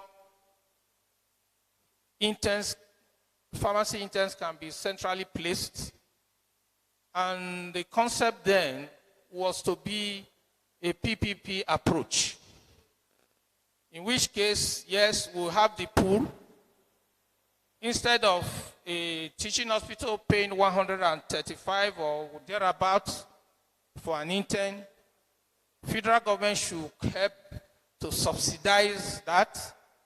Probably if it is 120 or 130, let the federal government provide 100, and whoever wants the services of intern bring the 20,000, we'll be paying them, so that we'll be able to have more space for more interns within the system. Professor Adewale, who was the minister then, bought into the idea, set up a committee to look at it. At the end of the day, the committee recommended that they should test run with the medics. And that is what is being implemented now. We've met with the budget office, and we've met with the leadership of the ministry, and the 3-man member of the regulatory body is part of the committee that was set up to look into it.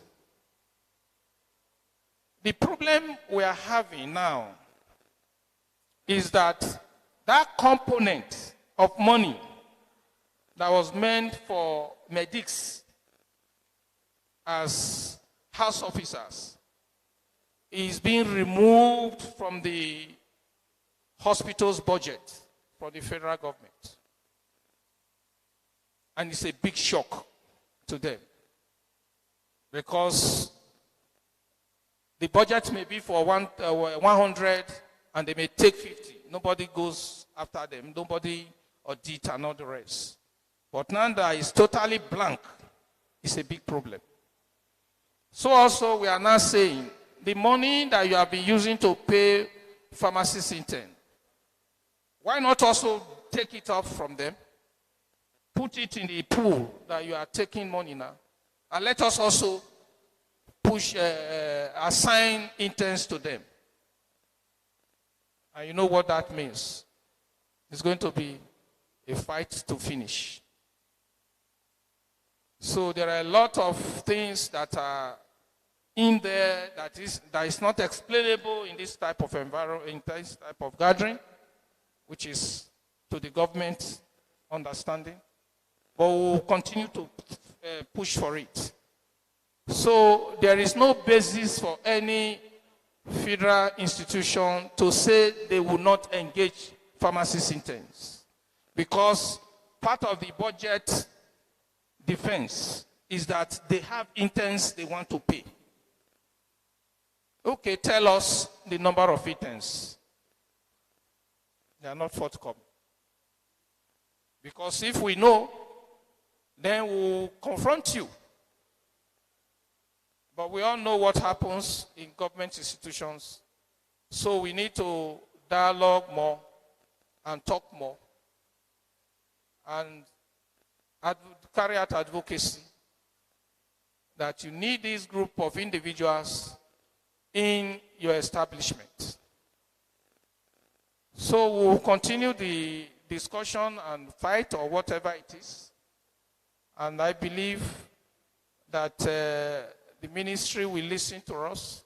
If the committee that are put in place will definitely meet and will push forward our request and see what we'll do. However, PCN is also individually pushing for it. We are trying to see how Federal Ministry of Finance and Federal Ministry of Finance, Budget and Planning can see to how they can assist us. That there are a lot of these individuals outside, help us to see how we can mop them up and do the needful. So we are attacking it through two ways.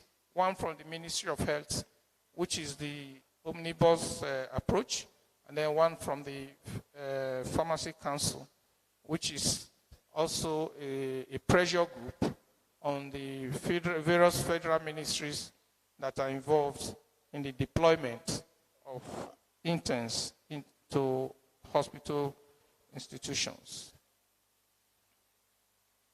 Accreditation of Lagos University Teaching Hospital. I don't know, where is she? She has, okay, because I wanted to ask her some questions. Lagos has been a very interesting place, and Lagos state government has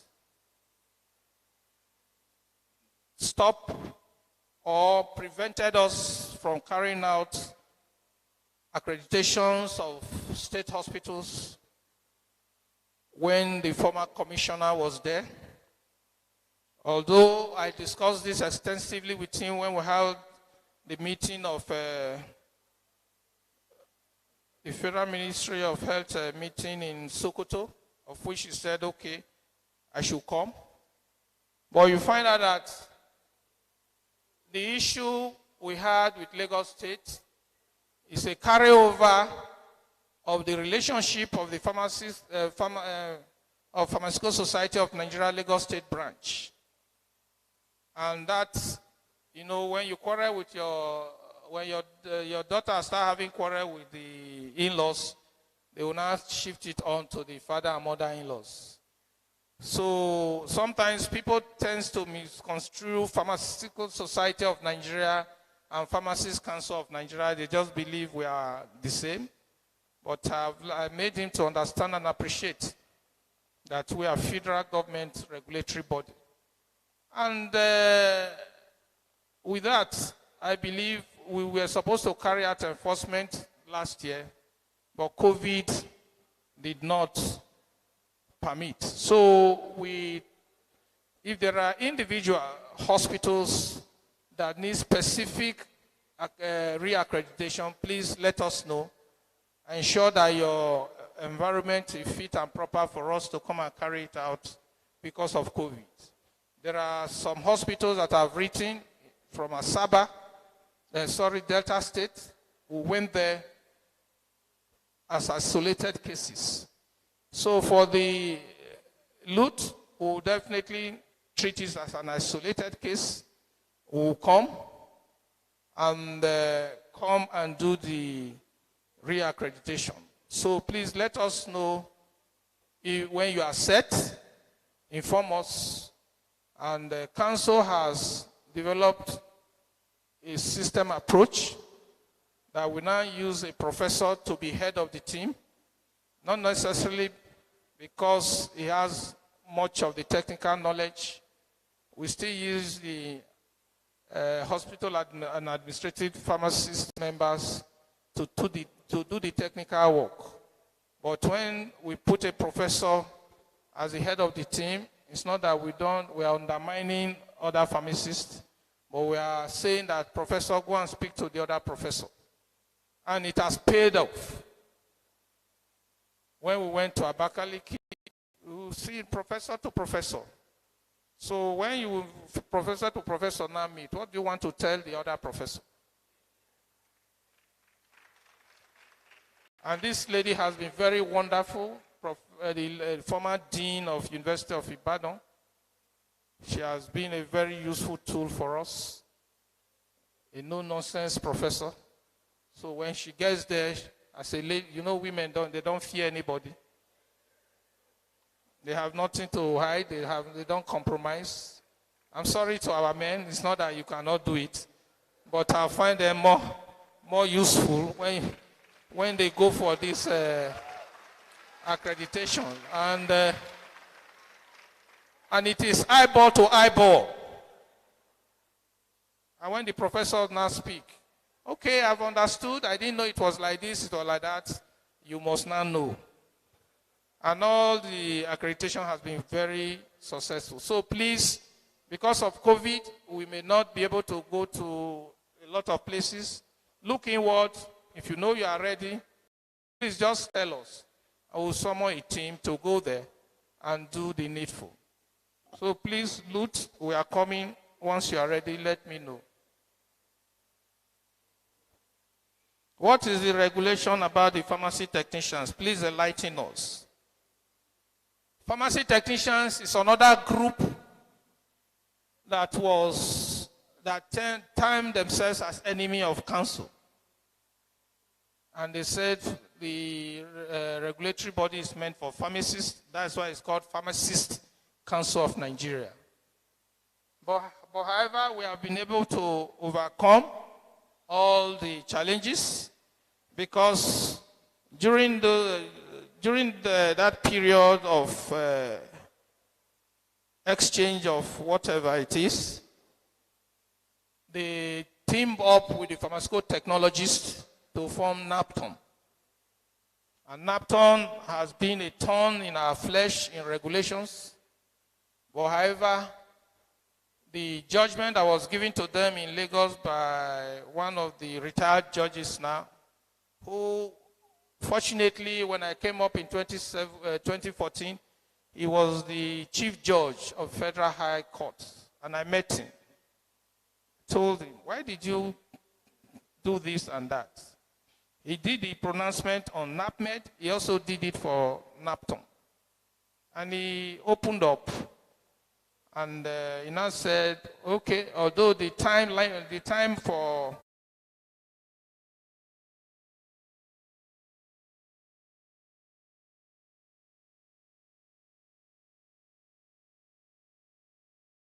and gave him the case to look at, and he looked at it and took it to the Court of Appeal, and the case was reversed. And he was told to,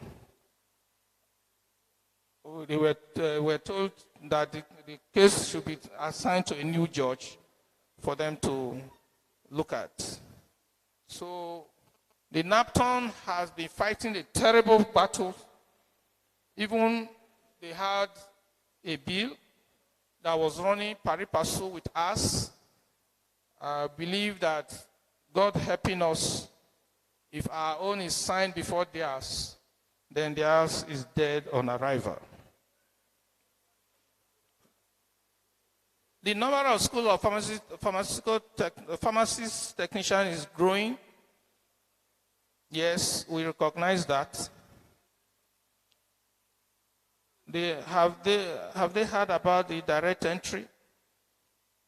One thing we noticed is that some of them who became pharmacy technicians never knew that there's something called Faculty of Pharmacy or Pharmaceutical Sciences because of their locality.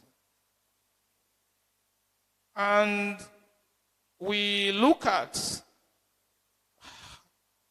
their progression, and we now find out that some of them who later go back to Faculty of Pharmacy from prelim, they do better than even those who came through JAMP without exposure to pharmacy schools of health technology. And that's why we propose that these individuals can be encouraged if they have gone, if they've received our certificates, they are in a better position than even the school start individuals coming into pharmaceutical schools or faculties of pharmacy and pharmaceutical sciences, and therefore we are recommending that they can come in as direct. They can come in through direct entry, and that is being done by some universities. But however, we are still tying the knots with NUC and JAMP.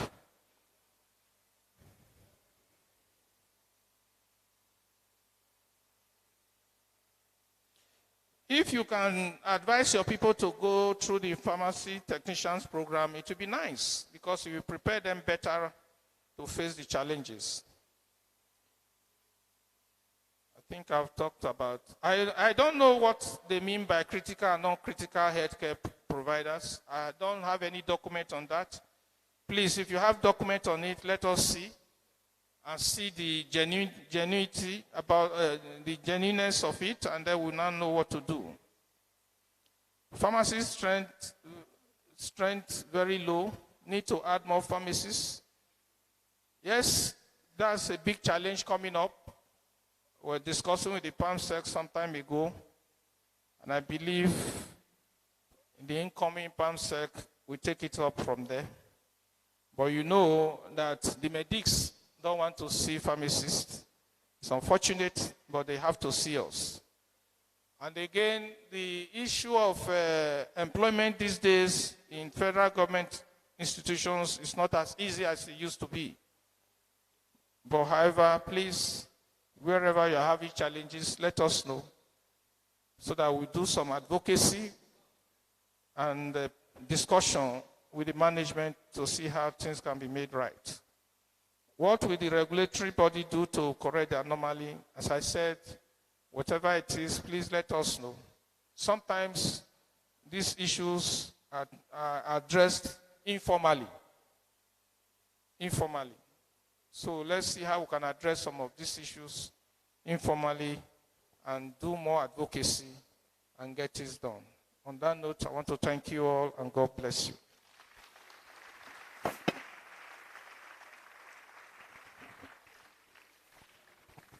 Thank you, our registrar.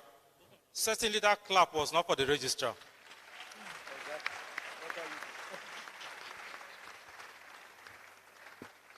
Sir, thank you for making our time to address these questions. I would like to call on the national chairman of AHAP, Dr. Kingsley Amibo, to come up stage, sir. I also like to call on the national secretary, Dr. Hafiz Akande.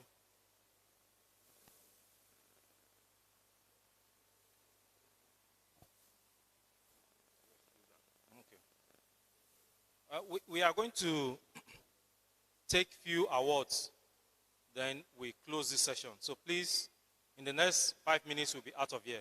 Thank you.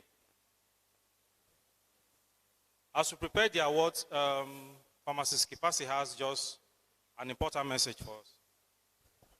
Okay, just quickly, considering the technical challenge we had and my director was unable to add to what I presented earlier, she just sent a message to me. She's just to give to the house. So just like on the issue of the morphine powder that we spoke about earlier, one of the challenges she mentioned was the fact that just like I rightly mentioned earlier, the issue of capacity. Sometimes it's important that we're reminded of the opportunity that exists with reconstituting the morphine powder. Because when you reconstitute, it confers, that stability confers it an extended shelf life, so of 6 months. We're also working with NIPRID. There was a study that NIPRID was commissioned NIPRID was commissioned to do for the use of another preservative that would give an extended shelf life of about 3 years to constituted oral morphine. So whenever you have the challenge of morphine expiring, one opportunity is to reconstitute it with Bronopol, just like we know it. It gives you additional 6 months. So that's something that we're doing, but it's not that we're relying on that. She also said I should mention the fact that, of course, despite that quantification was done sufficiently, the last year, one challenge, COVID pandemic posed another special challenge to the quantification process, and that has caused a setback. But considering all that has happened, we're working towards avoiding all these issues that have happened previously.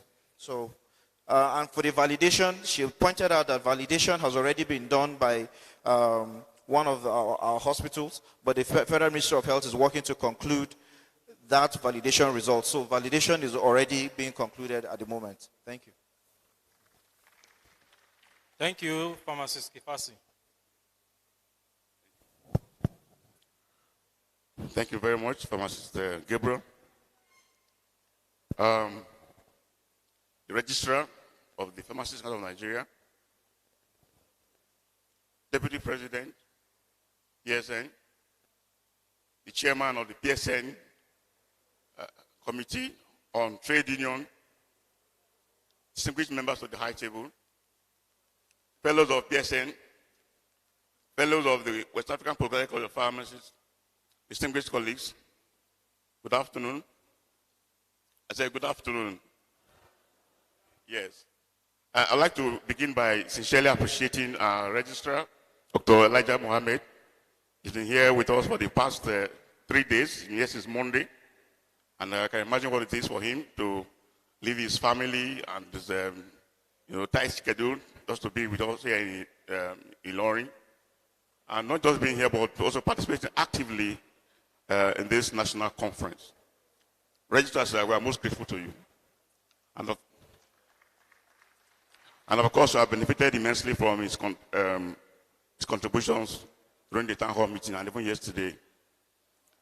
Without wasting much time, I'd like to just say that when we started in 2018, we set up some committees to assist us to realize the 8-point agenda of our administration. And like I mentioned yesterday, most of the committees have completed the assignment and delivered on the mandates that they were given. And one of the such committees is the Committee on the Adoption of Pharmaceutical Care as a Philosophy of Practice. And the committee has done a very good job.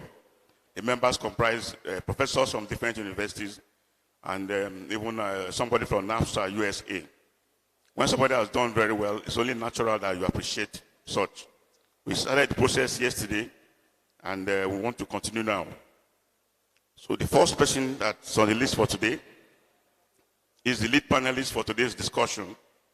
And it's my pleasure to call to the microphone Professor Anthony Desi, lecturer of clinical pharmacy at the University of Benin, and our lead panelist for today's discussion. Please come forward for your award.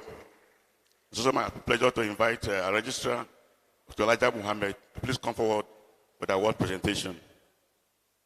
Registrar, please. Thank you. You don't get this award.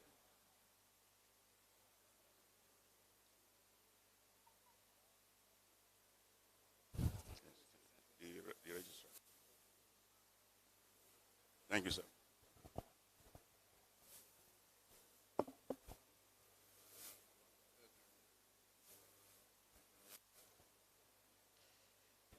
This is a recognition award presented by Association of Hospital and Administrative Pharmacists of Nigeria during the 22nd Annual National Scientific Conference in Ilorin, Kwara 2021, presented to Professor Anthony Udeze in appreciation of your outstanding contributions at the 22nd Annual National Scientific Conference of AHAP.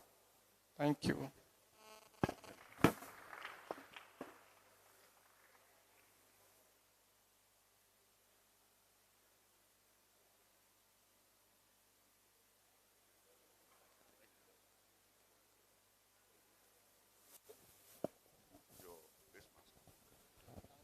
Yes, sir. Thank you so much, sir. The Deputy President of PSN, sir, please need attention here. And the next recipient is the Honorable Commissioner for Health in Nasarawa State. My interest to hear that is a pharmacist. Yes, pharmacist Yahaya. What's your name?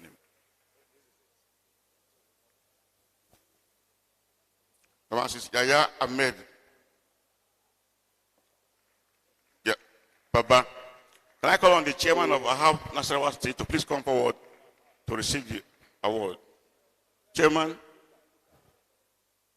Oh, PSN chairman. Okay, fine.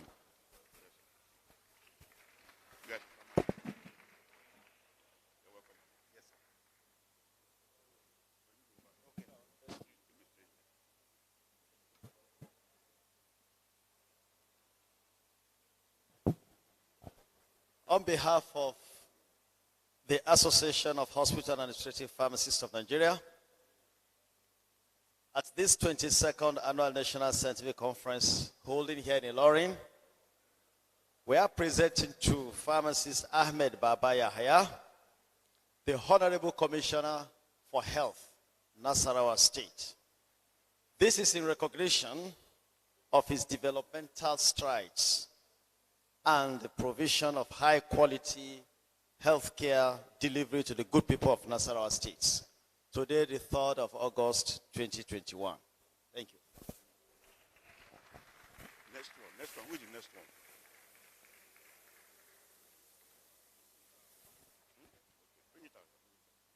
Thank you very much. Thank you so much, my Deputy President. Emmanuel, I respect so much. The next recipient is the chairman of our Pharmaceutical Care Adoption Committee. At the midwife, the document that somebody referred to earlier on, the document of pharmaceutical care practice in Nigeria. And it's my pleasure to call on Professor Odezi Waka to please receive the award on behalf of Professor Kwara. And to present that award is none other than the chairman of the PSN Committee on Trade Union, our own very pharmacist, Tanko Ayuba, APSN.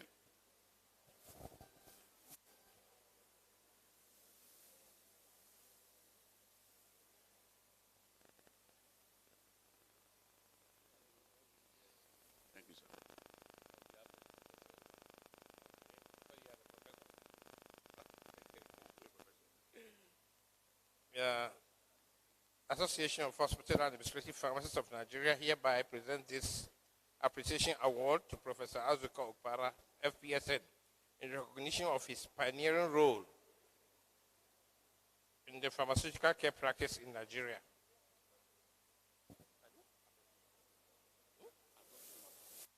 Okay. He was instrumental in getting pharmaceutical care to be adopted as part of the treatment regimen in Nigeria. Yeah.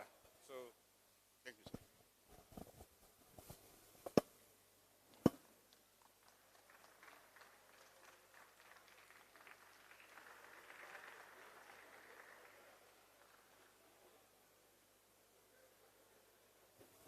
The next recipient is also another professor. We collaborated with academics from the universities in the course of our 3 years tenure. And this Professor Chinwe Ukwe was an advisor to our committee on pharmaceutical care adoption. It's my pleasure to call upon Dr. Maureen Wanford to please receive this award on behalf of Professor Chinwe Ukwe. And to present that award is the leader of the team from the Nigerian Air Force, as Group Captain Ojemi, right? Sorry? Group Captain, please, what's the name, sir? Ojemi, yes, Group Captain Ojemi. Please put your hands together for him. Yes, sir. Thank you so much, sir.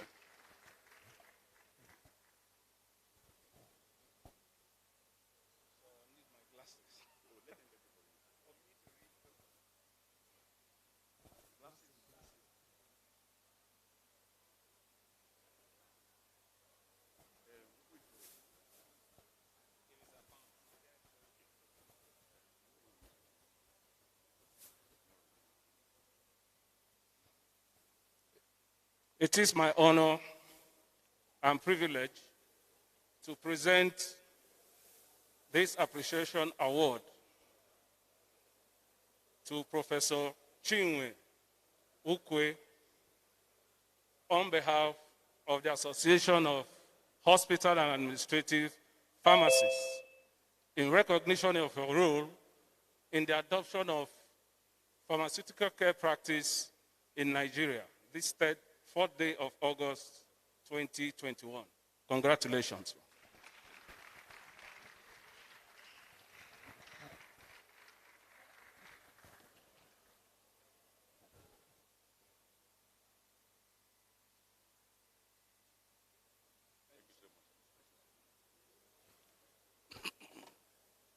So Maureen, don't go yet. There's still another award you will receive.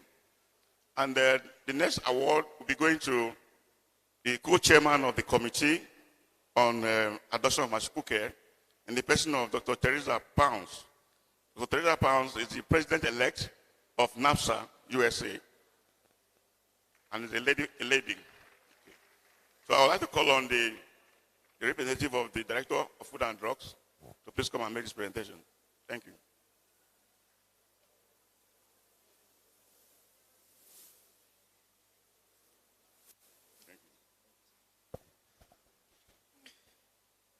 So this award is presented to Dr. Chris Mounts in recognition of your pioneering role in the adoption of pharmaceutical care practice in Nigeria. Congratulations.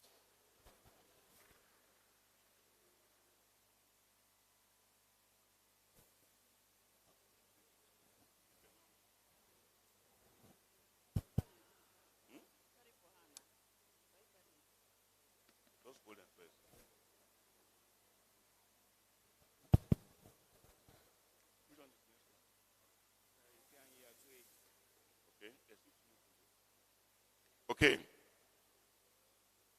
The next award is going to the publisher of Pharma News magazine.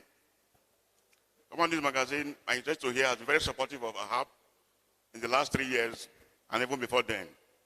And next, decided to appreciate the publisher for the collaboration that we had with them in the last 3 years. So it's my pleasure to call on the editor of Pharma News, Mrs. Obayendo, to please come and receive this award on behalf of Saifan Yatwei.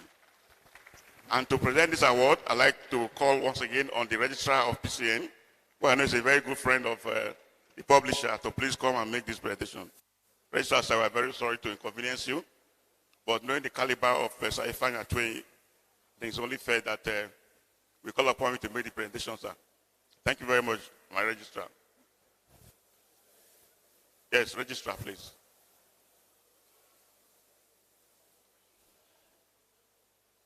This award is going to your very good friend, the publisher of Pharma News, Saifan Yatwei.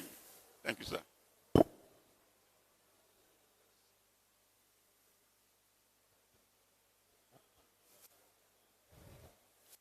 This award is a recognition award presented to Sir Ifeanyi Yatwei, FPSN, by publisher Pharma News magazine in appreciation of your immense support to hospital and administrative pharmacy practice in Nigeria, dated 3rd day of August 2021. Thank you.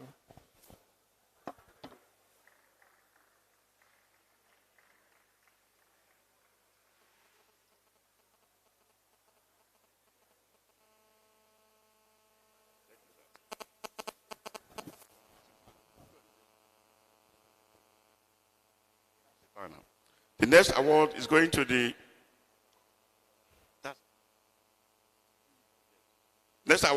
national chairman of the Clinical Pharmacists Association of Nigeria, Dr. Joseph Madu, who within a short period that he has been national chairman of CPAN, have witnessed a lot of transformation in clinical pharmacy practice in Nigeria, and NEC of AHAP decided to appreciate him.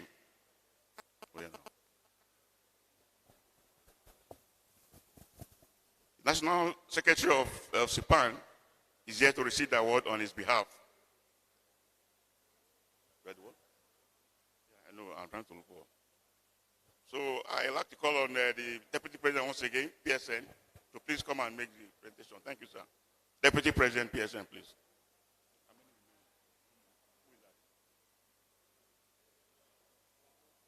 Okay. Please, just two more awards, sir. Thank you so much. This is for Chairman of CPAN. On behalf of the Association of Hospital and Administrative Pharmacists, at this 22nd National Scientific Conference, in recognition and appreciation of your innovations to clinical pharmacy practice in Nigeria, the chairman, Dr. Joseph Madu, is here being presented with this award. Keep it up. Thanks.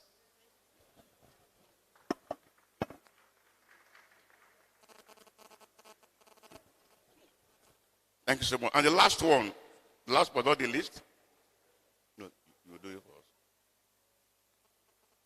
This one is going to the chairman of the Pharmaceutical Care Adoption Committee, another lady. The women are winning seriously. Dr. Madeleine Oke, FPC Farm. Can somebody come and collect this award on her behalf?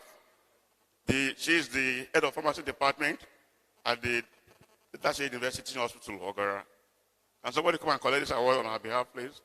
Thank you very much. That's the chairman of AHAP Delta State, Dr. Evangeline. Thank you.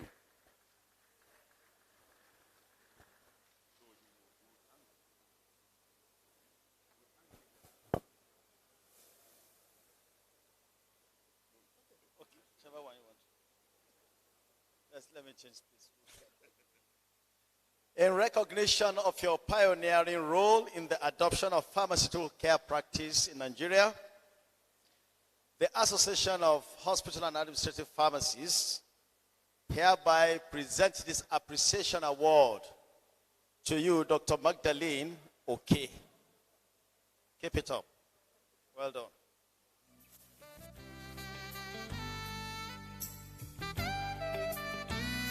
Thank you very much, my Deputy President. Tomorrow at the closing banquet, we will continue with the awards presentation. Thank you. National. Thank you, our National Chairman, Dr. Kingsley Amibo, and our National Secretary, Pharmacist Hafiz Akande. Few announcements before the Chairman rounds up this session. Please, by tomorrow, we are kickstarting our program by 9 a.m. 9 a.m. on the dot, please. We wouldn't be having the issues that we had this morning. So by 9 a.m. tomorrow, we are beginning with the abstract presentation. Thank you. The excursion is after this session. Thank you so much.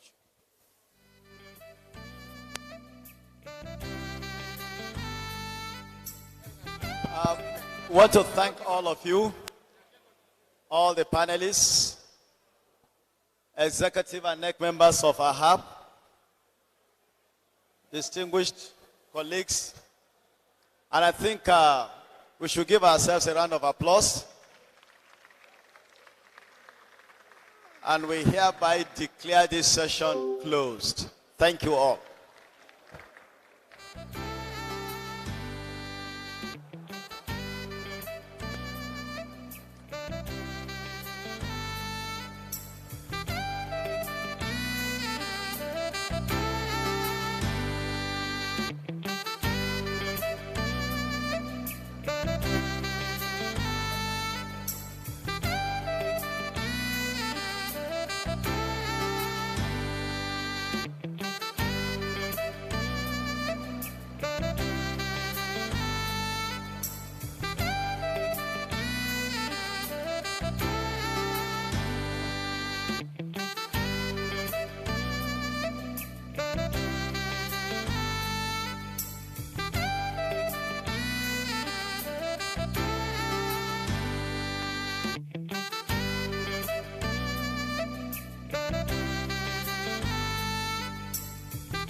Gala night. Gala night is today. Gala night is today. Don't miss it, oh. There will be enough food and drink. Yes, sir. Gala night.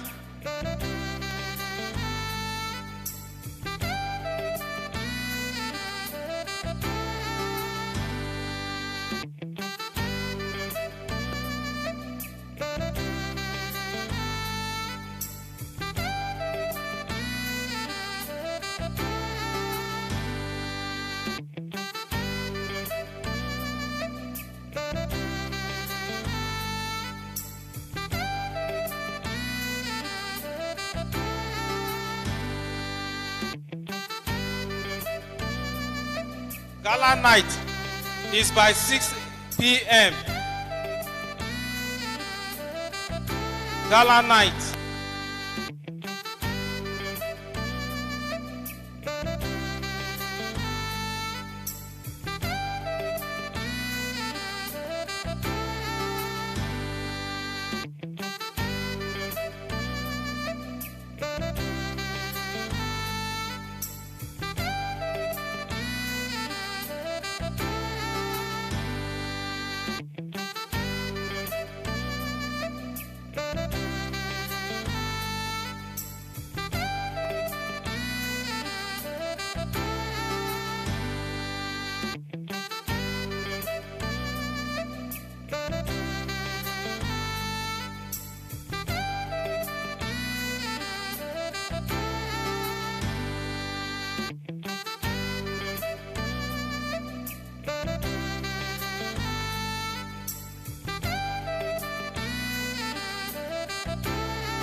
Nàìjíríà yìí tí gbogbo wa ní kò máa gbọ́dọ̀ bàjẹ́ torí kò sí ibòmíràn tí a lè lọ àjò lè dàbí ilé ẹ jẹ́ ká sowọ́pọ̀ ká fìmọ̀ ṣọ̀kan gbé kémi gbé.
Ṣàṣàrò ló dára ká finú inú ká fikùn lukùn kí Nàìjíríà kó lè tẹ̀síwájú ogun ọ̀tẹ̀ yìí ti tó ká gbàgbé ìjà ẹlẹ́yàmẹ̀yà Haúsá Ìgbò pẹ̀lú Yorùbá ṣe láṣàjọjì ìjà òmìnira ni a tún bára wa jà èdìrẹ ogun èṣù yìí gbé.